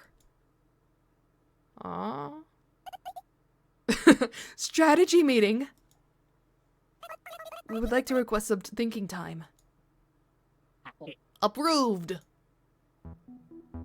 Okay, at Pacifica's command, we all gather in the corner of the room. I'm sorry, guys, for, everything. That guy's messed up in the head. But what he's doing is incredible. Yeah, he's always like that. Nobody can keep up with him in more ways than one. But his engineering skills are the toppest of top-notch. He could single-handedly do stuff I couldn't do even if there were 9,999 of me. So you do something that gross if there were 9,999 of you, huh? No, I don't think I'd ever do anything as gross, no matter how many of there were. He's certainly an eccentric, huh? JSYK, I can hear you. FML. They're trying. My defense, there's been plenty of complicated words I got first try during this stream. So I'm not too mad about that. Say, Alexei, what do you mean when you say you want us to watch you? It's not like you want us to make sure you don't fall asleep at work or anything, right? Well... Alexei's eyes sparkle. The sparkle of a prideful engineer. But it's probably for the same reason as when he went off earlier. We can't help but put our guards up. Ghost capacity. That's just what I like to call it. But you know what I'm talking about, right? There's a limit to how many things we the ghosts can have. Once things go back to the garbage dump, you'll have to pick them up again. Oh, so we share custody of all of the materials so they don't disappear on him. I'm assuming. Yeah, of course we know that. The hole in the ghost pocket. Isn't it called the bottomless ghost bag? Is it? Well, things may disappear. They should last for as long as they're placed within your territory, or you keep their existence in the back of your mind. Both Pacifica and Anya nod. I nod too, due to peer pressure, before realizing, oh yeah, that's right. With the exception of the bare minimum, my belongings quickly disappear too. Alexei makes it sound like you're guaranteed a certain extent of possessions, but it feels a little different in my experience. I think the reason these things feel more natural to me lately is, now that Yoru's moved in, we share our belongings.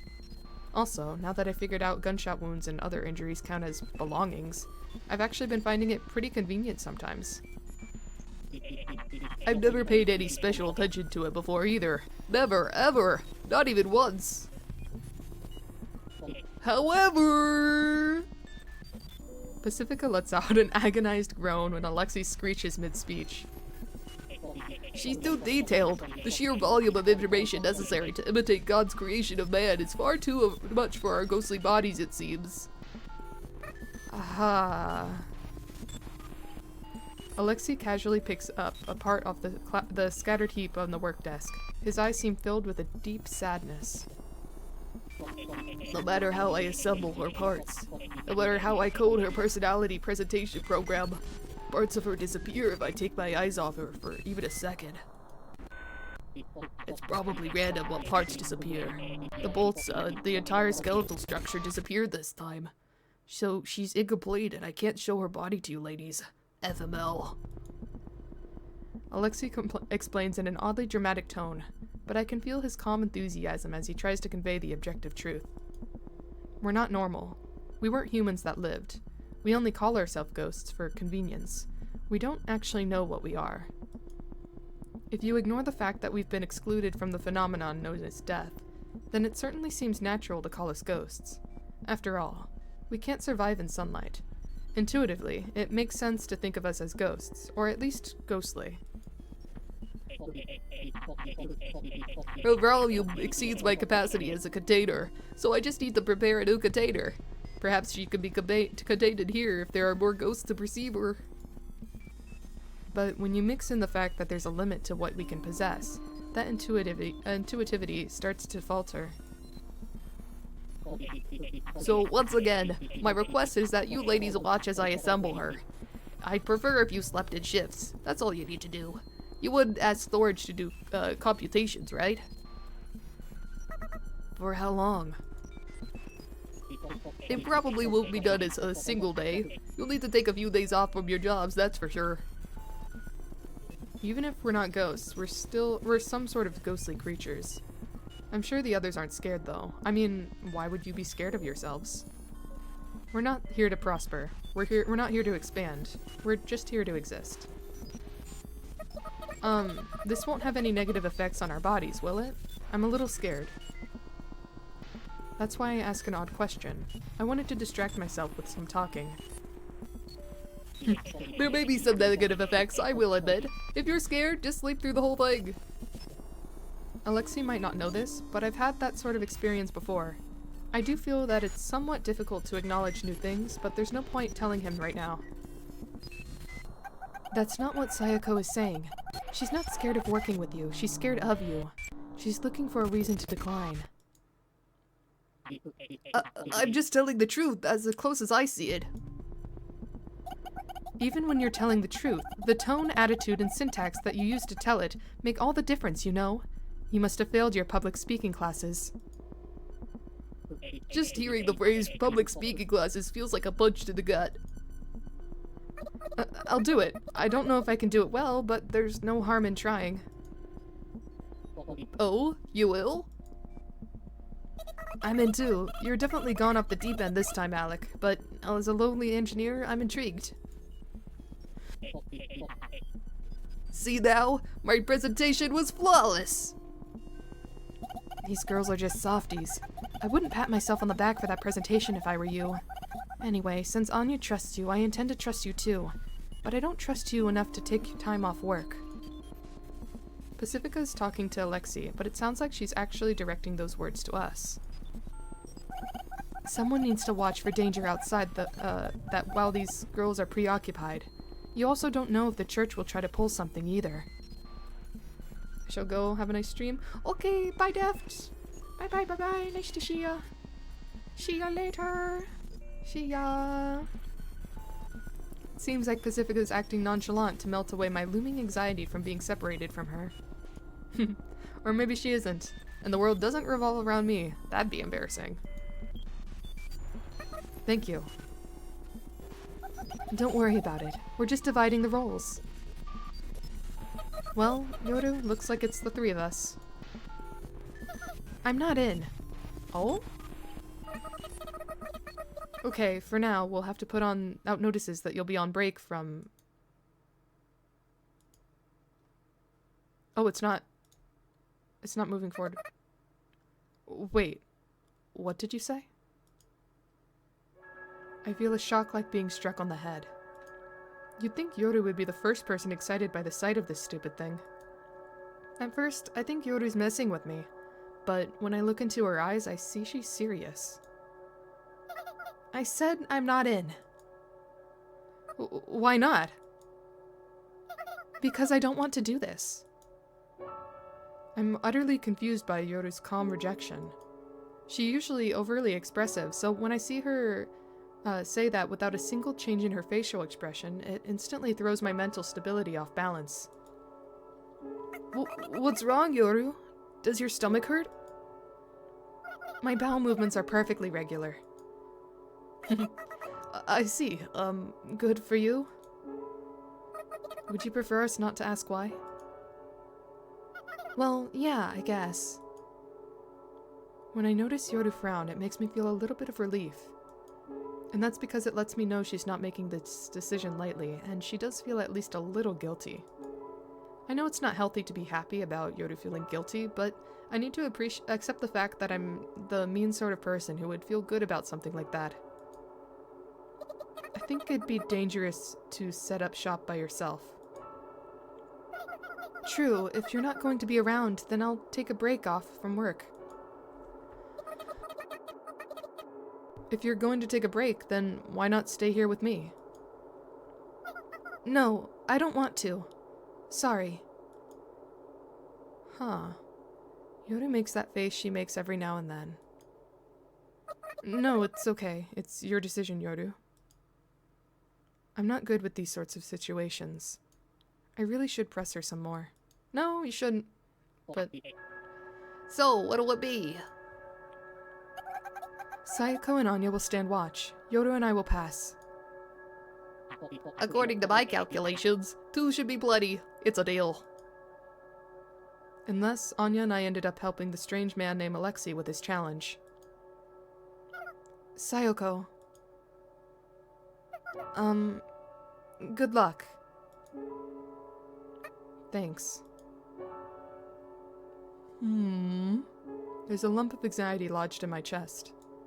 I never pretended to know everything about her, but this still comes as a bit of an unpleasant surprise. She did always stick by our side until now. Alexei truly is skilled at engineering, which is why I think he can help us further our goals once this is done. I'm also interested in Alexei's insights about ghosts. There's so much I'd like to ask him when we've got the time. At least that's what I keep telling myself as I try to find a way to justify my decision to take on this job.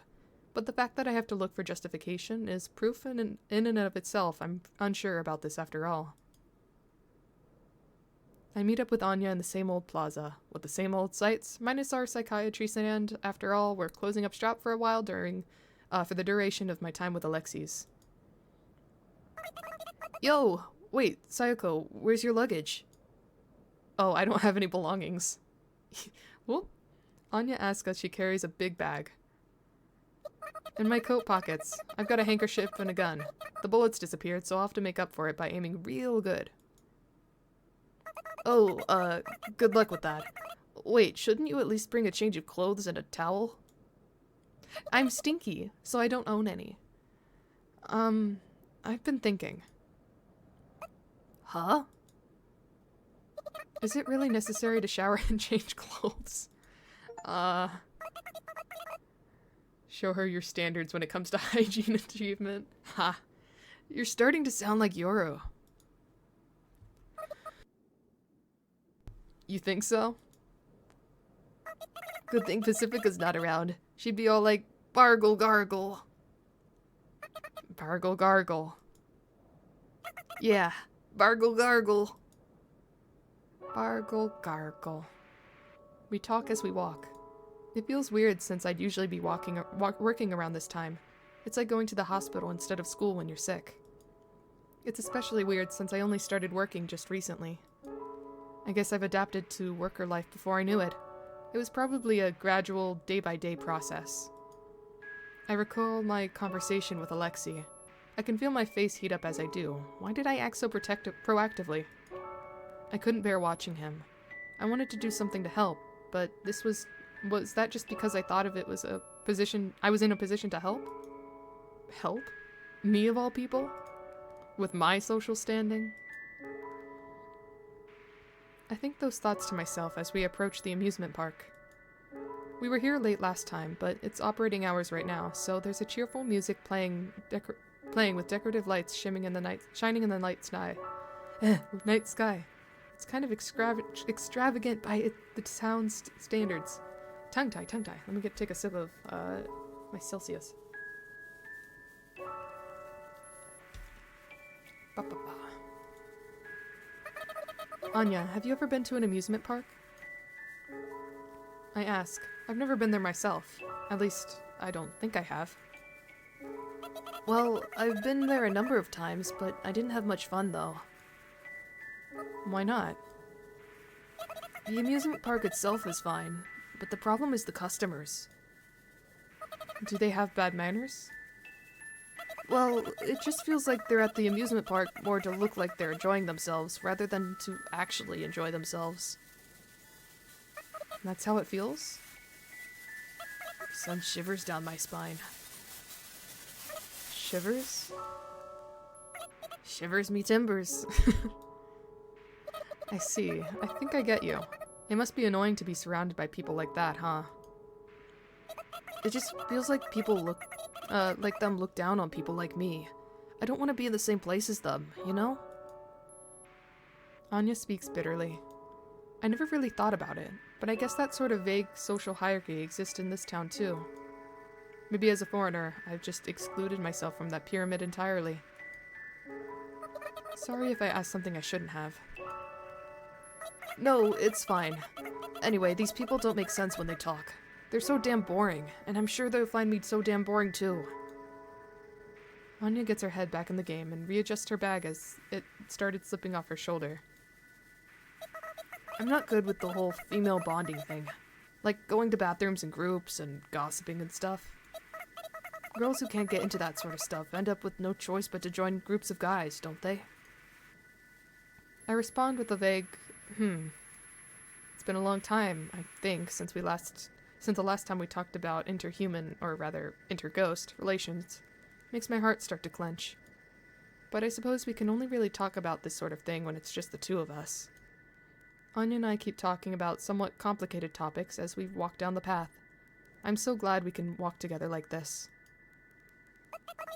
But when you join a group of guys, then you have to deal with romance and all that poop. So it'd be even poopier. I'm so glad I got you girls. Yeah, of course, when it's just girls, no romance, absolutely. Ha ha, ha ha, laughs. Laughs in Yuri, laughs in doomed Yuri. Anya says that with a smile. It's a somewhat awkward, forced smile, but it's kind of cute in its own way. It's almost devilish smile. I could see why a group of guys wouldn't be able to leave her alone. I consider smiling back at her, but I'm so awestruck I decide not to. Even Anya's not safe. Not safe from the subtextual thoughts. We pass the amusement park area and approach Alexi's house. It definitely feels like it's way too fancy a house for Alexi to live in. Cough cough. Though I suppose the fact that he lives in it all by his lonesome does fit him. If Yoru was here, she might call this his sleepover. Oh yeah, Yoru. The more I think about her absence, the more depressed I get. I guess I just shouldn't think about it then. A sleepover, huh? I doubt it's going to be something that fun. So, do we just sit and watch? If I remember right, yeah. That guy doesn't lie, so I'm sure that's really all we need to do. It makes me feel kind of guilty if that's really all we're going to do. I fidget as we stand at Alexi's front porch. At least we'll have lots of free time, you know? Anya rings the bell. Something starts rumbling inside the house. Then Alexi shrieks. I smile wryly. I'm sure he'll ask us to do something else sooner or later. I guess there's no point in worrying about it.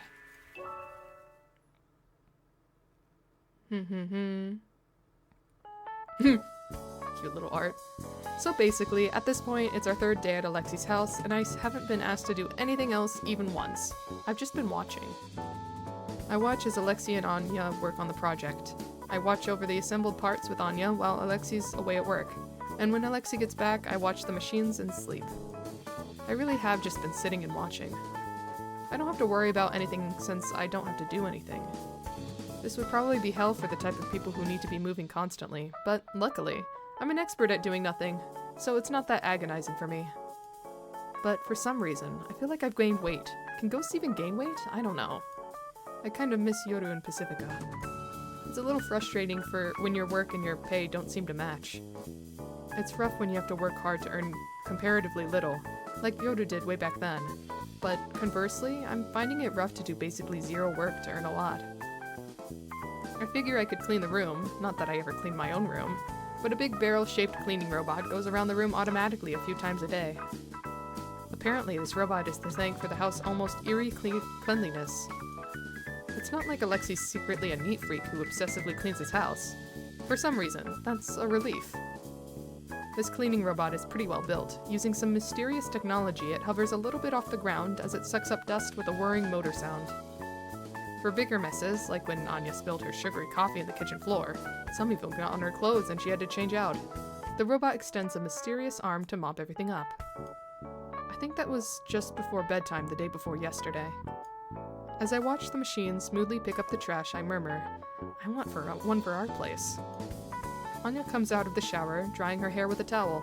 It seems like she heard me, so she starts talking about the origins of that machine. Alexi and I made that thing together. Due to the annoying customer request, it had to be made from the ground up, so Alexi asked for my help. Though it was mostly Alexi's work, and I just helped. Contrary to her derisive words, Anya sounds pretty proud of herself as she talks about the cleaning robot's features. That incredibly powerful armored vehicle we tried to leave town in. Apparently this cleaning robot uses the same power source. So, unlike a battery-operated machine, there's no need to charge it, and it's more powerful too. So, could this thing explode? explode like the vehicle? Maybe if I had made it. But, well, Alexi's amazing at hardware. He's actually a software guy. The software meshes perfectly with the hardware specifications and has complete control over the generator's current state. Software refers to programming and hardware refers to mechanics, right? Oh, yeah. I'm kinda gross, aren't I? I just blab on and on about technical jargon, like an otaku. You're normal, Anya. No, even better than normal. Anya smiles gently at my words. It almost feels like it's not even Anya I'm looking at. If only. Thanks. It becomes, is it because of her flat, wet hair? Her dressing gown? Wait, what was I just saying? Okay. Recalling memories is a good way to kill time. You could try to see how many details you remember. Any ambiguous parts can be supplemented by extrapolating what you remember from adjacent memories. Oh right, I'm pretty sure... Hell yeah! Yahoo! Oh, did they do it? My memory recollection is suddenly drowned out by some strange noises. What happened? Oh, take a look. Look at it. Oh, before I know it, the pile of parts on the desk has become what appears to be an anatomical model of the skeleton. This is probably her skeleton, I guess. The right arm is the only portion that has parts with some flesh on it. Probably not actual flesh. The exposed metal bones on the fingers slowly clench into a fist and open again. It repeats the cycle a few times. It's moving, huh? What a beautiful rock and paper. That sure is, something. It's not just that it's moving, it's that it hasn't, ever been this complete before. The skeleton usually falls apart before I can assemble it, and the nerve connections get severed before I notice it. My hypothesis was correct. Thank you. Thank you so much. What about the interval software? That's going by favorably too. There's no missing data so far. I don't think what'll happen once I increase the volume of the data. Or I don't know. But that shouldn't be too much of a problem now that we've established a solution to the problem that's been plaguing me this whole time. That was the most crucial aspect of the whole project. I'm happy I could be useful.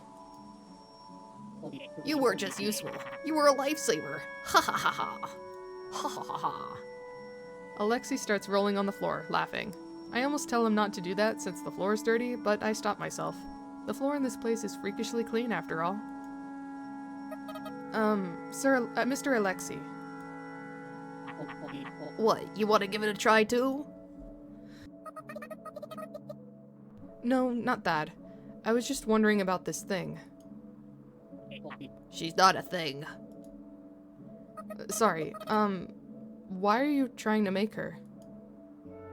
Because I can. No, wait. Let me put my thoughts in order. Oh, no, you don't have to think so seriously about it. I'm thinking! Don't talk to me! Oh, come on! Why do I have to feel this wretched? I look at Anya for help. Anya sticks her thumb up and makes a cutting gesture across her throat with it. I smile wryly. Thank goodness. Looks like I got the right idea. And thus? So, why are you trying to make her? Because I'm curious to know if God will allow me my desire. Punched him in the face. God? Are you talking... You're talking like a member of the church. He's a believer. Uh-huh, he is? He's one of them. He's got some differing opinions compared to the priest, though. So I guess he's more of a heretic. You could say that. Every scientist is a sort of clergyman who wants to get closer to God's wisdom. That's what I think, at least. I thought it was common sense that people like Alexi would be realists who don't believe in God, so I'm a little confused. But now that I think about it, when we first asked for Alexi's help, he did easily agree despite saying it would take some time. He was probably thinking proactively on how it would benefit others. It's a little late now, but I can't say I didn't sense there'd be an ulterior motive to his seemingly good intentions. Since God made us in his image, I'm curious if he'd allow us to create something in our image. Honestly, I had my doubts, but that changed now that we're here, right? I thought I'd reach a dead end, but I was wrong. This is a trial to see if I could climb the barrier. Alexei stands in front of his computer and presses a button. She stops clenching and opening her fists. What I'm trying to implement is a perfect artificial intelligence that copies the mechanics of a human brain. It's a self-conscious reproduction of us that won't control the population or hijack missile interception systems, and is neither dumber nor smarter than us. If every part of the copy works properly, this being will have true consciousness, and while I don't even want to think about it, if she suddenly gets struck by a car, she'll be torn apart, and that consciousness of hers will be lost for all eternity. Does this idea remind you of anything? A hit and run. That's not what I meant. Then what do you mean?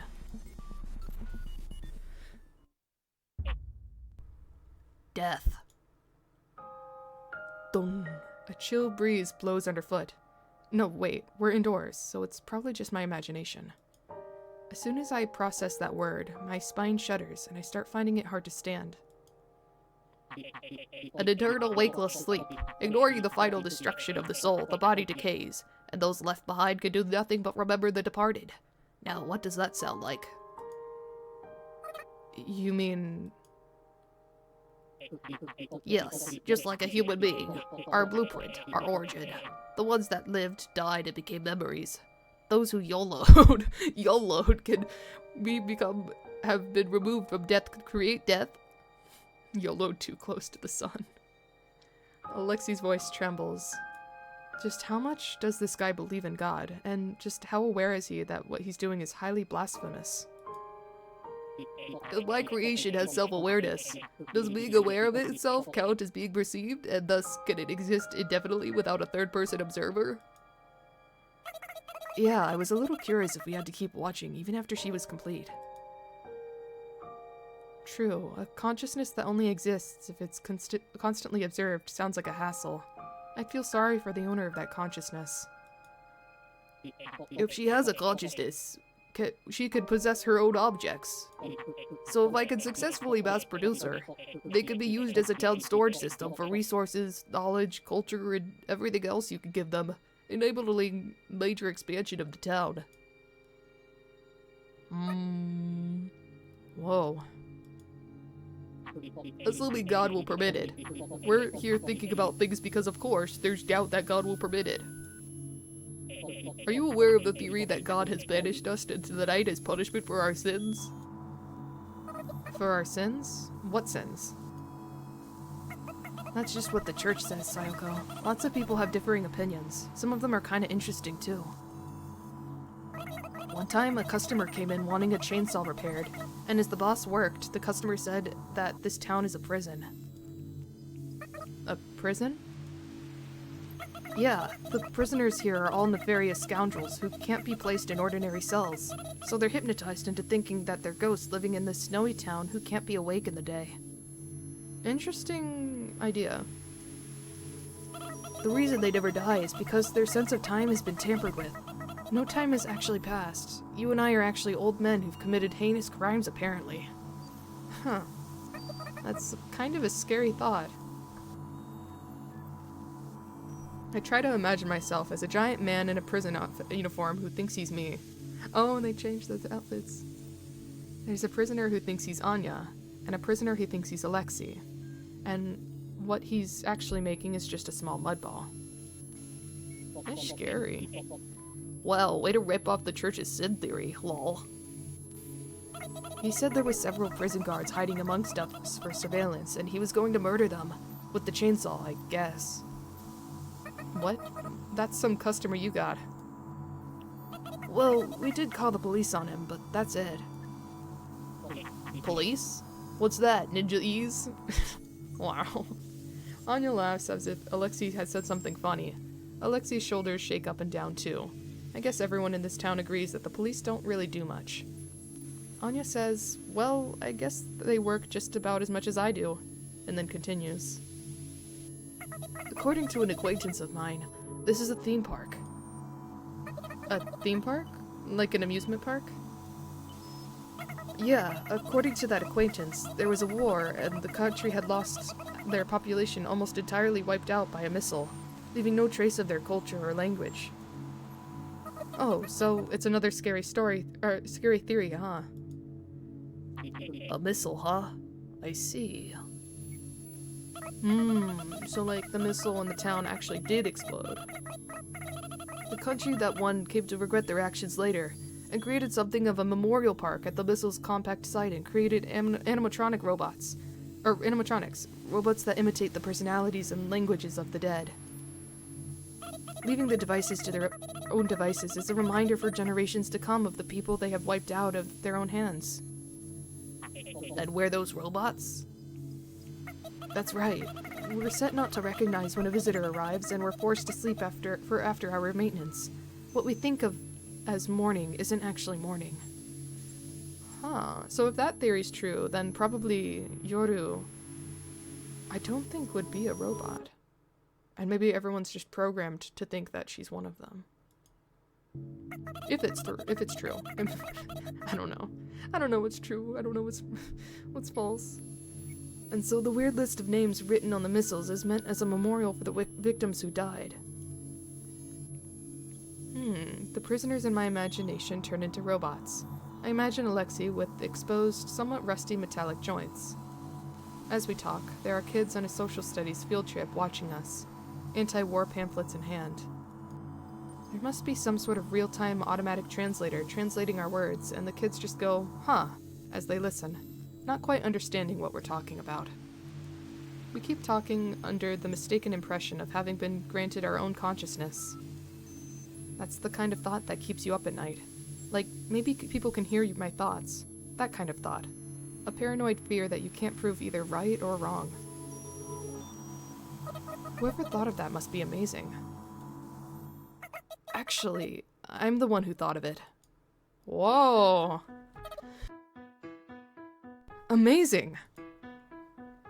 You might think I sound like that chainsaw guy I mentioned, but it's a pretty solid theory, don't you think? I even tried to address why we have sleep in the morning, and why certain things don't go back to their original state. Or certain things go back. I'd say you're more talented than you give yourself credit for, Anya. Anya slaps me on the shoulders. I was just bored before, that's all. Thinking about things to talk about is pretty fun pastime, you know? I mean, why not? I'm free to come up with my own theories, aren't I? Yeah, I guess so. So, lots of people like a good conspiracy theory, and I'm sure a lot of them find Yoru awfully suspicious, too. The church locked Doct away before, didn't they? I hypothesized that they were afraid of mass hysteria instigated by such conspiracy theorists. Is Yoru that important? True, Yoru was being held captive under what seemed to be the pretext of protective custody. In fact, she was provided with a warm room and a huge ham. She was treated so well, she didn't even seem aware of the fact that she was being held captive. And then there's the priest's tone of voice. He was afraid of Yoru, but it seemed like there was more to it than that. That's right, I talked to the priest, didn't I? It must have been real nervous, since the more time passes, the more the details seem to sink into the back of my mind. I can only just barely make out a rough outline. Was I alone at that moment? I don't know. I feel like someone else was there. Where did she come from, and why did she come here? There are certain things about her that definitely separate her from us, aren't there? Are you talking about Yoru? Yeah. Doesn't it bother you? Not really. Yoru's never brought up her origins, and I've never asked about them. Why not, I wonder? Oh, I think I get it. Well, I guess I never really wanted to ask Yoru since she's the same as me. The same? Yoru and I are both foreigners who came from the outside. I vaguely recognize this town isn't where we were originally meant to be, but I never really thought about it beyond that. If somebody asked me where I'm really from, that'd probably throw me for a loop. So I don't want to make Yoru feel the same way by asking her the same question. Yeah, I don't remember my past, and it sucks to be asked about something you don't remember, you know? Okay, so what's the difference between me and Yoru? I'm an outsider in this town, but it doesn't look like I just suddenly appeared like Yoru did. The church didn't lock me up either. For as long as I can remember, I've been waking up and sleeping in that room. I don't remember having to look for housing like Yoru did. We're the same, but different. I see, that definitely sounds like you, Sayako. You think so? If it were me, I'd be so curious I'd start hurling a barrage of questions at her. And then you'd use that as material for your next epic tale, huh? Hey, cut that out! You know, I've never really thought about it. But maybe it's okay for roommates to know at least that much about each other. I don't really know that much about Yoru. I'm sure the world is full of things that people just won't talk about unless asked properly about them. Maybe Yoru is just waiting for me to ask questions. Maybe not asking her anything makes me untrustworthy in her eyes. And to be even more useless roommate, here I am, spending night after night at some strange man's home. No, it's not like that at all. I'm sure Yoru's interested in talking. As soon as I decide to ask her, as soon as I get back, I start to look forward to seeing her again, and thus I grow impatient and wait becomes excruciating. Cute! This again. Oh. Oh. That means I think I'm halfway through.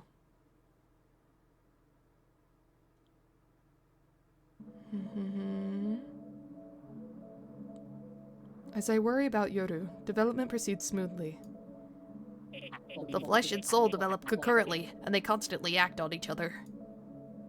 With that declaration, Alexei spends half his time tinkering with the parts and the other half typing at his keyboard. The motions test advances from the right hand to the left hand, and then from the upper body to the lower body, down to the toes. It almost looks like it happens in fast forward. It really makes me awestruck at how far science has progressed. Like Renja's spider, except without the imminent danger. A single man is single-handedly carrying out a project to recreate a human in the comfort of his home. Has culture really progressed that far? Can a human be recreated as easy as a somewhat intricate hobbyist diorama? Actually, on second thought, Alexei's just an outlier. But if he's this skilled at engineering, why does he work as a movie theater projectionist? Maybe it's just because all ghosts seem to be somewhat reserved when it comes to work. Alexei's decided that today will be her first outing. But out, in this case, means out in front of the house. Now that the full body unit test is complete, he wants to install a temporary personality file and check for any movement issues. I push her on a cart. Her black skeletal frame is exposed, her hand crudely replaced with a speaker, and she looks less like a mock human and more like an uncanny art piece. Alexei moves his test up ahead of schedule to today, since the snow just happens to stop, thereby minimizing the risk of damage to the parts.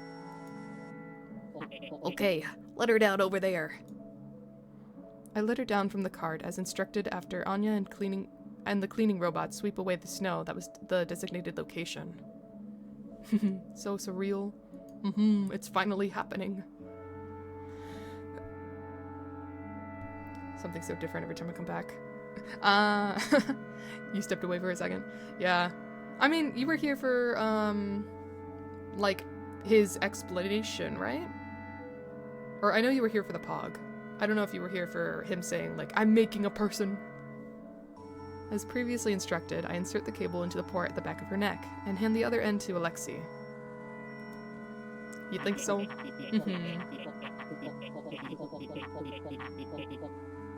Was not, had food. I see. Well, his goal is to make, that woman from the movie, the woman with the bob, he's trying to, like, bring her to, like, here, bring her to reality. So this is, like, the first step. He had us come over so we could, like, watch the parts, because they'll disappear if they're forgotten for long enough. think I remember that. The one with the cute hat. I think you're talking about, Pacifica? One with the cute hat. She didn't stick around, though. Pacifica and Yoru, the one with the blue hair, they didn't want to join in. Similar hat? Brown hair? Oh, Sayako? Like the protagonist? I'm trying to think of another character with brown hair, but I think she's the only one, actually. Maybe, I don't know. Oh, you might be thinking of the woman from the movie. Yeah, that's the one that's being brought back to, like, in here. The woman from the movie that had, like, the mole on her face. Though right now, she's just a speaker. So, not quite there yet. I advise you to step back a bit. There's no guarantee that there won't be any malfunctions. She's got some ridiculous horsepower, and you never know if an arm will come flying off. Alexei plugs in the cable into a laptop and starts typing away on the keyboard. Okay, good girl. Easy does it. Here we go. Beep boop. A sound reminiscent of a very primitive computer rings out, presumably from her temporary speaker head. A few seconds later... Welcome to Park! Strangely enough, it's a friendly old man's... Oh, okay, for old man.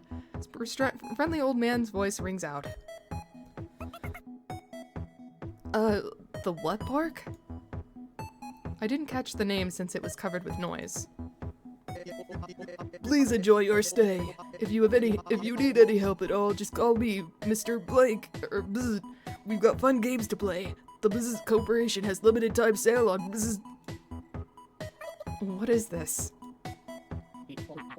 It's probably a robot routine for an amusement park or shopping mall. I bought it from the salvagers. It should be perfect for a motion test.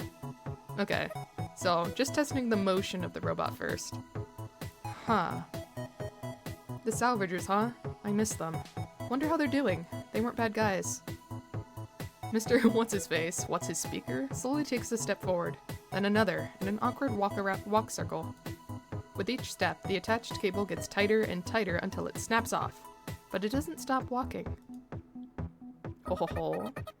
Oh, so that wasn't a power cable? I think it's more like a charging data cable.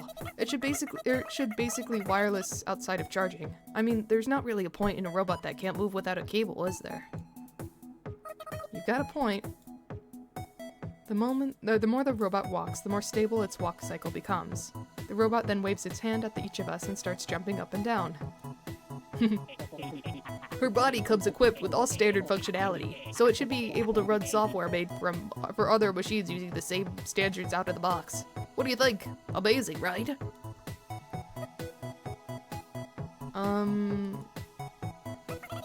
Just say amazing. Amazing. Ha ha ha ha ha. I think I'm starting to get used to talking with these two. Whenever Alexei says something incomprehensible, Anya gives me notes to help me respond properly. None of us are the type who hates silence, so there's no need to awkwardly look for something to talk about. This isn't bad. Ah, Yoru! Sayako! Anya! I turn around so quickly it's embarrassing. There's Yoru, running this way from the telephone pole over there. She came here to see us. She must have been lonely too. Either that or she's run into some sort of problem. Or maybe she's found a new partner and come to hand me the divorce papers. Anything but that. No, wife, don't leave me. No, it's Clara! And the reason I know who's talking is this. Long time no see, you two! She's back! Oh no, I called it. They became friends. Uh-oh, that's not good. A familiar girl is running alongside her. I didn't notice her because she was in Yoru's shadow. Clara.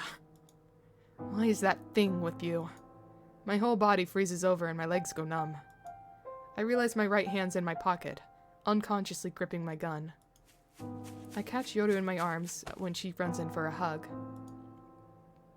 Yoru. How have you been, Sayako? He hasn't been bullying you, has he? I'm fine. What's with the girl behind you? I ran into her along the way. She said she wanted to see you, Sayako. Along the way? Yeah, I just ran into her along the way. No other reason, honest. I'll even treat you to dinner if you can provide otherwise. Oh, that's a little suspicious, the way you're speaking. It's not like I was accusing you of anything. Look, I didn't go out of my way to see her, okay? Huh. Have you two already gotten that far? Sayoko and I are both going steady. Oh, what are you talking about? Don't make things confusing. My body still feels cold, but I'll probably be okay. It doesn't seem like things have changed in my absence. Alright. Whoa, the height difference. Cough, cough. Whoa, how cute! Did you make this yourself? Yeah, this girl hasn't changed either. Yeah, this is indeed my creation. Wow, amazing! You must be a genius inventor. I wouldn't go as far as to call myself a genius. Why do guys go gaga over girls like that? Beats me. Clara's just clary as ever today, demonstrating boundless energy that's so unbelievable, it's kind of gross. She keeps letting out cute noises at random.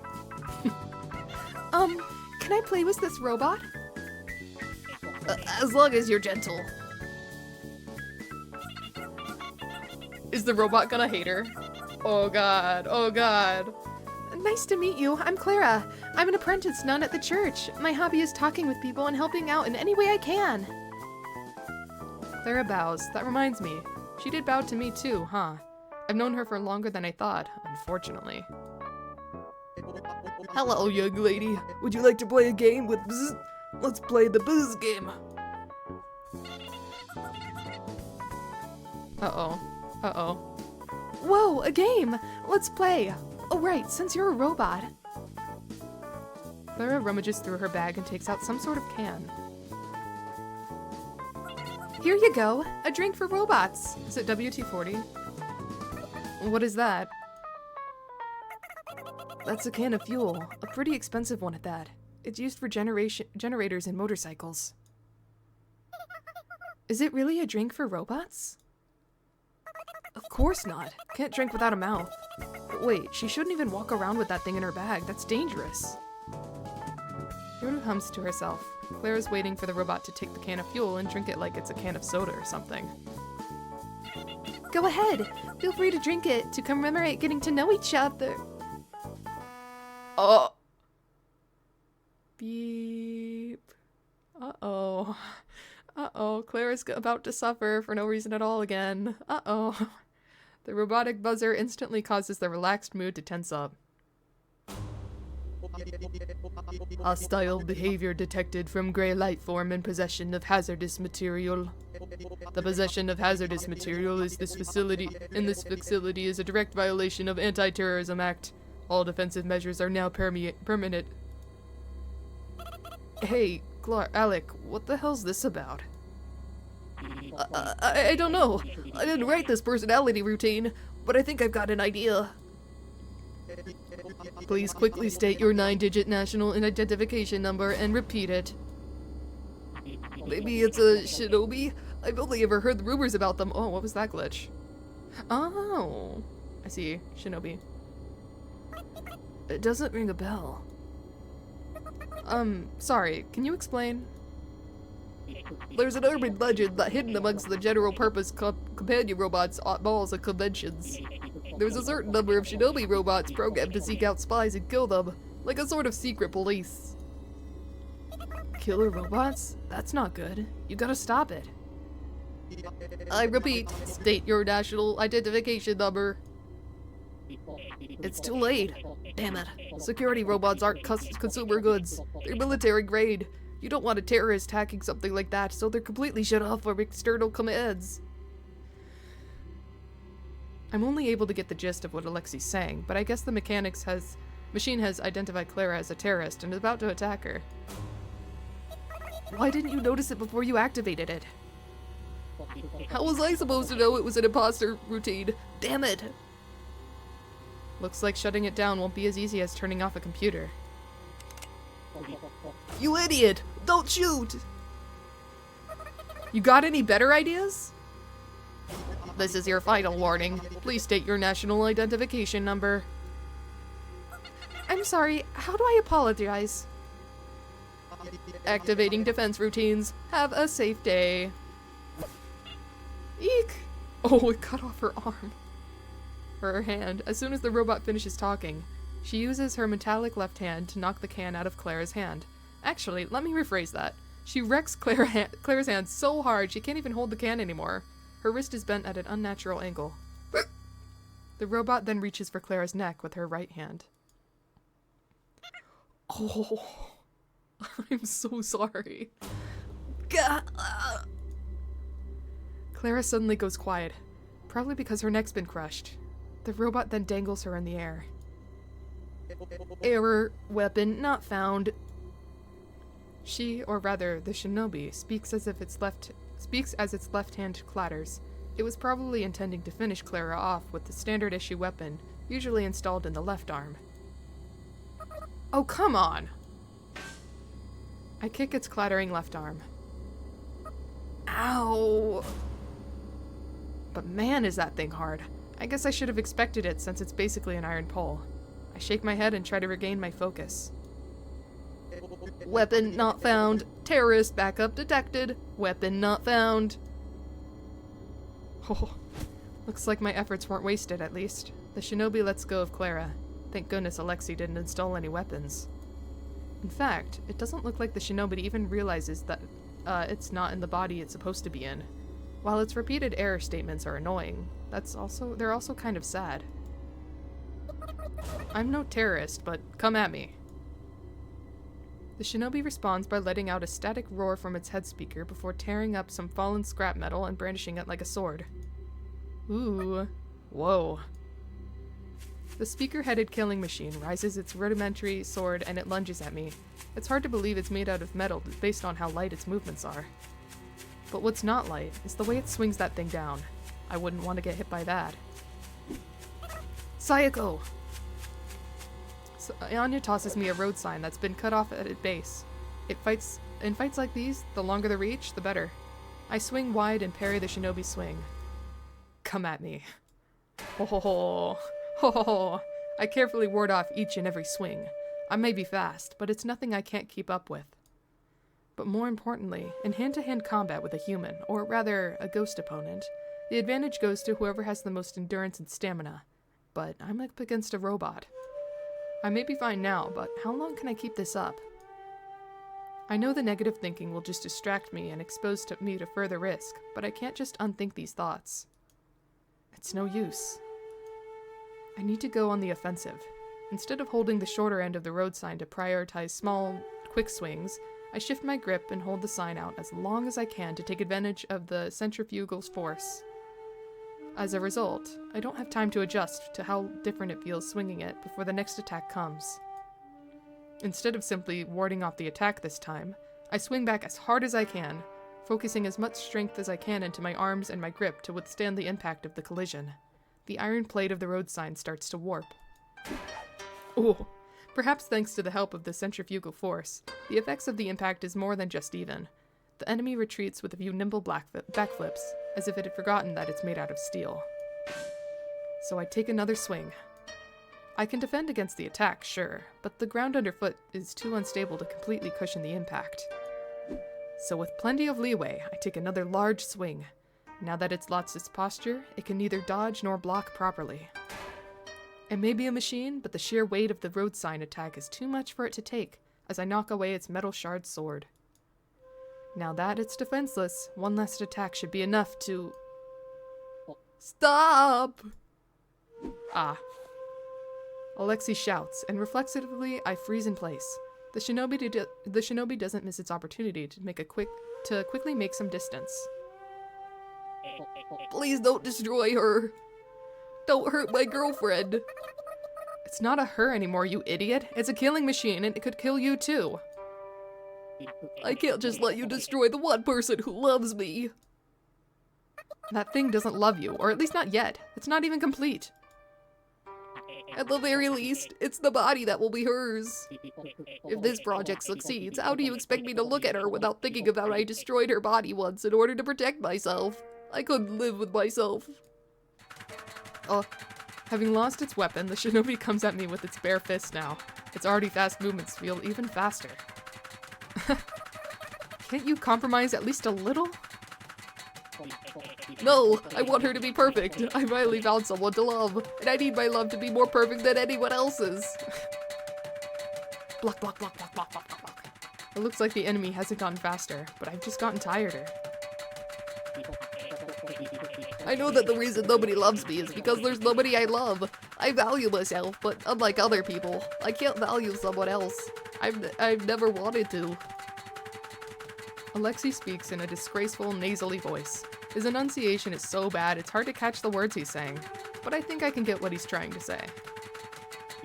Everyone instinctively sees that, which is why they won't love me. I'm sure there are tons of people out there who could pretend to love others. But I don't get it. How? How can they do something like that? And why? I swing the road sign in a wide horizontal sweep, but the shinobi dodges by bending backwards. Okay, fine. I toss away my weapon too. I lose some reach and power, but I gain maneuverability. I don't want to do that. I don't want to have to lie. But I want to love. I want to be loved. Damn it, you don't understand. I barely manage to keep toe-to-toe with the shinobi. I might be tough, but there's no telling what a metal fist to the vitals will do to me. That's why I made her. I tried taking out my gun and shouting, "Freeze!" An idea so crazy it just might... Yeah, that did nothing. Or rather, it did worse than nothing. And as the shinobi kicks my gun out of my hands, so now I've lost my trump card. I'm pretty sure this is all Alexei's fault. I don't want to hear you complaining. Just how much longer do we have to bend to your will? We don't hate you as much as you think we do. So why can't you just let it go? Enough complaining! It seems like, to me, you're the only reason you can love her is because she's a part of you. And you know that. Maybe you're right. And maybe not. I'll never know until I try. I guess he's got a point. I get it. My wish is full of contradictions. I know that. But please, you're my only hope. Actually, I don't really get it, but I do get the feeling of indignation when and the refusal to back down. Please stop her, without hurting her. You're so selfish, you stinky poophead! Fine, whatever. Guess I'll run as much as I can. I turn my back to the shinobi and retreat. I'm sure that thing will chase after me. I'll think things out as I run. Maybe the battery will even run out in the meantime. Maybe, Pacifica will come and rescue. It's good to analyze your issues. You're showing signs of improvement. How wonderful. Okay. I got distracted by Yodo's voice. My feet stopped for a moment. Retreat failed. I used both hands to guard against a heavy kick. But you might be hoping for a bit too much. Oh? What's Yodo talking about? Is she trying to do counseling? Here? If her strategy is to convince Alexei to let me destroy this thing, then I approve. If so, I suppose I can bear it a bit longer. Yoda gives me a wink. Ugh, I don't understand what that's supposed to mean. Classic poophead insult. Yeah. The most insulting insult you could give. I had to make sure it went through to him. Mr. Alec, are you well versed in the Shinobi's program inner workings? No, of course not. I mean, just think about what kind of program it is. Oh. Look at the log. This line here. It's been sending the same request at fixed intervals, but it always fails, and it's been returning this error message. Oh. You know a little bit too much, Yodo.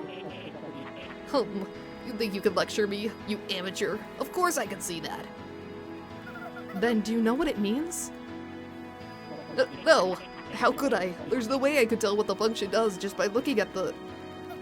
It's trying to communicate with headquarters. If there's a terrorist attack in one place, there's a possibility there's multiple other attacks happening simultaneously, right?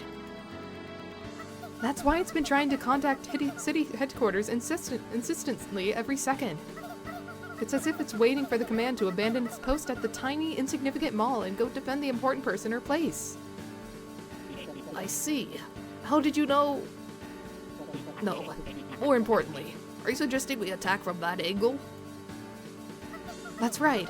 Now that it's changed models, I don't think it will accept normal commands, but this is an exception. The code changes at fixed intervals, and since it's offline, we can go at it as much as we want. By sending the shut-off command with a little signal spoofing... What? The Shinobi will mistake it as a command from the mission control, huh? Okay, but how do we spoof the signal? That's where you come in. You can do it, can't you? I believe in you. I sure can. I'm a genius. Kinda.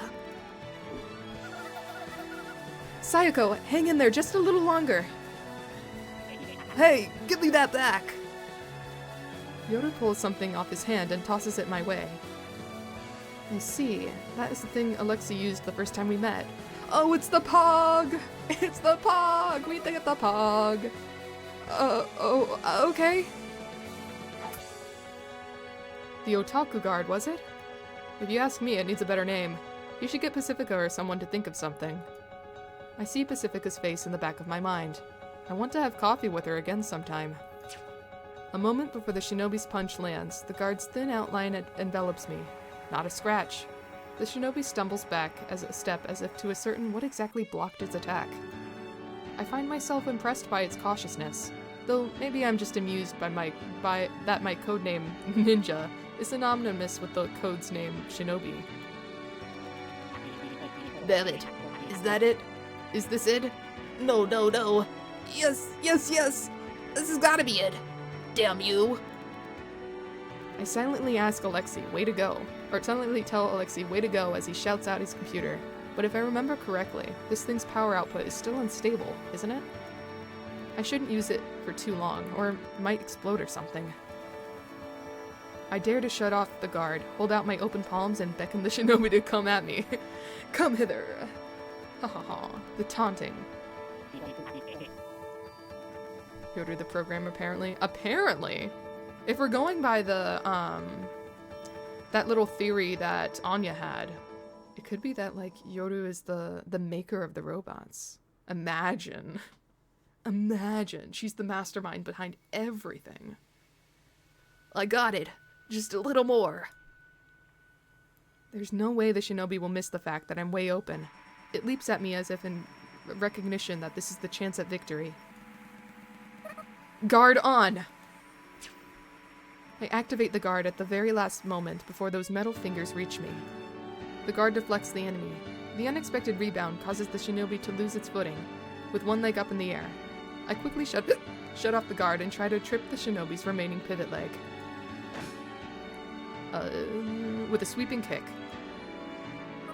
Ow! The steel. Please work! While the shinobi may have lost its footing, its legs still just bare metal poles, and I just kicked one of them with my shin. I may be a ninja, but my leg's still made of flesh and bone. I wasn't expecting it to be easy, but still. Ba-ba-ba. I writhe in pain, forgetting to reactivate the guard, my lifeline. My hatred for the entire world is only thing keeping my consciousness together. I hate everything. I hurt my leg, owie! Good theory, kind of want it to be true. It'd be something for sure. It's not something I saw coming at all. The only thing I was like thinking maybe at the beginning was like everyone, like the missile did explode the town and they're just kind of stuck in the afterlife of being like in a time loop sort of situation, or not time loop, but like an afterlife of sorts. I don't know. Yes, even Yoru, who suddenly sounded like a computer expert despite never even once hinting that she'd know a thing about them. Wait, what's up with that anyway? No, more importantly, what about the shinobi? I find the shinobi fallen over, still motionless, in the corner of my eye. I see Alexei glistening in cold sweat as he gives me a thumbs up. I did it! I did it! I really am a genius! How's that, you dumbasses? Bwah, bwah, bwah, bwah. Yes, because you did all the work. Trying my best to ignore the noise violation, I instead turned to Yoru for an explanation. Yoru, what happened back there? Oh, right. What happened to Clara? I wonder if she's okay. They're avoiding the subject. She's clearly dodging the question, but now that she mentions Clara, we all remember that she's what set this whole scuffle into motion. Anya goes off to check on her. The rest of us follow behind. If Clara's alive, I wonder if we could charge the church a rescue fee. Has the game been anything any of us expected? Constantly throwing us for a loop, I feel like. Yeah. Yeah, very true. I mean, there's moments where I've been like, I called something. But, yeah, the main points have been just insanely unexpected.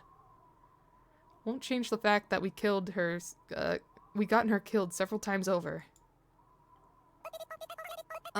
Is it possible to live with your neck like this? Neck? As she asked that question, Anya shows us Clara, or perhaps I should say her corpse. Ah. No rescue fee for us then, I guess. I let out a dry chuckle. Ah. Poor Clara. Is that a corpse? Ugh. Upon seeing Clara's corpse, Alexei turns pale, taking several steps backwards and starts vomiting. But apart from her oddly bent neck, she looks perfectly fine. At least nothing spilling out of her or anything.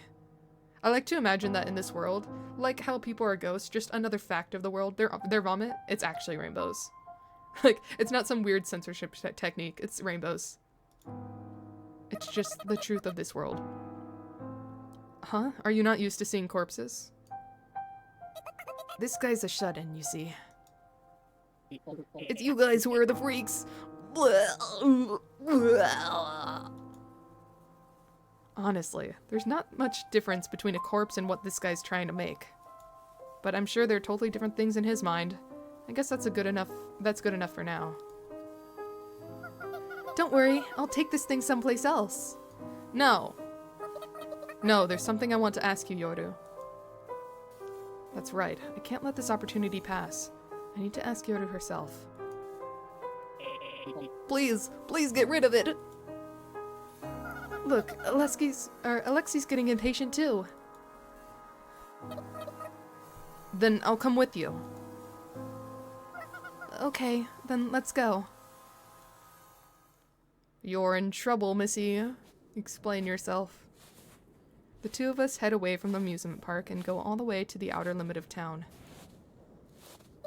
Where's a good place to get rid of this thing anyway? Wherever you think is a good place. Then let's just go a bit further, if that's okay with you, Yoru. Yeah, it's fine. I want to give those two some time together, too. Good idea. It sure is. I wonder if she's talking about Anya and the dude, Alexei. We walk a bit more after the conversation. If you look back, you can see a full spiraling view of the town. It reminds me of the view I once shared with Yoru back at the top floor of the church, though the angle is completely different.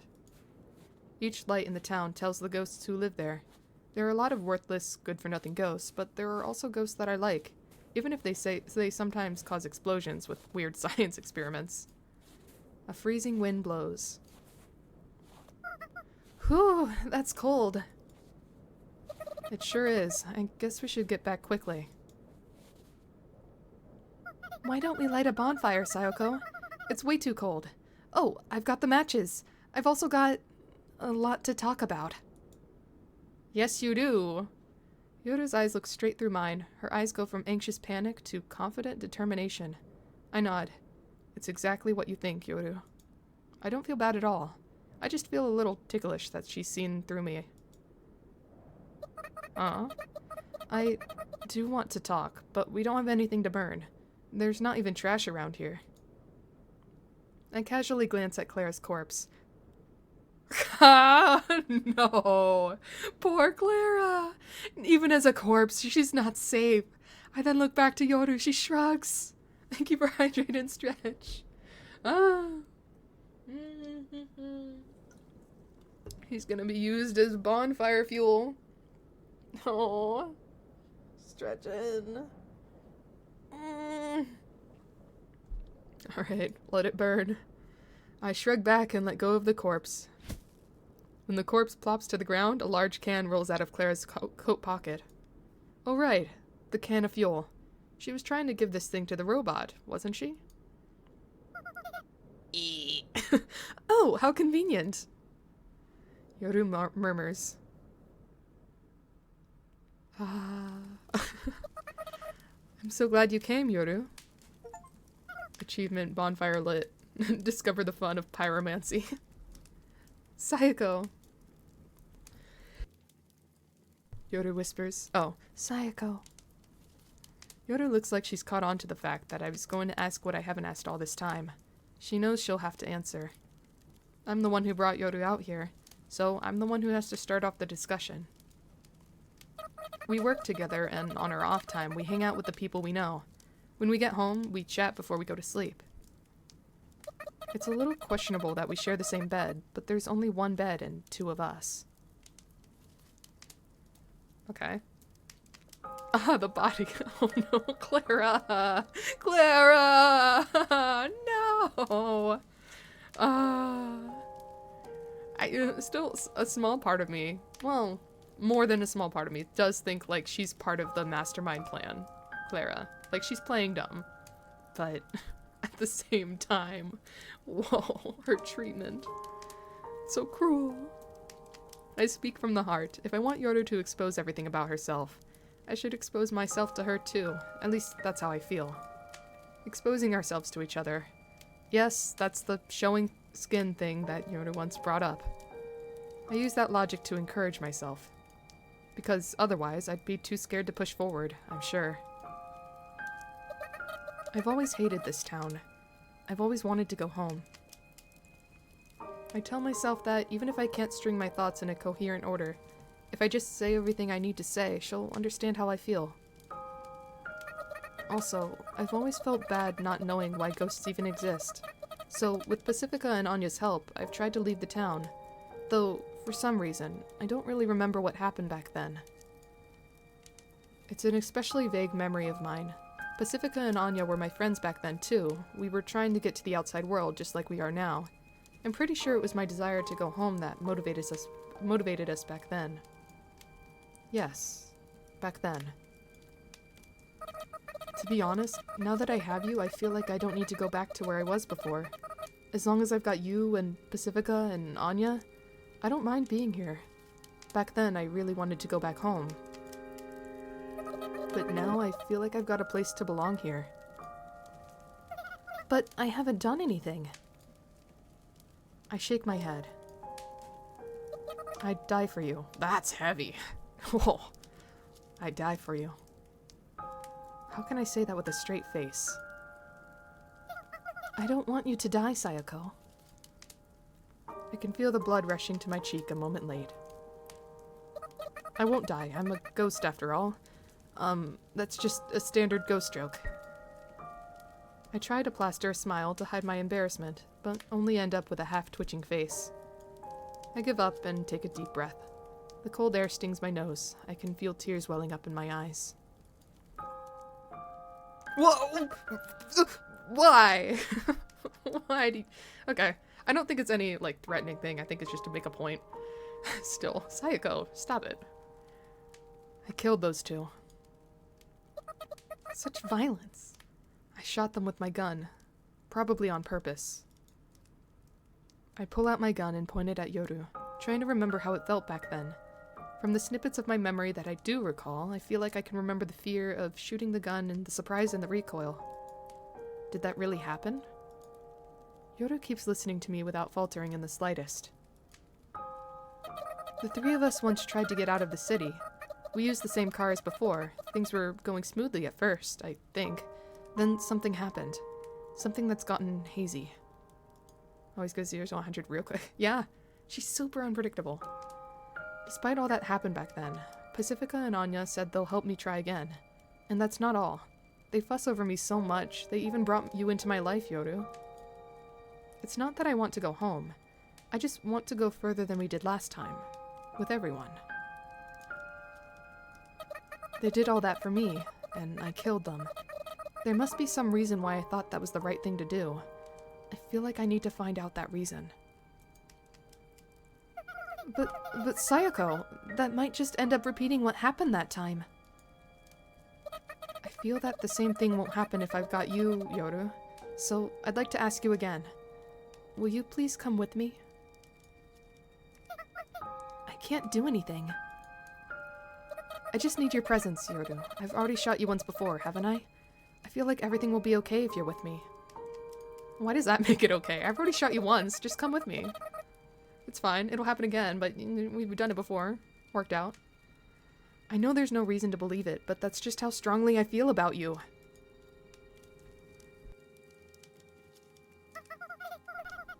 Oh. Oh. Ho. Ho. Ho. Ho. Ho. Monkey noises. Ho. And what sort of feelings do you have for me?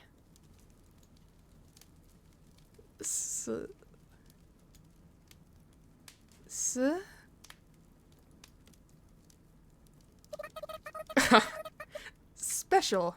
Yes, I feel that you're special to me, Yoru. Yes, that's right. Chicken. I see. So I'm special, huh? I'm happy to hear it. Thank you. I wasn't happy to be called special before, but when you say it, it makes my heart feel so warm, Sayako.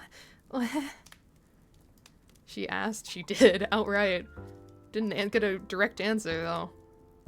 Chicken. Chicken. Coward. Yoru snuggles up to me as she says that. She seems so childish, despite being quite a bit bigger than me. She certainly feels warm like a child, too. Sayako, you said you didn't understand why ghosts even exist, right? Yoru speaks while clinging to me. All I can see is her head, so her voice draws in even more of my attention. Probably. I know even less about who or what I am, or why I am, so we're similar in that regard. You wouldn't happen to know who I am either, would you, Sayako? Sorry, I don't. True. This town's just full of things we don't know. What a mess, huh? Yoru's making it sound like she's not one of us. Is she not a ghost? So, as a result, I was a little confused at first. Like, why do I have to be here? I was wondering if that was the same way to quit this whole time. And that's when someone from the church approached me. Quit what exactly? I think back to the story from the insane customer Anya talked about. Oh, conspiracy, conspiracy, conspiracy. We're gonna get answers, maybe. The town is a prison. There are several jailers among us to observe. No, that can't be it. That's ridiculous. I really can't do anything. I'm not strong like you, I'm not cool like Pacifica, and I'm not handy like Anya. Oh, I'm getting a call from my father. Hold on. Let me mute myself and just see what's up. It's probably about dinner. Give me a second.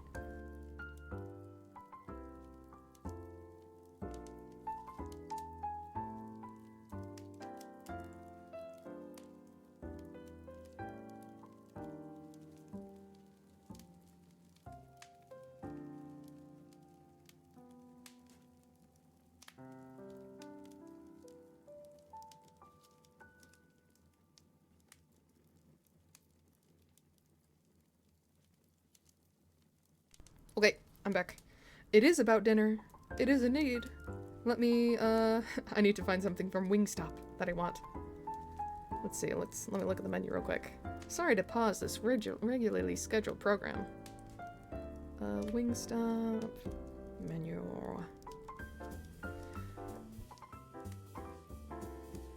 Cough, cough. Let's see, I'll probably just get like chicken nuggets. I don't think they have chicken nuggets, maybe chicken strips. Let's see. Let's see.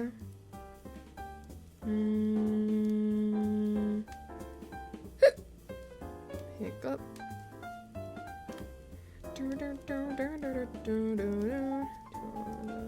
I almost said my zip code. That was unsafe. Ooh, that could have been bad. Let me not dox myself while getting Wingstop. Let's see. Papa Yummy with the clutch dinner. Uh-huh.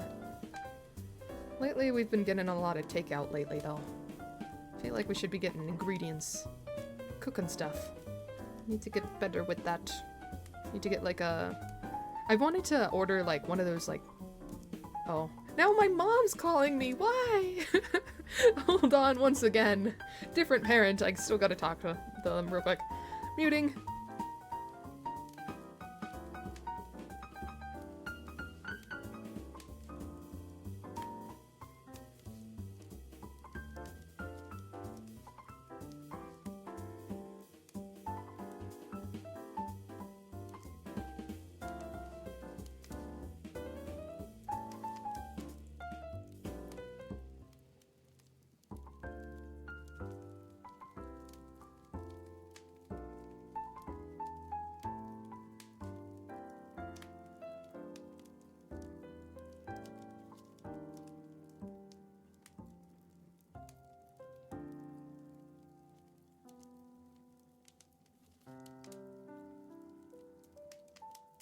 Alright, back.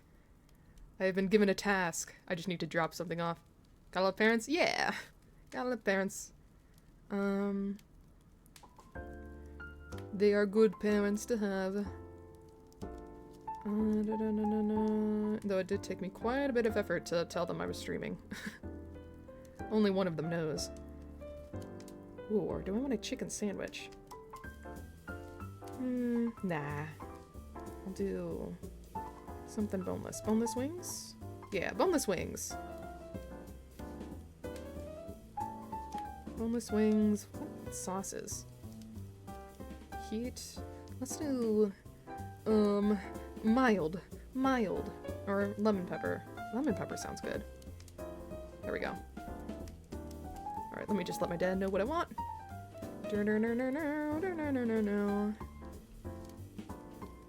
The lemon pepper boneless wings. 10-piece. Thanks. Thanks, Papa. Love ya. Alright. And, I do need to quickly, within the next 10 minutes, drop something off upstairs. I'll just be like less than a minute to do that, though, so hold on. Be right back! Be right back! I hate to pause this, like, when I'm probably towards the end of the chapter, but, like, I really gotta do this real quick. Hold on.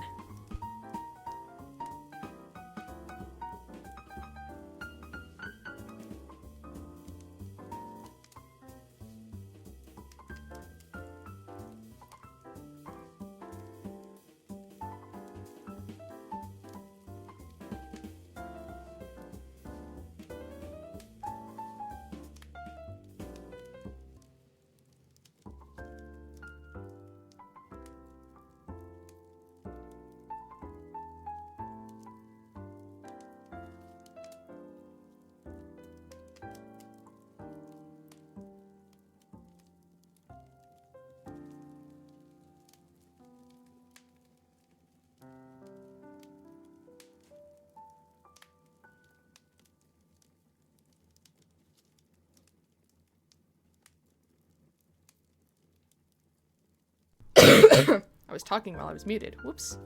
Heart rate went up because I was running upstairs. But I only told my mom really that I stream. My dad is kind of like, he's more not really like in the know about me and my siblings' business, at least in detail. He's more of a kind of from a distance, he loves them kind of parent. But my mom was like, oh, I don't understand it, but good for you, as long as you're having fun. So it's nice. Alright. I'm good to continue. Sorry, I had to go. Let's see. I can't really do anything. I'm not strong like you. I'm not cool like Pacifica, and I'm not handy like Anya. But you were amazing just earlier today, weren't you? That was just because I knew what was going on. I was confident because I had prior knowledge. At first, I wasn't motivated to step in at all. Explain your prior knowledge.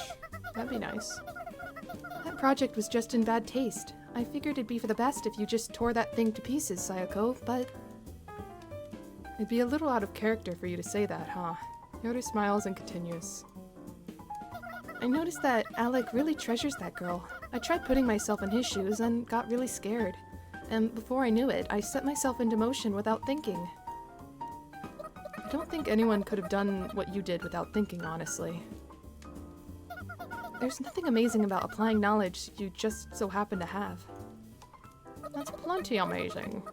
No, it is amazing. I'm really curious to know exactly who you are, Yoru. If that is your name. She probably has a name. Maybe. I certainly do know things you don't, Sayako, but I can't do anything. There's nothing I can do to help you out. Even if I told you everything I know, it wouldn't make you happy, Sayako. Sure, her saying that and being supportive was nice. I think, like... Because she is not online in any way, really, besides, like, Facebook. So, saying I'm streaming to people on the internet, in her mind, kind of automatically equivalates to something that's, like, not good. Like, something questionable, I guess. But she also knows, like, I'm not that kind of person, I guess. So, like, I explained, like, oh, I play video games, I just have fun, and people have fun with me. And that's just it.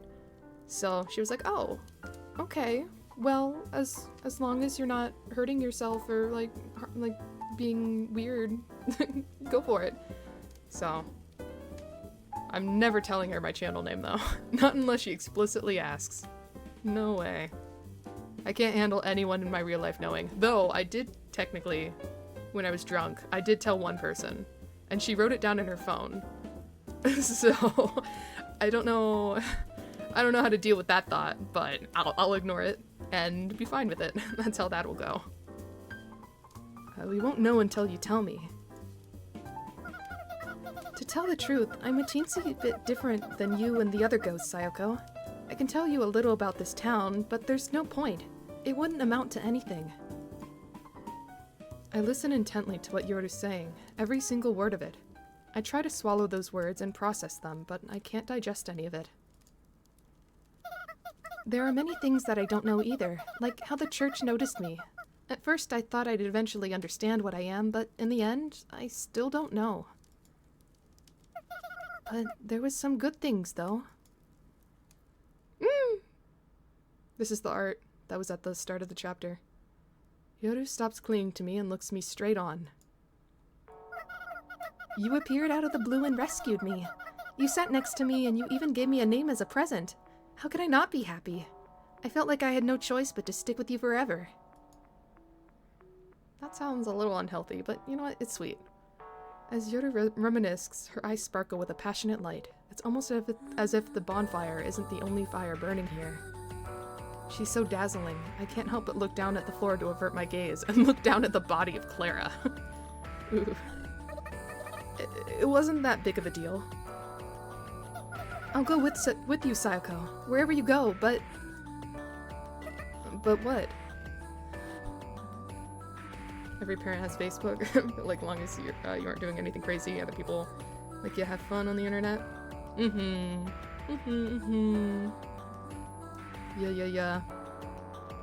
And besides, before I told her about streaming, I'd already, like, kind of, like, come out to her, like, as non-binary, so I think that gave me, like, a little bit, like, an easier way of, like, oh, yeah, if I did that, I could do this.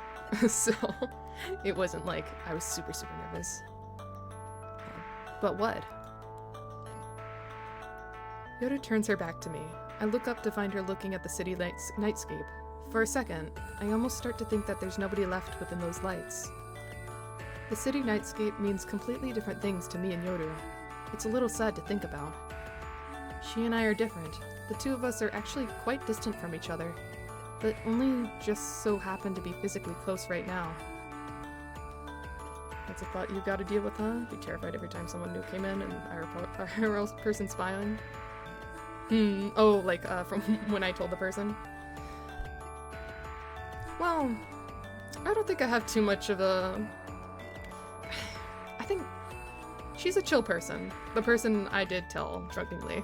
So, I think even if she stopped by, She wouldn't, like, dox me or anything. I'm confident in that. And I know, I believe she said she also used to be a VTuber.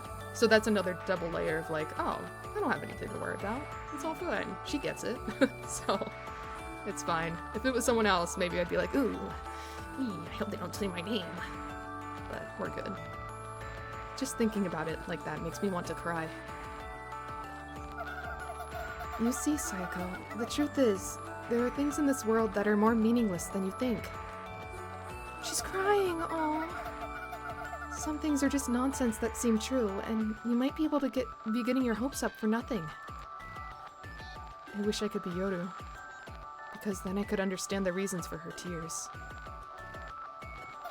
Is that still okay with you? Will you still stay with me? That question is surely an important one for both me and for Yoru. I wish I could put a stop to her tears on command. Of course I do. I walk around Yoru's back so I can see her face to face.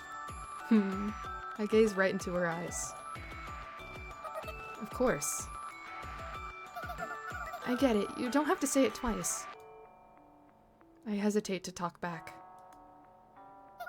I don't think there's anything I can really tell you, Sayako. It's okay. I'm satisfied. More satisfied than I could ever be, even though I haven't gained any information whatsoever. You're so nice. I'm waiting for the ball to drop. Something's gonna happen. Also not like you are doing anything crazy on stream anyways, plus even if drunk, it's not like you would tell someone you don't have that level of trust with. Yeah, absolutely true. Absolutely true. Yeah, I'm not gonna get drunk in front of someone I'm not, like, fully comfortable with anyway. So. You're so nice. That's not true. Anyway, let me just ask this one thing. I remember what Anya said earlier. I'm free to come up with my own theories, aren't I? Oh? Yoru. I call her by that name. Her name's Yoru because I met her at night. It really is dumb, lazy, weird name that I just came up with on the spot. But before I knew it, it's a name I'd grown to love. She said the L word. Yoru, are you a human?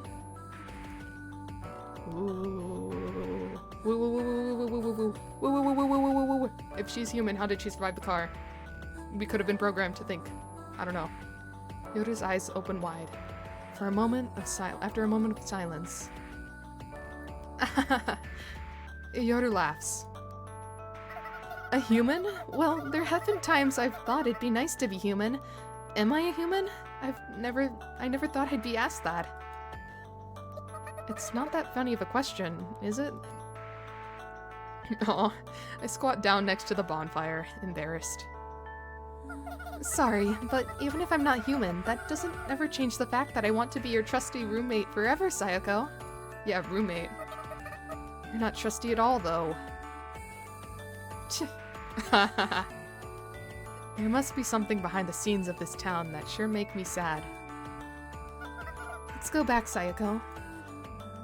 But now's not the time for me to know what that is. I take Yoru by the hand. Okay. I'm a ghost and she's a... well, I'm not sure what she is. But at the very least, she's not human. The two of us walk towards the snow. Once we get back, the strange man is working desperately on his robot. Today's another strange day. I wonder if there are any humans out there who know about these strange happenings. I suddenly notice the sky turning white in the distance. Another explosion? Another day comes to a close. Oh, right, because it turns day. Yeah. Another day out of eternity.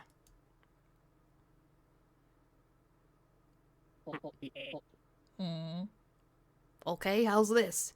Please work. 1 second later, Alexei clacks the enter key on his keyboard. I shoot a glance at Anya, who's sitting next to him. She nods. I plug my ears with my index fingers. Oh. Grah! Why does this keep happening? Another failure. Thanks to my makeshift earplugs, I don't have to expose my ears to Alexi's shrieks directly. After several repetitions of this cycle, I've learned how to deal with it. Everything was going smoothly up until the body movement test, but Alexi and Anya said as much, and they never looked like they had reached a dead end. However, ever since that little violent incident and my subsequent conversation with Yoru, progress hasn't been going well. That said, it's not because of damage to the parts during the scuffle or anything. In fact, the only damage I managed to inflict, with Yoru's help, was some minor warping of the leg frame. Rather, the issue here is that once the hardware implementation was almost complete, Alexi wanted to do a software test, and then the hole in the ghost pocket effect caused Alexi's code to disappear. Ever since we started coming here, less has been disappearing and at lower frequency, but nonetheless, things are still disappearing one by one on the software side, which is causing Alexi headaches. Since we can see the parts, we can consciously be aware of their existence and presence, but programs have no physical form and are incomprehensible to us, so it's hard to be aware of them. At least that's the theory as to why the code keeps disappearing. What if it's Yoru? What if she's interfering? She doesn't want the robot to come to be. Ha ha ha. But Alexi just cynically said, I just have to write the code faster for it to disappear. Or faster than it disappears, and spent days on end typing up a storm programming. However, with every test, some parts of the program would just go missing, and the entire unit would stop moving, causing him disappointment, despair, and... Damn it! He screams shamefully. Maybe things would have gone better if Yoru didn't go home. I pull my finger out of my ear and speak to Anya. I don't know, it's not like we can force her to stay though. True, but still. After one bonfire conversation, Yoru walked back with me to Alexi's house, but she had this to say about the project. I just can't support it, no matter what. I'm sorry. She declined to help and instead went back home. I didn't stop her, of course. And that brings us to the present. The mood in the lab isn't good, but I'm optimistic. Somehow, I just know they'll find a solution. Alexi's just that skilled of an engineer. The portable otaku guard was a pretty high-quality piece of tech, after all. The front doorbell rings. That's the first time I've heard the sound from the inside. It feels more formal than a doorbell at my place. I'll go answer it. Anya trots off to the entrance, leaving the hallway door open. Glah! Oh. For some reason, Anya's yelp gives me deja vu. Oh, right. It's like when I first met Clara. Is she back? Oh, is she back? Is she back to take revenge? Since it's a big house, the entrance is far away, so I can't make out what they're talking about. I decide to wait. Oh. I regret my optimism when several seconds later, men wearing coats march into the lab. Oh. Alexi, could you come with us for a moment? There's 5 men. Large men. I can't deal with them while protecting Alexi and Anya at the same time. I grind my teeth. Hey, what are you accusing Alexi of? Anya rushes in after the men. You are abusing technology in order to blaspheme God, are you not? The man who appeared to be the leader presses Alexi with his firm voice. He glances at Alexi. I can't help but follow his gaze and look at him too. He already looks pale due to the stress and lack of sleep, but now he looks even paler. He's even whiter than a ghost. He reminds me of the worn-out bar of soap in my bathtub.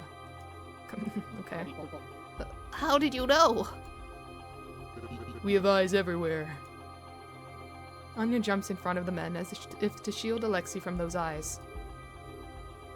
Hey, Alexi's free to research what he wants to in his own free time, isn't he? I back her up without a moment's delay. That's right. What does the church have to complain? The church must be stepping in due to my involvement. I thought things had calmed down lately, but maybe I've just been too careless. Either way, it's too late to regret it now. I will answer your question in order. First, this man is technically an official follower of the church. While he's not a church-going believer, he is still our brother. And since he is our brother, we must have him adhere to our customs. Is that true? Yes, it is true. I am a follower. I understand. I'll come with you. But these ladies... Alexei! Anya shouts. Alexei shuts up. The man quickly interjects the ensuing silence. Do not take us for liars. As for your other question, this man's workplace, the movie theater, as well as the amusement park are both subsidized by the church. The workers are also followers of the church, though this fact is not well known. I can hear Anya murmuring that she didn't know that.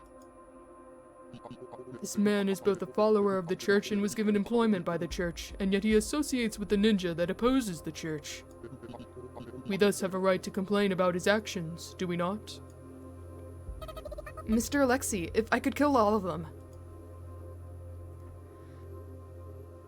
Alexei holds his hand out to refuse my suggestion. It's okay. I wasn't expecting the Inquisition, but this might be a test from God. Mr. Inquisitor, may I speak with the priest during my trial? The priest is a compassionate man. I'm sure he will listen to your words, no matter how asinine they may be. Okay, I see. Alexei approaches the men with his hands raised. Two of the men immediately frisk him. There's a gun in my pocket. If I prioritize annihilating the enemy, I have fair odds of overall success, though not without sacrifices. But it looks like this is Alexei's problem, if anything. If that's the case, then I've got no reason to needlessly kill these men. Well, I'll be back. Eventually. So what happens to the robot? Does she disappear? Do we have to keep watching her? In my moment of hesitation, the men quickly drag Alexei away. We stand stock still in silence, in shock in the silence room. He protected her, didn't he? Anya murmurs, "What do you..." I try to ask, but since my throat's dry, it comes out weird. What do you mean? He probably didn't want to draw attention to his creation by resisting or protesting. Otherwise, they might have destroyed her. Oh, how shrewd. Yeah, he really is shrewd. He might say that he can't love or be loved, but I think he's got some character in that regard. Maybe you're right. He could really use some more confidence, though. Anya laughs weakly before letting out a big sigh. Say, Sayoko. The music, no. Anya gazes into my eyes and carefully chooses her words. I know it may be shameless of me, but there's something I'd like to ask you. I get impatient and ask for her question for her. You want me to save Alexei? Yeah, exactly. I know it's an unreasonable request. I don't have that much money, but I can still pay you what I have, so... What? Hold on, Anya. You don't have to pay me. We're friends. When Anya casually starts bringing up the question of money, I frantically gesture that it won't be necessary. But I'm asking you for an unreasonable favor, and this isn't even your problem to begin with, Sayoko. When I raided the church, you brought out the armored vehicle to come rescue me, and I didn't pay you then. I just did that because I wanted to. Anya really is a good girl. I knew it for the fact, and I feel it in my heart. I'm sorry. I know I sound weird right now. Aw. Maybe she's even too good. I feel like her dedication is going a bit overboard in this whole ordeal. This isn't your problem to solve, Anya. You're not a ninja, and you don't do whatever it is Pacifica does.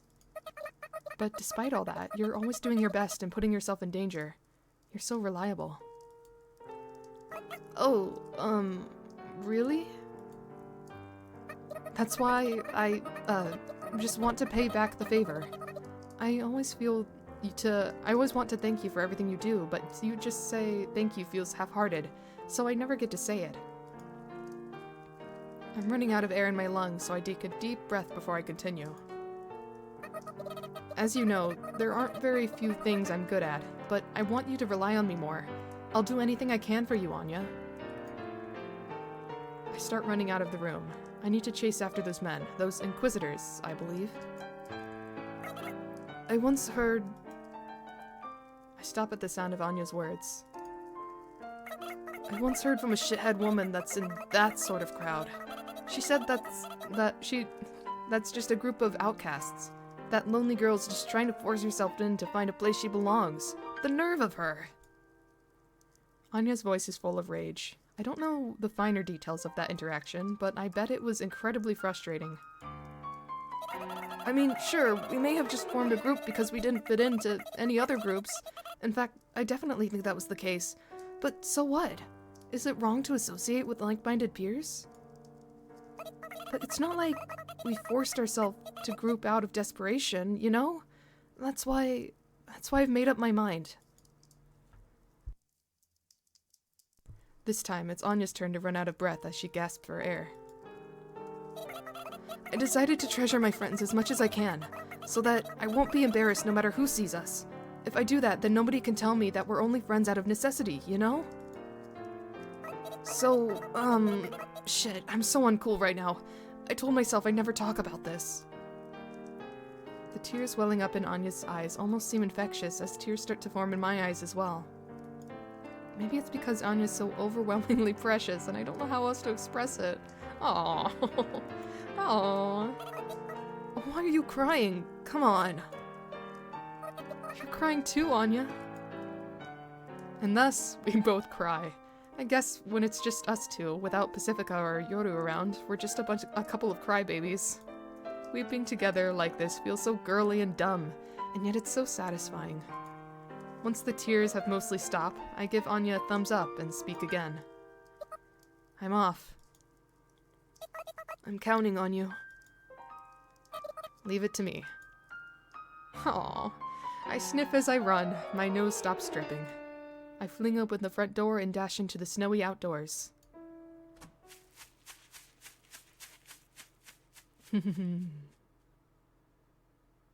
What a cute, precious little interaction. It's not too hard to catch up to the men who are walking. Thankfully, since we're in the outskirts of town, there aren't many buildings to obstruct the view. Thanks to the fuel that is Anya's simple, earnest friendship, I am filled with boundless energy, unlike anything I've ever felt before. Basically, it feels a little comically overdramatic as I block the men's path, all ninja-like. Haha. Hand over, Alexei. You just quietly handed him over a moment ago. Please understand. I'll be okay. Let's just say, the situation has changed. Hehehe. I point my gun at the lead Inquisitor. We're off to a good start. So you've changed your mind, I see.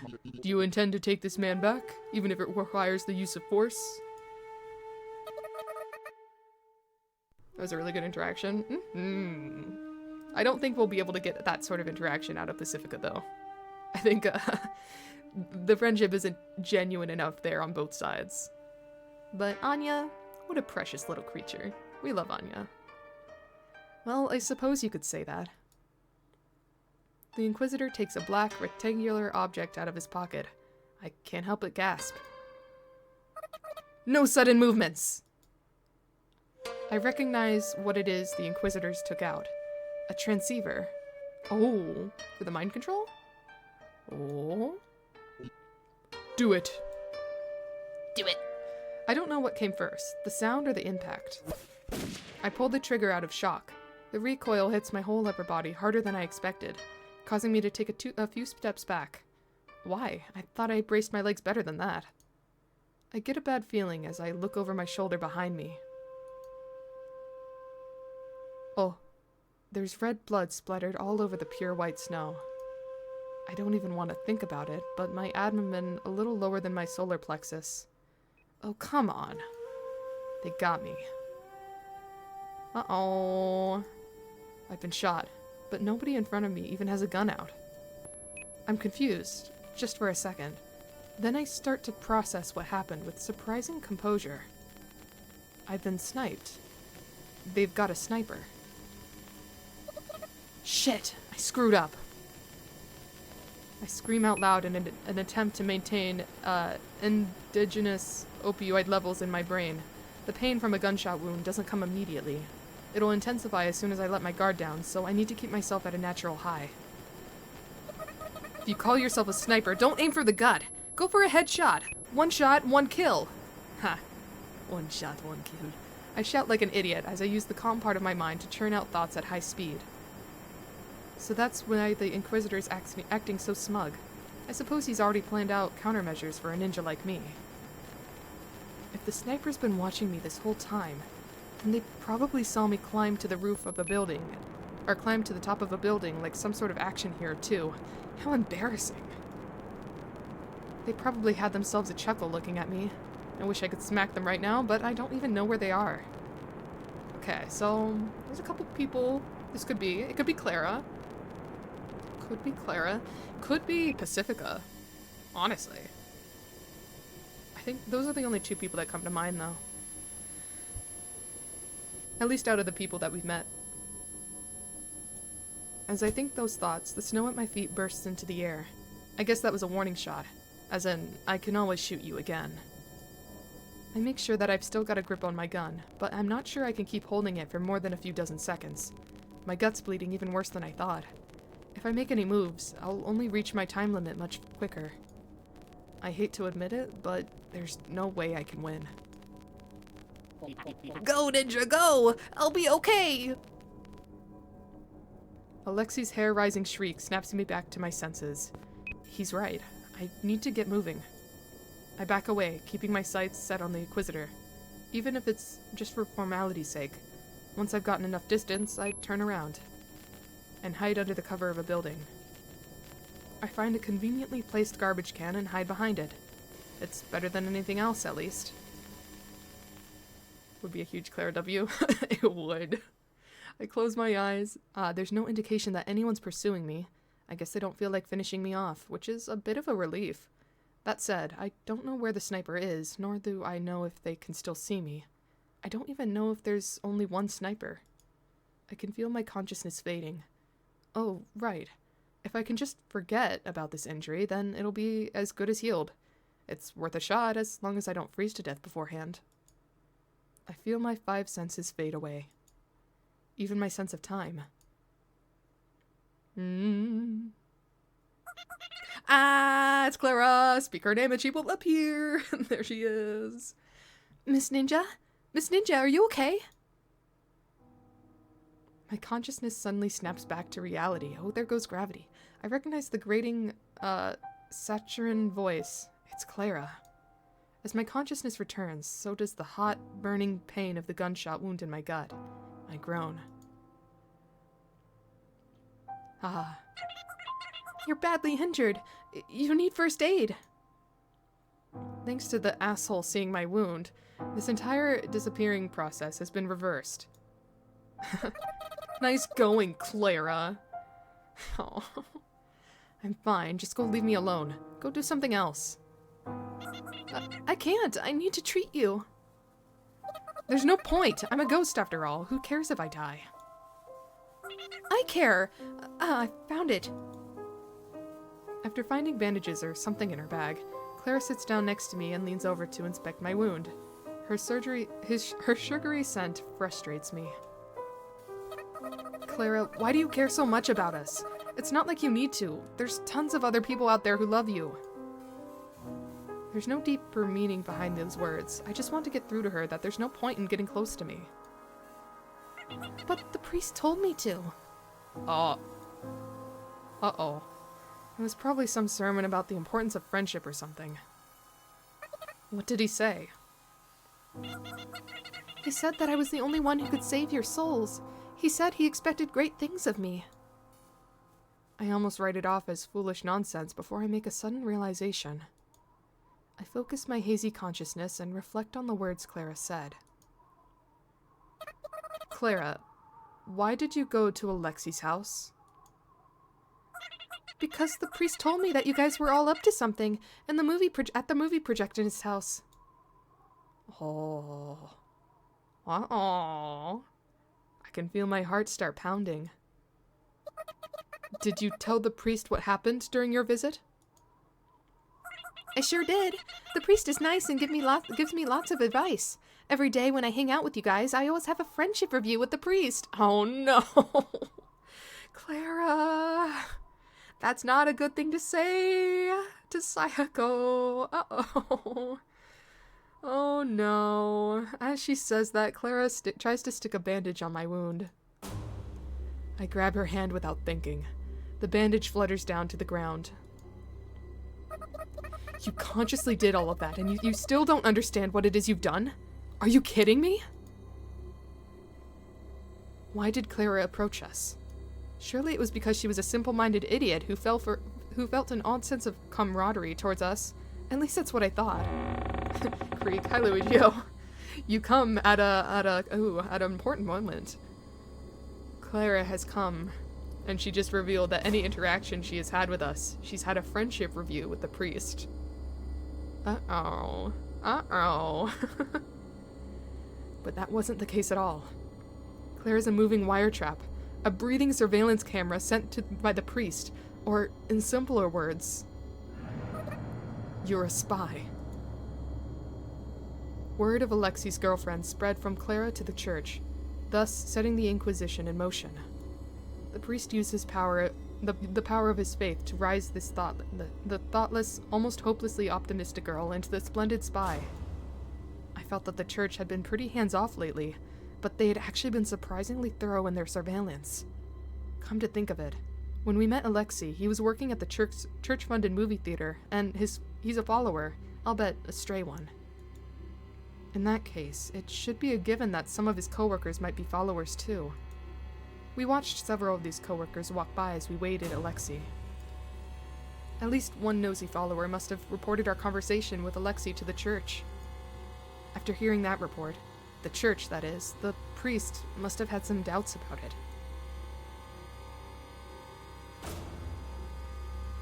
it. Thank you for hydrate.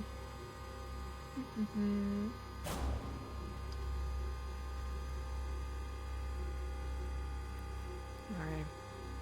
Around the time the report was made, Anya and Isa disappeared off the streets. I would assume that the priest got word of our disappearance too. With all this evidence piled up, it's only natural that the priest, or at least someone else, would come to the conclusion that Alexei's working on something with the ninja and the repair shop apprentice. The church must know about Alexei's engineering skill. Furthermore, since he's a heretic, it's only natural that the church would feel threatened by him, potentially leading to a violent revolt against its religious authority. At least that's how I think religions work. I was lurking earlier, saw campfire talk. I'm gonna switch the VOD on that too. Oh, I'll leave it as a surprise what we used as fuel for the campfire. Little treat to find out for yourself. Right after we contacted the heretic, we vanished like smoke. That should be enough cause panic in the wait, that should be enough probably to cause panic in the church. The priest calmly responded to the panic by sending Clara. After some complications, Clara broke her neck. Yeah, complications. Revived, and returned to the priest to report all the details to the priest. Oh, speaking about Clara's breaking her neck, why did she even have that can of fuel to offer to the robot?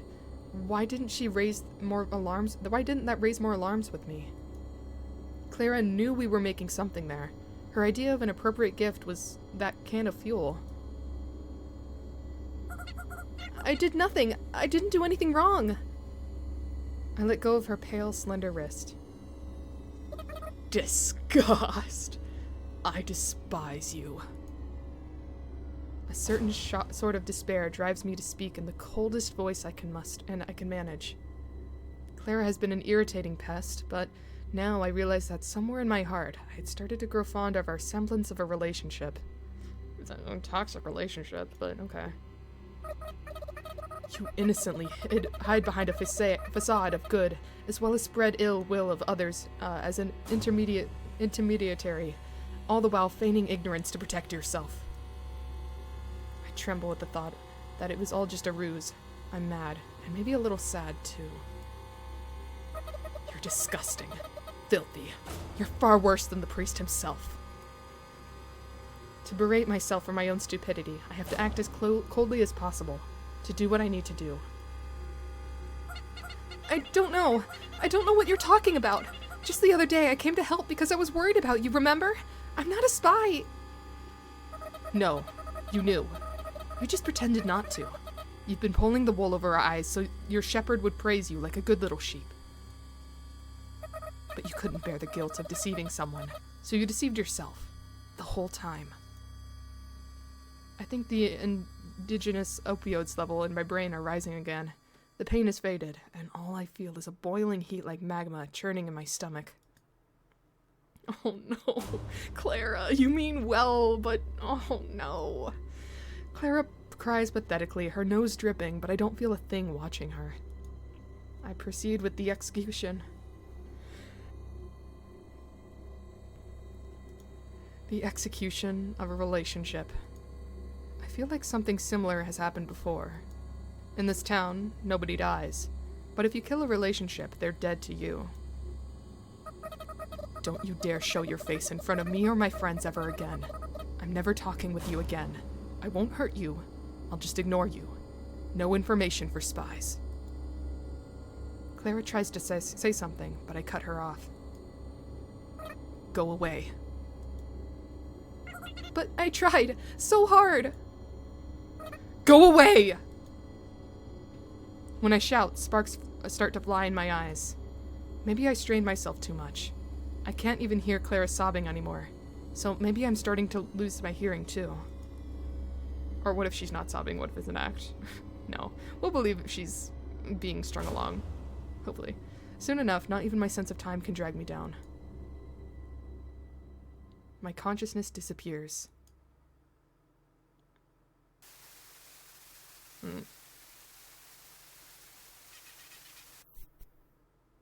Little midway point. Oh, so wait, no. We already saw that one of those midway points. But that's not the end, at least. Clara just gets manipulated by everyone for being nice. Yeah. She's 100% gonna snap. It might not be in this season, but next season, at the very least, she's gonna go full psycho. She's gonna have a meltdown. I know it. I feel it in my bones. She's gotta. Ooh, she's being strung along in every direction. Let me take a sip of more drink, because my voice definitely cracked at one of those points. Was there a third? You mean, crying-wise? Oh, there were so many points where we made Clara cry. So many. There was at least 3. There was probably more. When she revived in this, there was a third I missed. I feel like there would be. No. There's definitely a lot of moments. I want to stretch like you.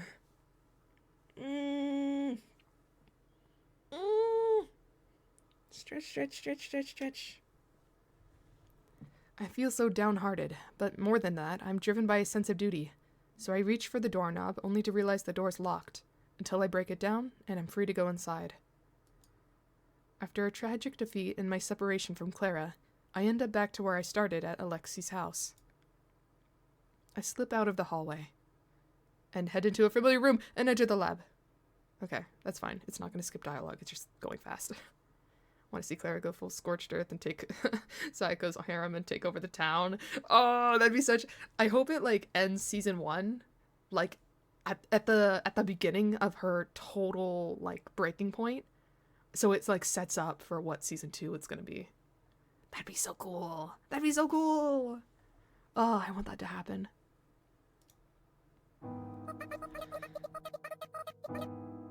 Sorry, Anya. I got sniped, so I was thinking of getting a bulletproof vest this time. I feel so miserable. I know there's no way I can speak on the spot here, so I say lines I've thought up beforehand. Like she becomes scary than the disabled girl. Forget her name. I also forget her name. Food's here? Okay. Let me just let my dad know I got his message. Oh yeah, when you were gone, Luigio, I didn't get food. My father did. So, let me just make sure he knows. Okay. Do you think Lo sells them at her store? If so, I'd like to borrow some money, so, Hijab? No, that wasn't her name, if that's what you're trying to guess at. I think it was, like... Met is the taller one. I forget what the The one in the wheelchair, though, is... It's not that I've forgotten the words I was going to say next. It's because I notice a frowning Yoru typing up a storm, and besides her, Anya stands up as she notices me and shrugs her shoulders. I'm definitely curious about what's going on here, but there's something I have to do first. You were lurking, heard some stuff about getting your dad to get food, something about knowing streaming and friends who know stream. Oh, that was like 2 separate topics. But yeah, my dad called me, and I had to let him know what I wanted for dinner, because he was ordering from Wingstop. So that's the food part. Friend was like, just saying that like, I let it slip when I was drunk to a friend, like, IVTube and like my account. To my knowledge, she has not done anything with that information, to my knowledge. But that is a thing that happened. Anya, I'm sorry I failed. I tell her the details of how I dealt with a pathetic defeat by the Inquisition. It feels especially humiliating after I confidently ran my mouth. I think the only reason I didn't cry was because Yoru was right there. And I'm only allowed to cry when I'm alone with Anya. Is that it? It's not your fault, Sayoko. You couldn't have predicted all that. Let's think up a plan together, the 3 of us. Guessing the fact you don't see her often, but trust her enough not to leak the info? Yeah, I trusted everyone at that party, but especially her, because I knew, like, she used to VTube, so she gets it. So I'm not worried about being, like, doxed or anything. Anya looks towards Yoru, our 3rd member. I join her, but Yoru doesn't look away from the monitor, even for a moment as she types away at Alexi's keyboard. I can't help but find her focus ghastly. Yoru, what are you doing? Chatting. Chatting with who? With Alex Pride of Joy. Oh, the robot? Oh, come on! If you keep saying things like that, I'll pull out her motherboard. Would you believe that Yoru edited Alex's unfinished personality data and perfected it? That said, since her body's gone, she's just running on the computer. La la la! This music gets me every time. So, it's like she has no body, but she has a soul? I guess you could say that. Yoru's talking with her soul, and apparently she... Sayoko, this girl keeps begging to go see Alexi. But why? I'm curious to see what sort of conversations they're having, so I peek at the display over Yoru's shoulder. Oof. Is it just code? I bet it is. It's quite different from what you'd usually expect from an email or chat client. It's a black screen with a continuous string of green text that's not even broken down into paragraphs. It's so plain, it's vomit-inducing. I can't read this. It's not that I can't read any of it, I can barely make out what Yoru's typing in, but the messages that are apparently hers look more like patterns of incomprehensible symbols. Don't sweat it. I can't read it either. She said, Alec must be allowed to continue working on me. With my intelligence, it should be simple to persuade the church. Prepare my physical body at once. Ooh, new companion. Ha. Even after it's been explained to me, it still looks like patterns and symbols to me. There's definitely more to Yoru than meets the eye. She knows things are unfathomable to us, and by us, I mean all of ghost kind. She's kind of full of herself, huh? Maybe she gets it from Alexi. You did program her. Prepare her body, huh? Easier said than done. Anya groans. I ruminate once more on the fact that Alexi created a consciousness, a whole personality within the confines of a computer. It's kind of dizzying. Catch me up, please. What is going on? What's up with Yoru's physical condition? Oh, so we had, like, a very touching moment. It was what you, like, said you were lurking at and you saw the campfire. Campfire. But, it was... We don't know what Yoru is. She has knowledge on computers. Like, she's very skillful with them. We don't know why. It was just that Yoru didn't feel comfortable saying why. But we think we know that she's not human, because we asked if she was human outright, and she kind of was like, no, if I was human, something, something, something. So, she might not be human, but also that could have been just a kind of evading Was it Clara's burning corpse? Oh, the fire. Yeah. Yeah, it might have been. Stuff is up in the air. Yep. Though, Yoru, we definitely grew closer. We had a little heart-to-heart, so she might be telling more stuff. Eventually. There's an artificial consciousness that can think, feel, and desire just like me, casually sitting there as if it's no big deal. Things have always been like this, almost sinfully revolutionary things just casually existing in our presence. But if I were to simply unplug the computer and destroy it on a whim, her consciousness would surely break too. Her existence would end as suddenly as it began. Closer than that? Now. We're apparently, Yoru outright was like, "What am I to you?" and Sayako was like, "You're special." And that's the verdict. That's all they got to. That's it. So I don't know if they'll ever admit. But But if I were simply to unplug the computer and destroy it on a whim, her consciousness would surely break too. Her existence would end as suddenly as it began. How fragile. But there's something nostalgic, something precious about that fragility. I'm sure Yoru's the only one who can understand what she wants. Say, Yoru. Sorry, I don't think I can do it either. It looks like the personality data drivers are missing. Several internal parts must have disappeared when Mr. Alec was taken away too. I'm at a dead end here. There's nothing I can do about what's disappeared. Is that so? I really do want to do something for her, Sayako, I swear. So there are things that even Yoru can't do, huh? She's not omnipotent. There are some jars she just can't open after all. Oh, wait, no. I should stop judging every little thing Yoru does. It's so petty. If only we were able to enable her to do what she wants. Were those the magic words? I know better than anyone else just how fast that body of hers can move. If we could successfully install her into her body, she should be able to free Alexi with brute force, but as long as she can't move, she's helpless. Personally, I was planning on preparing for a second charge as soon as possible, but I guess deciding what to do with her should take priority. I'm useless when it comes to solving these sorts of problems. I suddenly feel so worn out, so I take a seat on a nearby box. Whoa! I jump when I hear a beeping sound. Is she going in it? Is she going in the cleaning robot? I can feel it in my soul. That's what's gonna happen. Oh, it's the cleaning robot. The thing Alexi and Anya worked together to create. I thought I had broken it, but Anya assures me it's okay. Just to make sure, we watch for a few seconds after a red light turns green, and then... Eureka! Yoru suddenly shouts. She then starts pounding away on the keyboard even harder. Anya and I rush over to the monitor to see what she's typing. You should just go inside that vacuum cleaner. After a moment, the incomprehensible pattern of characters starts filling the screen again. Stop complaining. Yoru replies. The response comes a moment later. It's even longer this time.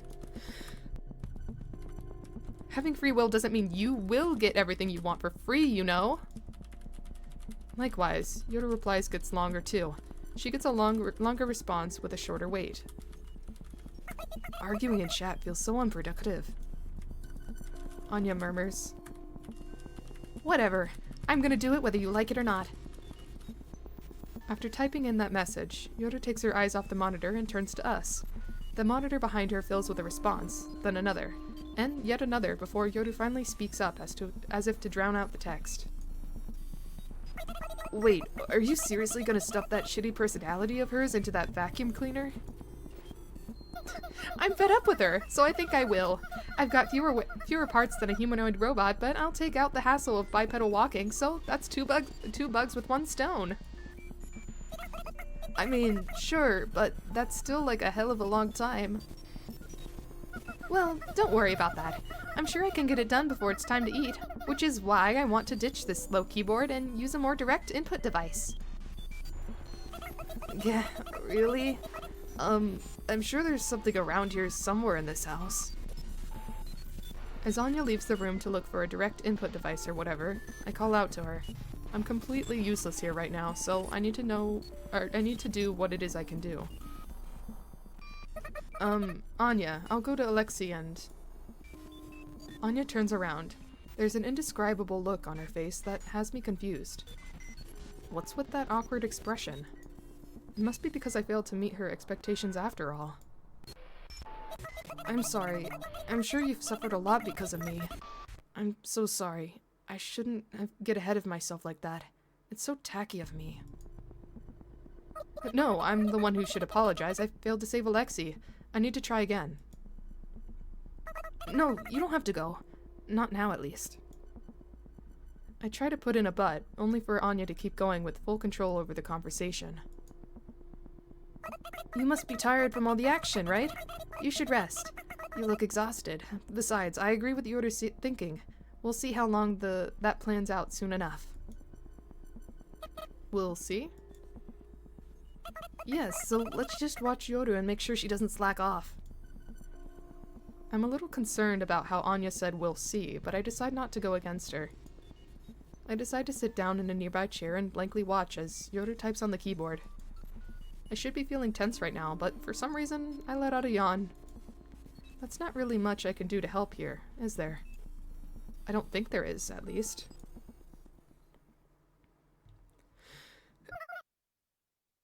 Okay, done! Oh? I wake up at the sound of Yoru's voice. Uh-oh, I fell asleep. My body feels so powerless, as if my batteries had run out. My robot. The theory. Ah! My eyelids are so heavy, I can't even tell if they're open. I try to brace my legs and stand up, but fail. All I end up doing is letting out a groan. It's at that moment that I realize just how exhausted I am. Yoru speaks up when she hears the noise. Anya calls out to me and reaches out her hand. Thank you. I'm okay.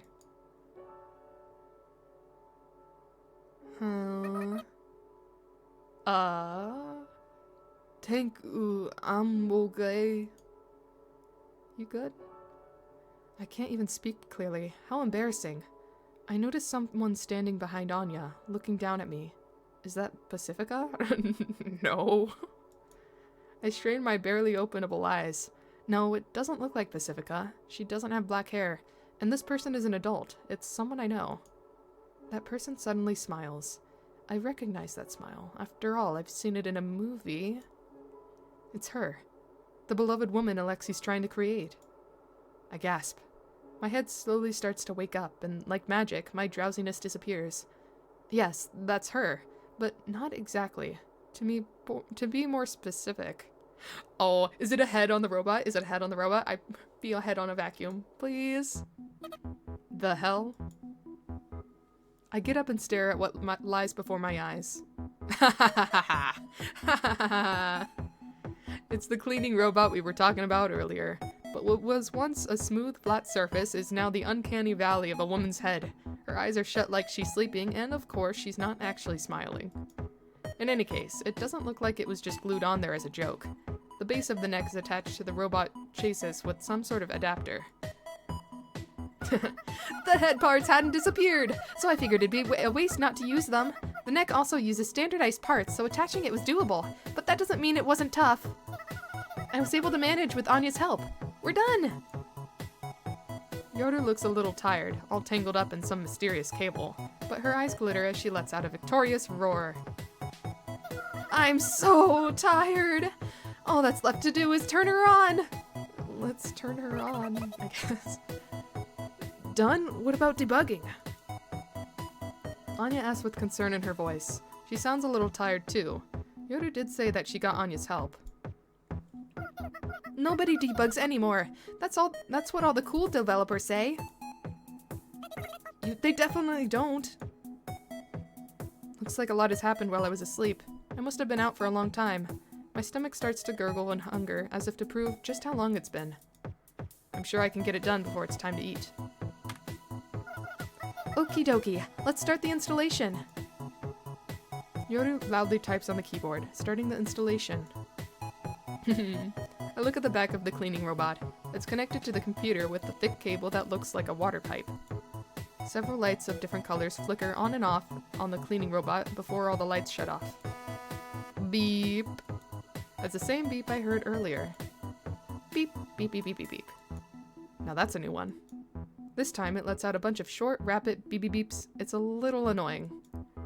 But despite all the noise, my head's still asleep. I'm still not here. Looks like everything's going just peachy. See? You can trust me. After Yoru says that, the beeping changes to a more musical pattern. And then suddenly...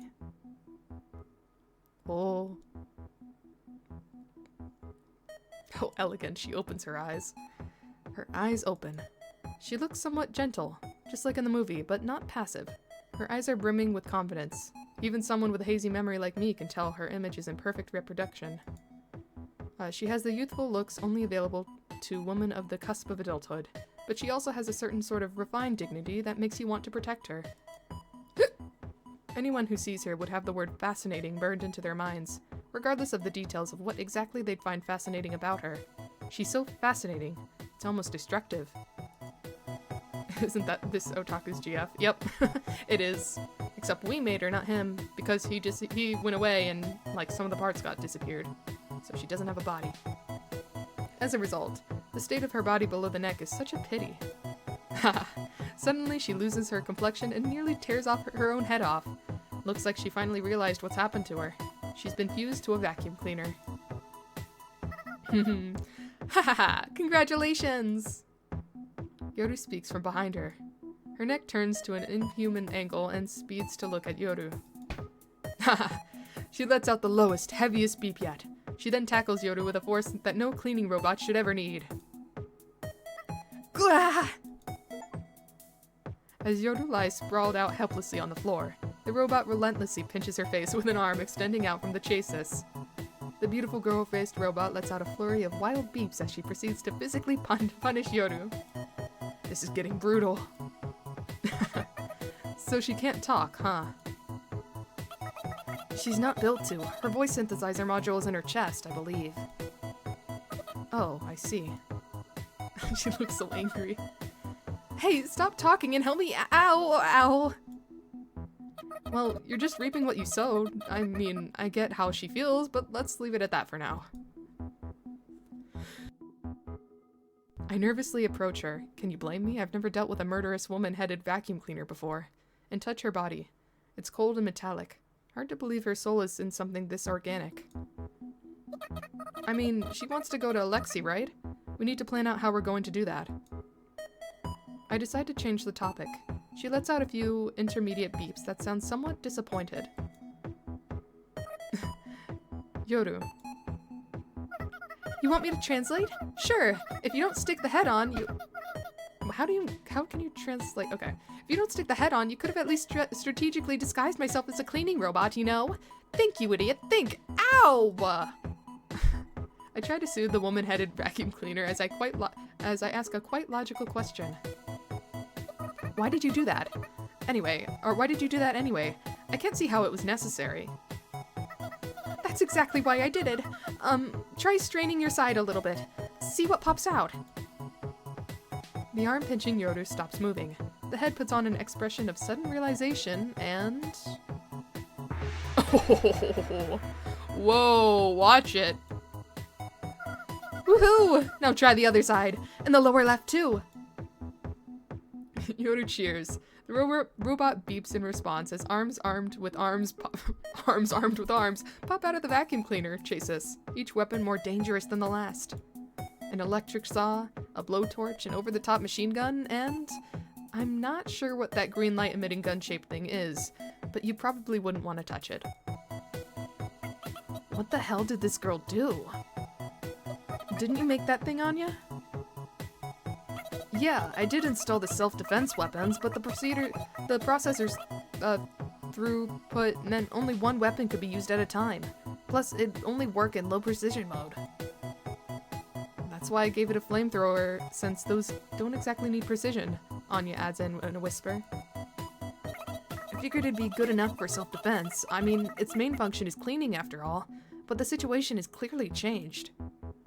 Anya lets out a gasp. When I ask what's wrong, she smiles and speaks unusually quickly, as if she's been waiting for me to ask. The technology advanced head Alec made is attached to it, so she's using the head's main processor. It's an insanely high-powered monster-class processor necessary to reproduce the vast number of functions in a human body. Of freaking course it can control the weapons with ultra high precision. The robot must have heard as she lets out a high-pitched beep. And then a gunshot. A certain figurine placed on Alexi's work desk is blown away. Wait, which figurine? I want to know. Now she can use her installed weapon with 100% efficiency. No, considering her capability of autonomously strategize, she can use them to 9,999% efficiency. Ha. The beeping overlaps with Anna's excited voice. The robot's laughing. I can tell that much by her facial expression. After looking at her face, I can only hear the inorganic beeping as laughter. Well, that's pretty much it. You're welcome. Now if you'll excuse me... Ooh. Wah! Well, that goes to show how precise the weapons are. The robot hovers somewhat gracefully out of the room, apparently satisfied and exacting revenge for being made into an uncanny woman-headed vacuum cleaner. Where is she going? I guess it should be obvious. I call out to the cleaning robot's back. Or is it called a stern? I feel like I have to. She stops hovering, then beeps. That probably means what? I'm glad to meet you. Good luck. You're not gonna go with? I didn't think of anything to say, so I end up working out some polite but awkward platitudes. I wonder what's gotten into me. After a few seconds, she lets out staggered 3 or 4 beeps. Without waiting for my response, she starts moving again. I guess she doesn't want to talk anymore. What did she say? When I ask for a translation, Yoda lets out an exhausted sigh. Something like, "You're a good kid. Dumb, but good." Oh, and...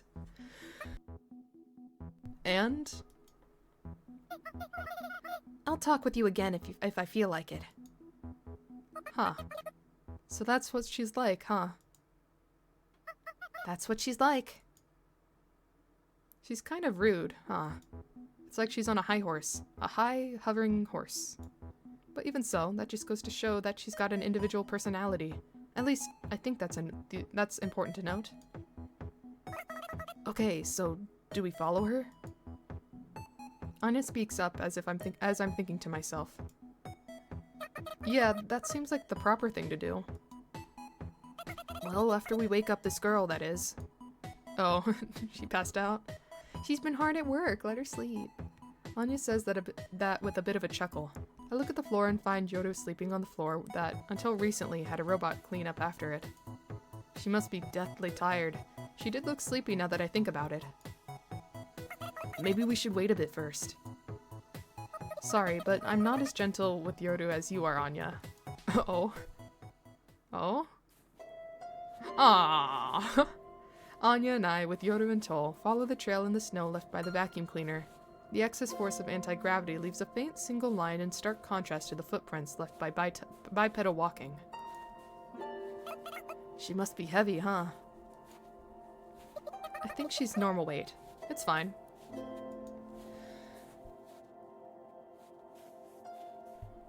We're at the end of Evangelion now. I guess so. Well, we're about to see more of the robot. We're coming with the follow. Yoda was so tired. I was unable to wake her up no matter how hard I tried. That's why I'm carrying her as we walk, but if you think about it, this might be for the best. Considering the difference in stamina between me and Anya, it'd probably be too hard for her. Anyway, it really does feel like the vacuum cleaner has gotten ahead of life, huh? Ahead in life?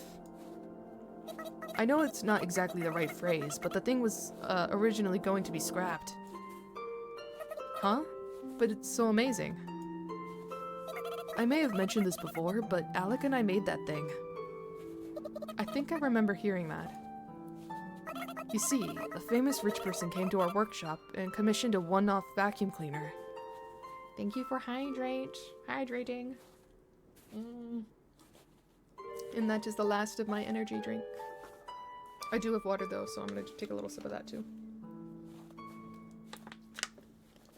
Ba-ba-bum.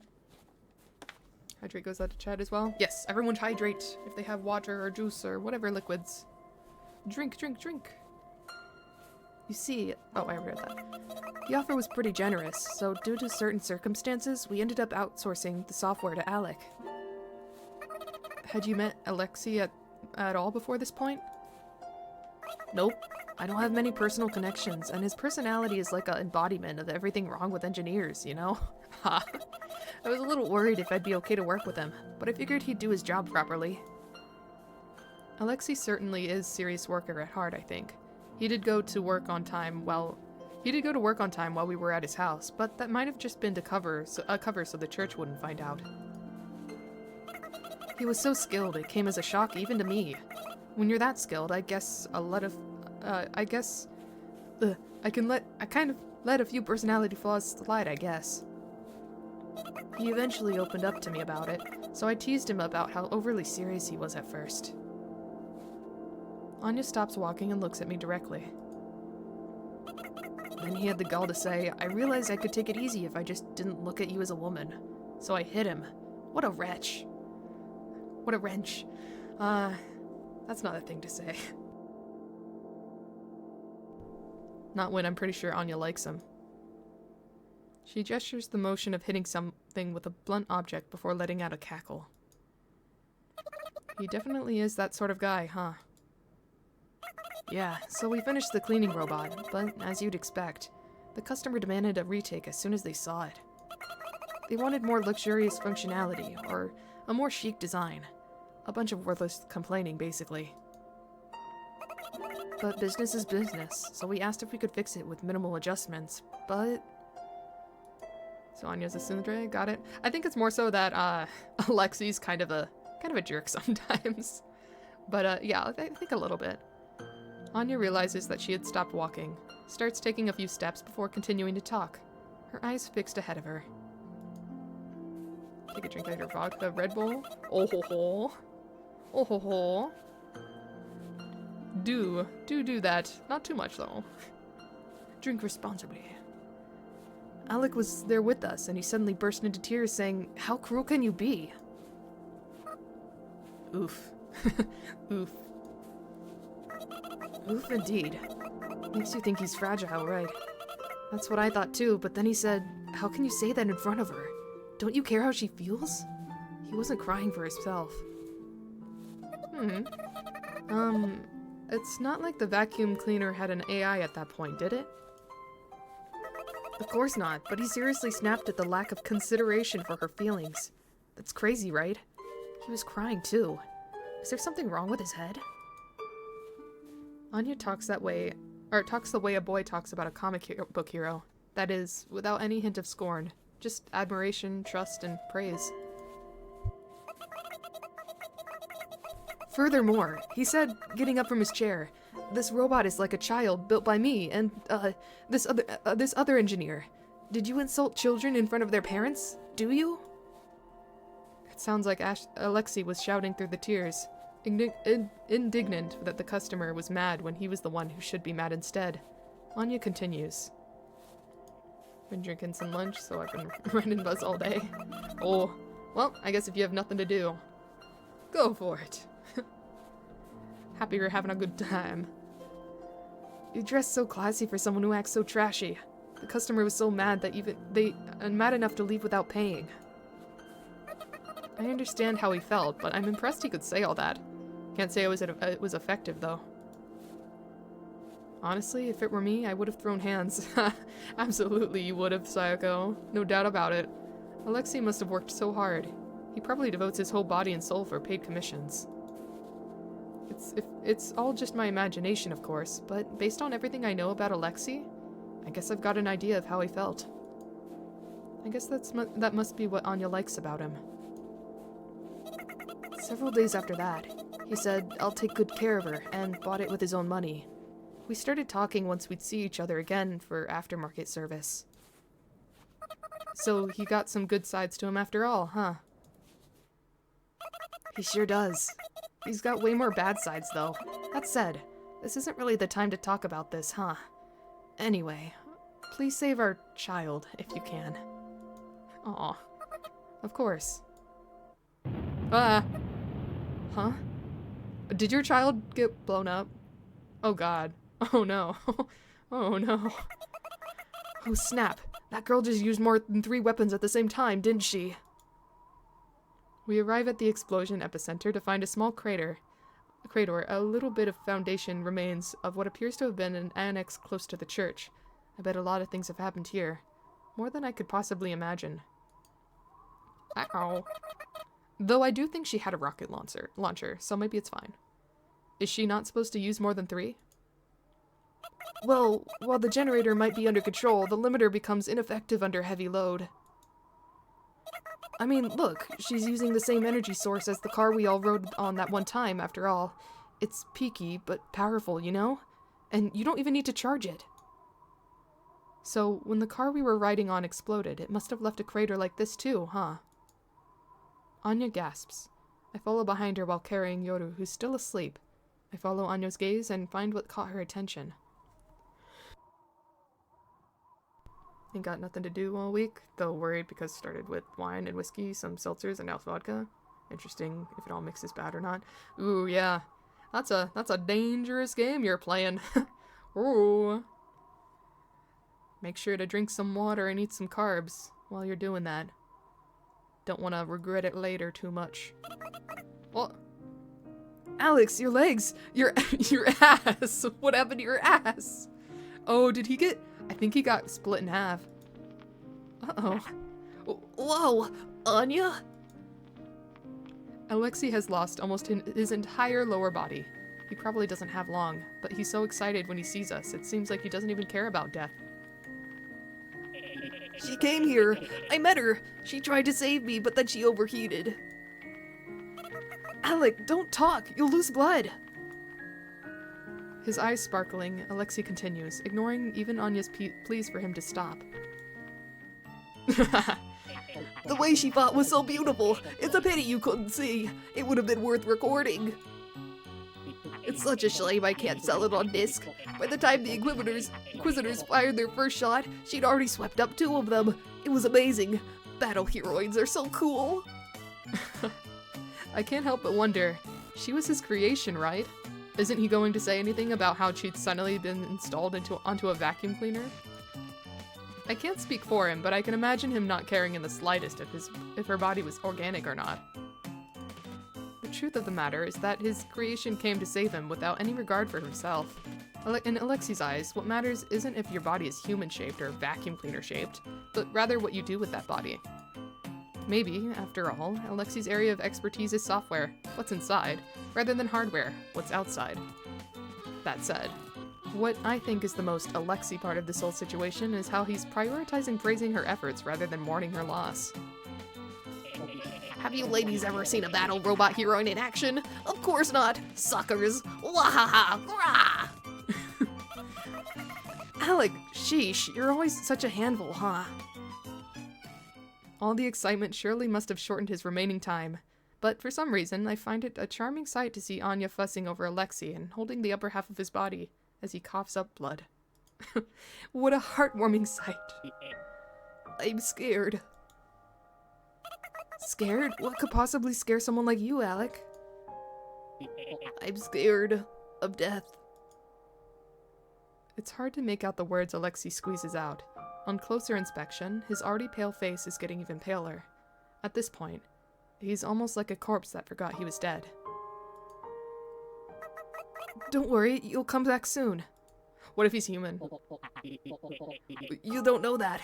What if I'm the only one who doesn't revive? That's so... Look, you'll be fine. I died myself a while back, but I'm back, see? I'm scared. Please give me some comfort. This is getting kind of awkward. I don't like the way he said that. I'm also starting to get tired of carrying Yoru. We finished what we came here to do, so I wish Alec would just hurry up and kick the bucket already. Hurry up and die, bozo! Men want women to be a mother figure for them, especially in times of weakness. If Anya acts like a mother now, this could be her big chance. Whoa, you're awake? Your back is just so comfortable, Sayoko. Yoda clings tightly to my back as she says that. I decide to leave Alexei alone until he dies, so I watch and pray that Anya can be a proper mother figure or whatever. You have fun with that. You can't just sit on the sidelines, Sayako. Knowing Anya, she needs your advice. Oh yeah, I'm perfect at giving love advice. Sure. Sayako just shoot him up and speed it up. Yeah, you have a gun. Unless she doesn't pick it up when she was fighting. I don't know. Huh? Oh, Anya! Be a good mother. Be open-minded. Raise him with care. Huh? Mother? What are you talking about? They say if you act motherly when a man is weak, he'll fall for you. Mother?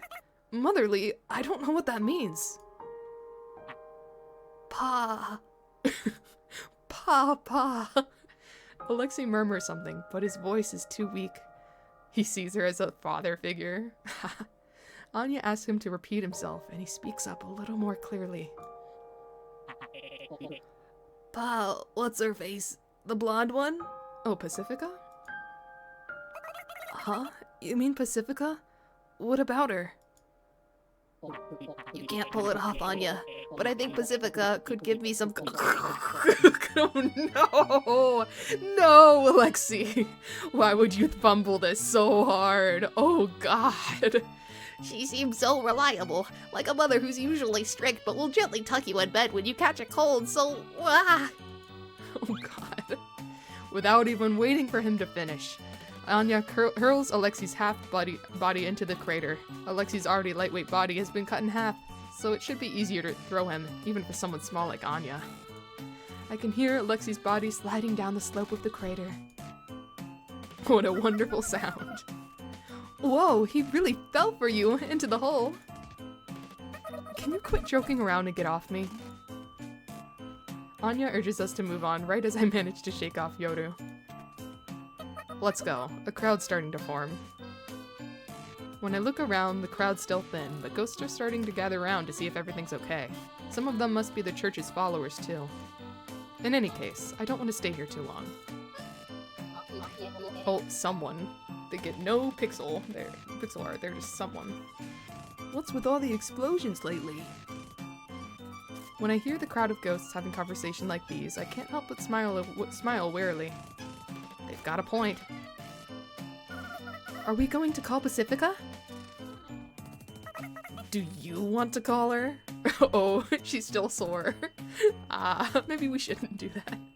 Anya's threatening response lacks her usual blend of friendliness and charm as she glares at Yoru with the sharpness of a knife. The shock causes Yoru to take a step back and mumble, which is quite a precious sight for me to see. What a treat. Wait, no, I shouldn't just watch. Sorry, Anya. I'll be sure to kill Yoru for you later. She just got her desserts. I'm so sorry about that. I consider prostrating myself before Anya's facial expression suddenly slackens. Oh, I was just joking. Don't worry about it. I just feel like I've been in a traffic accident. You do feel the same way, don't you? Yoru says, oh, okay, and starts giggling again, so I slap her ass before we follow after Anya, who's already started to walk off. So I slap her ass. Alright. Knock it off. Come with me. Wow. Pacifica's not the motherly type. Men like him are just like to delude themselves into having the wrong impression of her. He doesn't have a discerning eye, huh? There's a reason why he's not popular. Thus closes the curtain on our mission to get technical help for crossing the snow desert. Whether it's ended in success or failure, we can't tell. It's not our call to make, after all. The decision lies with...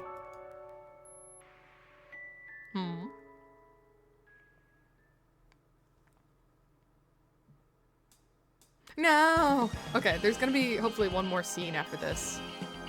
So we get a little bit, just a little nugget of story left.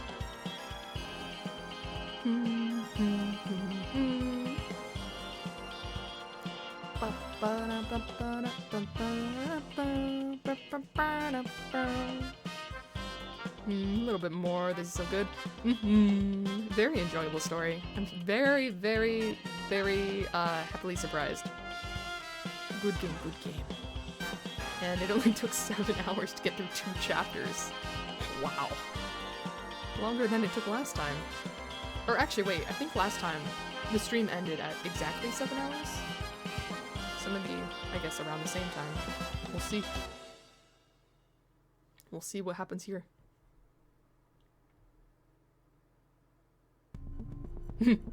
Are you evil now? What happened? Thank you all for gathering today. How did you even hear about the game? I just saw it on sale on Steam. That's all. It was like part of a bundle, and I saw it, and I was like, ooh, let me look at it. No, that's all it was. It was just by chance. I didn't expect anything like super insanely good. But I'm very, very good game. So happy. Alexi's house looks like a mess. Probably because the automatic cleaning robot's gone.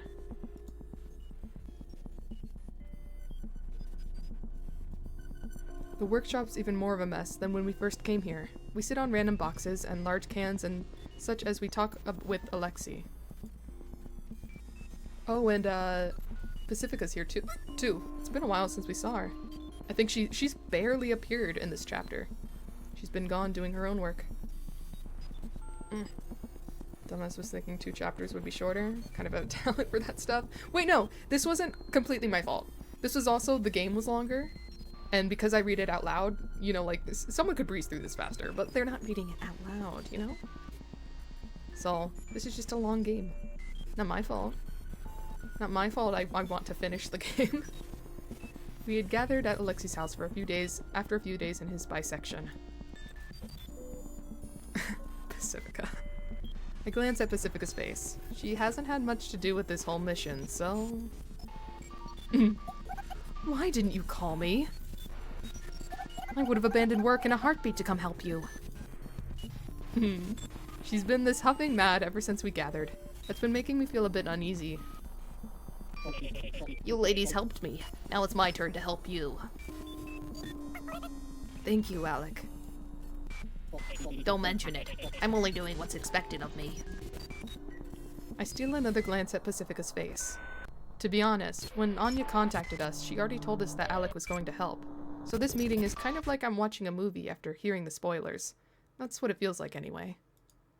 So I'm way more interested in seeing how Pacifica feels. I can't help but wonder what her take on the matter is.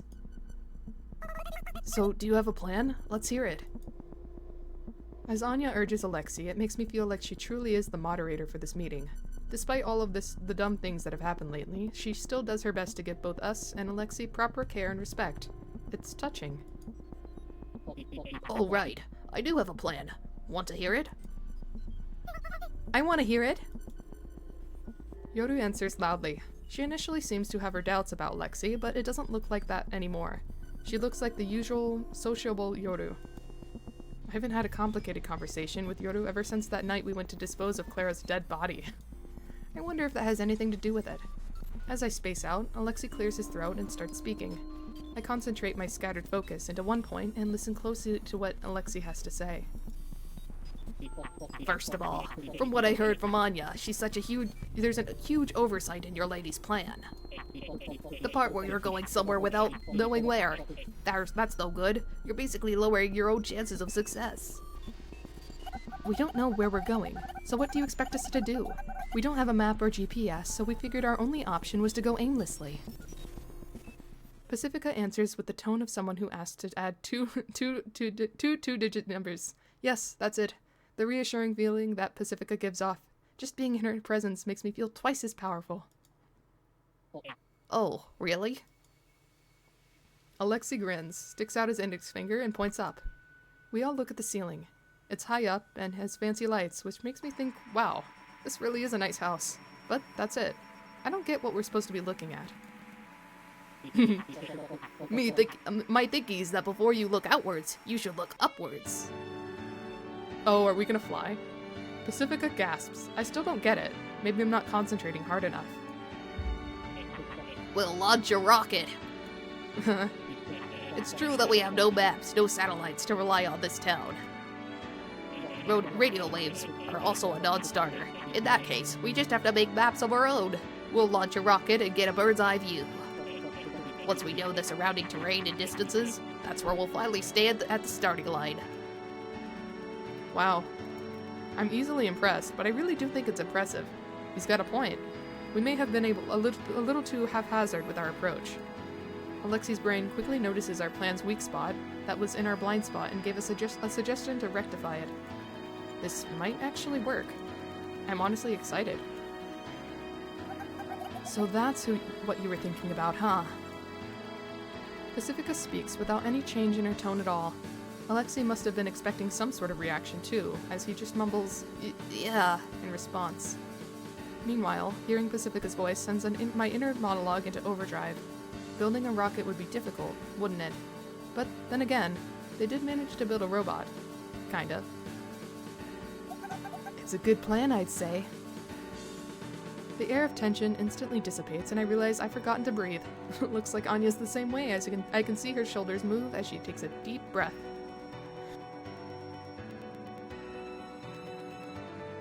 Hold on, gotta blow my nose.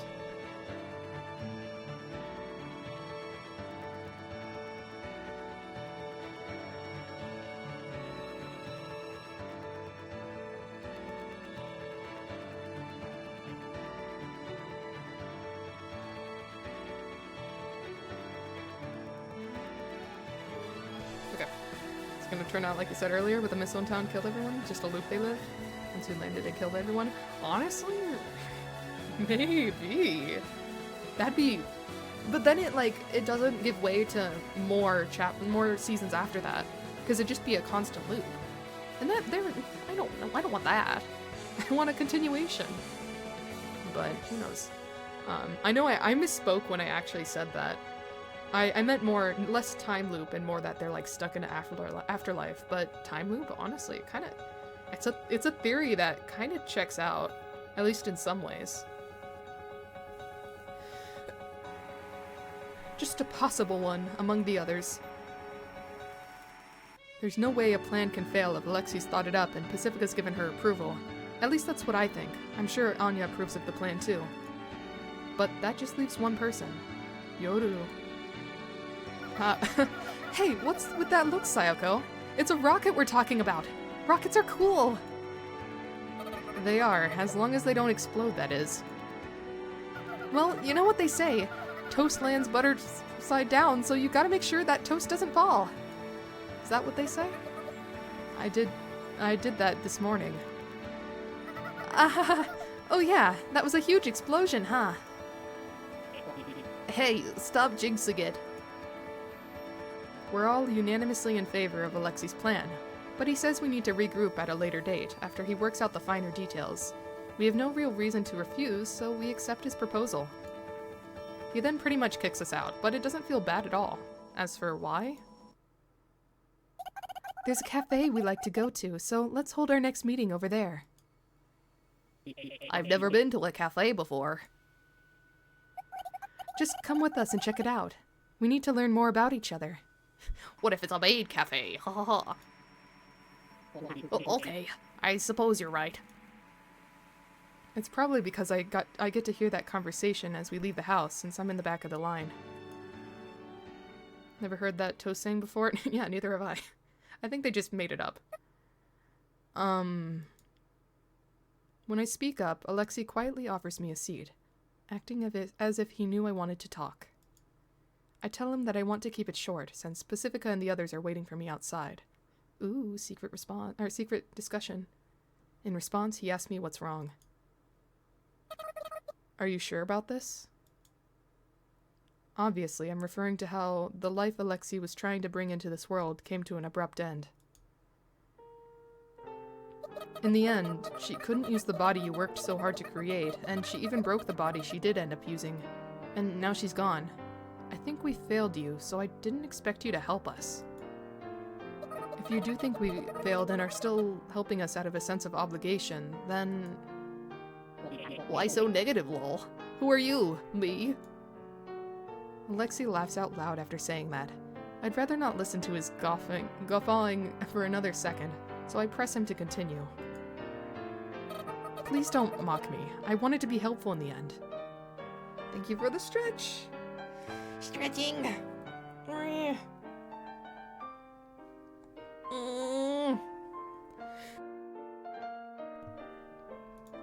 Okay. Well, yeah, I definitely had regrets when I had my lower half blown up. For one, I regretted asking you ladies for help. Do you remember what happened back then? How Anya looked after you? Like a mother? A little bit. You were here too, there too, weren't you? Honestly, my memory's a little hazy. Did I say something strange? No, not really. Please continue. I woke up at the garbage dump, and yeah, that's not actually that big a deal, huh? Easy peasy. Then I went home. There were evidence that someone used my workshop. I knew right away that it was their roommate. Well, yeah.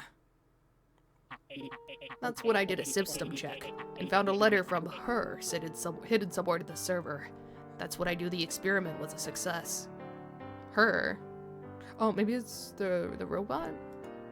Her. I don't know if I should ask, but what did the letter say? Yeah, it must have been from the robot. Alexi says, oh, it's nothing really, before continuing to tell me anyway. You wouldn't care. Oh, but this is what happened. She said, obviously, I don't even think of trying to make another me. That should go without saying. Oh, that's nice. The last thing she told me was that I was dumb, so that sounds like a believable letter. That said, I feel like she's got a surprising amount of love for Alexi. At least that's the impression I got from what little time I spent with her. Nice. Alexi looks at me with his eyes wide open. Sorry, As I stumble with my words, his face starts to warp in ecstasy. I want to get out of here. I guess he really is a dreadful person after all. Moe! Huh? That was incredibly Moe, you know. I'm glad you came. That's a word from your home country, right? She started with obviously and ended with that should go without saying, really emphasizing her point, you know? That's a cliche among advanced AI heroines, but that's what makes them so classic, you know? You really do need counseling soon. This is what Moe means, right? It's gotta be. I've won. In your face, suckers. Who did you win against exactly? Every otaku who's ever dreamed of romance with an artificial intelligence. Oh, I guess so. Congratulations. This is what the world was meant for. Was it really romance, though? Maybe it was familial love or something. But then again, I can imagine Yoru saying what men perceive as romance isn't necessarily romance while giving me a thumbs up. I see. Makes sense. Are you going to remake her once things have calmed down? What kind of jerk would see something like that and have the gall to think they could make a sequel? I let out a small sigh of relief. Alexi's motivations may be beyond my grasp, but at least he's not completely unreasonable. What I gained and lost here was both life and death. I was able to create both. I may have been excommunicated by the church, but it looks like I've been spared by God for now. Despite his triumphant words, Alexi's face quickly darkens. I thought he had long since stopped caring about reproducing God's work. To create life is to have ambitions for the future. To create death is to obtain a certain sort of repose. As I created her, I thought I could help out ghosts in that regard. I was conceited. Yes, he did indeed mention that when he was creating her. But now that I've lost her, I realize that death is sad. I can't ever see her again. I can't ever reclaim her. I can't even thank her for all she's done. It makes me want to be a hero. Be a hero, I think. But I'm not in enough pain to actually die. We're not designed poorly enough that we die just because of that. Lol. But then again, we don't die for any reason, to BH. I think about her before I sleep, even though I know I can't sleep when I think about her. But eventually I do go to sleep. I dream of her, and each time I wake up, I feel despair. Somehow, I just know that this will continue forever. Oh, that's kind of sad. Aleski's truly grieving. It's disorientating how much it feels like someone actually died. I feel like I've lost someone close to me once in the far distant past too. No idea who or when that was. Foreshadow, foreshadow, foreshadow, foreshadow. But I just get the feeling. I can't figure it out. Bud. Alexei turns around and sits at his desk, but he doesn't touch his keyboard or mouse. His chair creaks and then he cries. Despite getting beaten to death literally and emotionally, I'm glad I got to meet her. I feel that something like this happened before.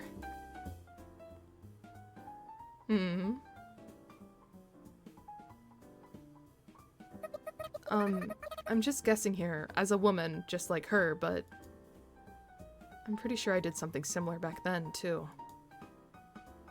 Just as she was special to you, I feel like you were special to her.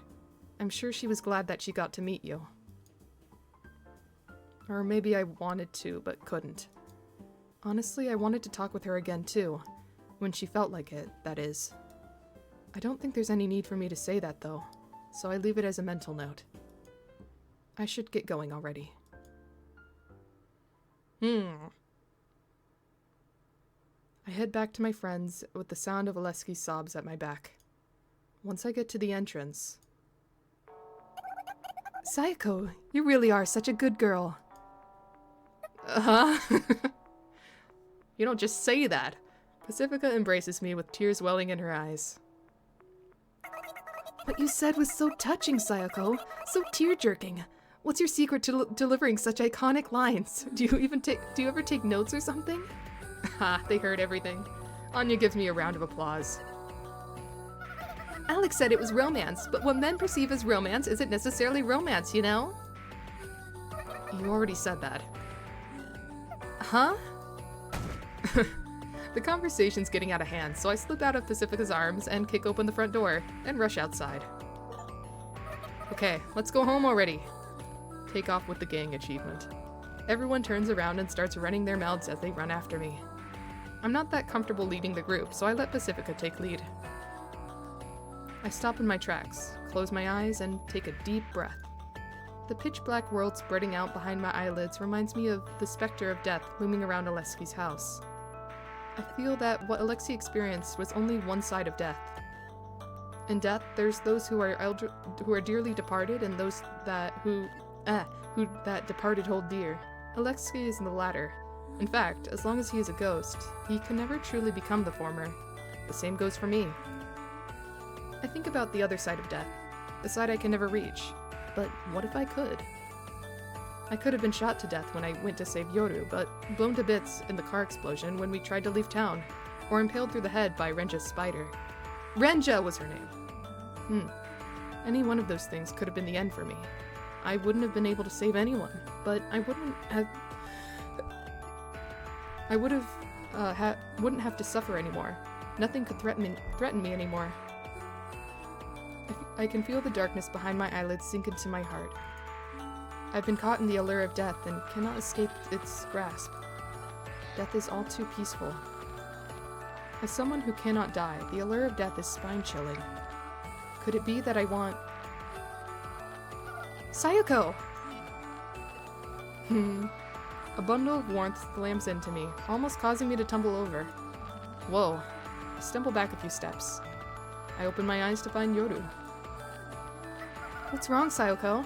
Let's go home. Home. Aw. Saying that, she holds my hand. It's not warm at all. Her hand is as cold as mine. It's cold outside, after all.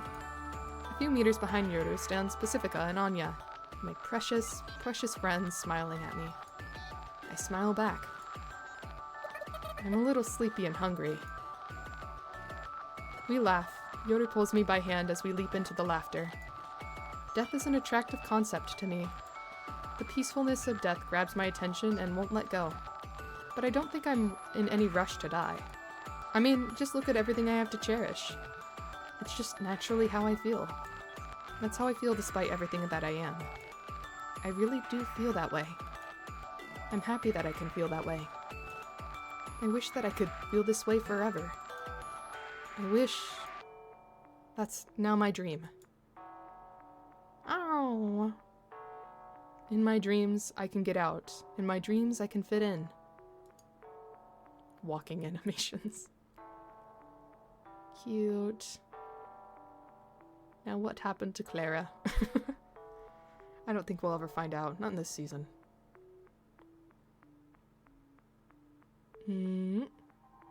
Oh, that's Yoru. But also past? Mysterious. Foreshadow. Ah, and this is the credit sequence, isn't it? Yeah. Basically binged a 25 episode anime. Yeah, it certainly felt like it, but it went by so fast. I know it took super long. Collectively, it was like 14 hours. But I felt like I've been playing this for like 3. I was just so invested, like every moment. Thank you for hydrating now.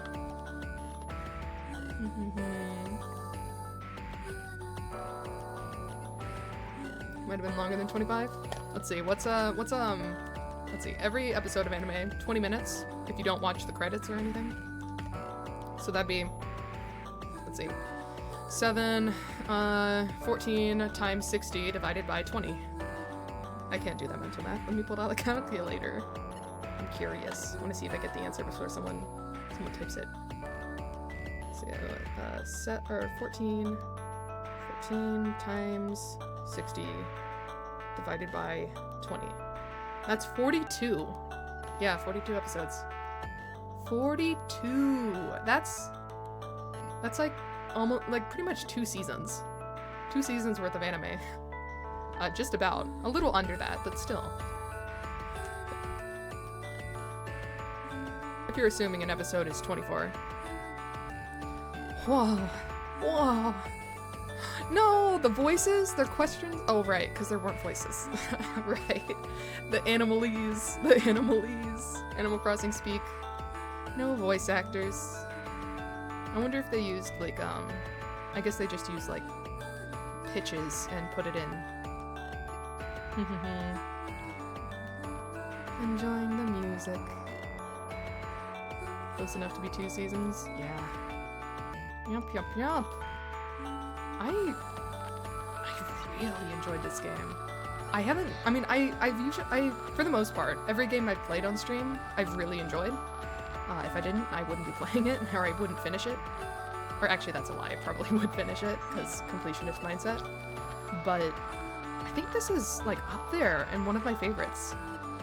And I really, really want to play Season 2 when it comes out. I'm going to be following along with that development. You just voice acted for 2 seasons? Oh, that's true. Yeah, I guess, put me up there in the credits, eh? Speaking of, just something I wanted to share that I'm kind of proud of that happened in my life, so far, is, I mentioned this before. I'm not gonna share what my username is, just because I want to kind of keep it separate. I'm a little shy about that, you know? Teehee. But, I'd mentioned before that I'm getting into voice acting a little bit more, and like I got like a sound box and everything to put over my mic, so it kind of makes it more soundproof and it sounds really good. But I was like, it happened a few days ago, like 2 days ago, that someone else found an audition of mine from a different project, and they reached out to me, and that felt so super special. Actually, that's the first time that's happened, that like someone was interested in my voice, like, and not like me auditioning for them. And I was also put like on a little what's it called? Shortlist for a couple things. So that's like, oh, I did a good enough job where like I'm a considered person. Wow. So that feels pretty cool. And one of them is like you know, Helltaker? It's kind of similar to that type of thing, but like voicing over for a game like that. So it's not like the official game. It's just someone who does voice acting for it. So he's super cool. He's super cool. Ooh, back to this. Congrats, that's a huge accomplishment. Thanks. Thanks. Something I'm pretty proud of. Fandub? Yeah. I mean, it's not the only fandub I'm like a part of right now. I'm a part of like, one thing I'm voicing is like webtoon like fandub. There's another that's doing like an anime fandub. Yeah, no official dubs or anything, but it's pretty cool. Let's Let's see, what is this? It's been a long journey. But who would have thought I'd get this far? The train started in a land far, far away, heading even further, but all journeys must come to an end. I sit by myself in a small seat and clench my fist. I'll see you soon. Inside the train, the clattering of the railroad ties gets suddenly drowned out by an announcement. The announcement: the train will soon arrive at the next station, the terminal. I make sure I've got my single travel bag as I look out the window.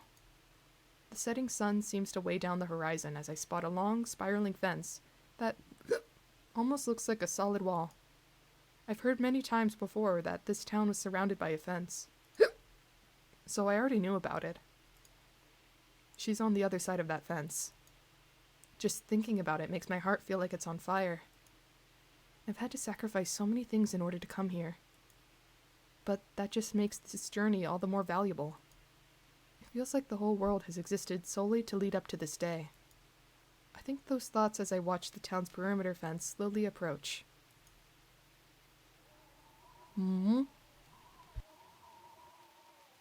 It's dark by the time I get out of the station. A cold breeze blows and I suddenly want to go home. This is a ghost town. It's certainly lonely enough to have earned that name. Despite my reluctance, I quickly remember why I came here. To fulfill her wish. It's a promise I have to keep. I whisper to myself, I've come to see you.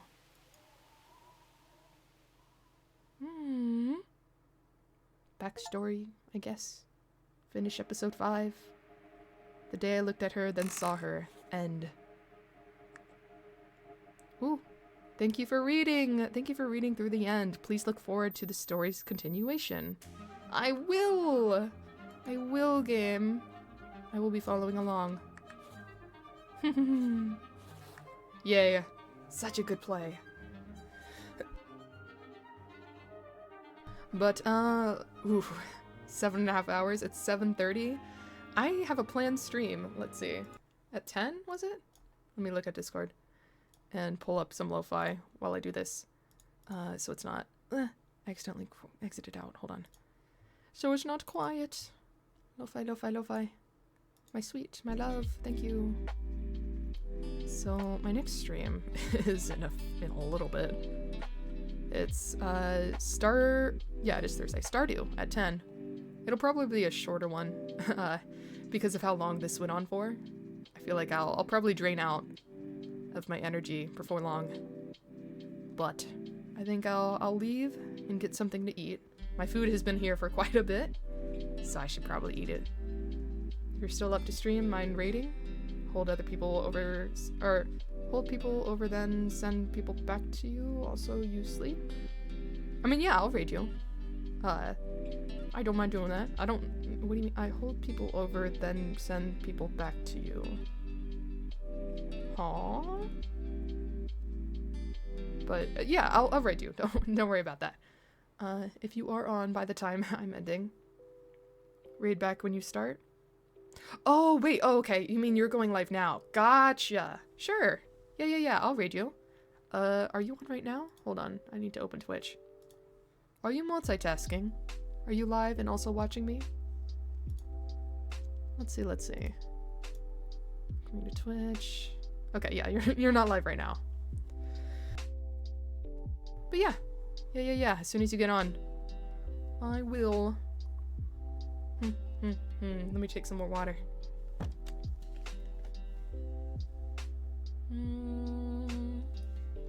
But this has been... I feel like I want to do more novel reading. More visual novels. Because it's not something I do a lot of. Like, I guess Slay the Princess is kind of a visual novel, but it has a lot of choices. But there's a certain... there's a certain appeal to a game that doesn't really have a bunch of different choices. It's just a story. Reading a storybook, basically. So I want to see if I can do that maybe a little bit more often.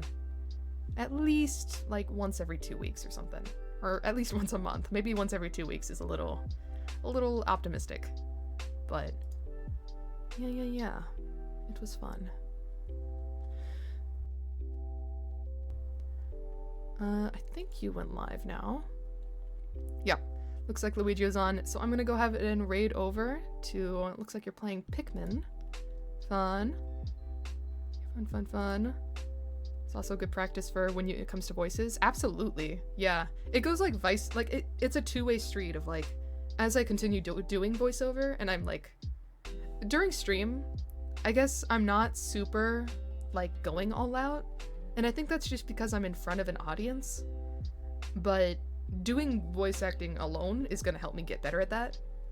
And continuing to speak in front of an audience and do more committing to the voice is going to help with that too. So absolutely. That'll be fun. Of course you missed my earlier message. Oh, I'm sorry. Let me raid over to you. Rating.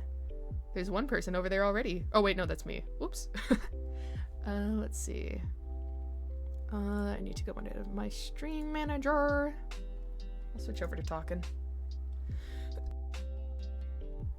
Bum, bum, bum. There we go. So raid. Following Luigi. Alright. I'm gonna start that raid. So, is anyone watching? Any lurkers? Any talkers alike? Good night, good morning, good evening, whatever time it is for you.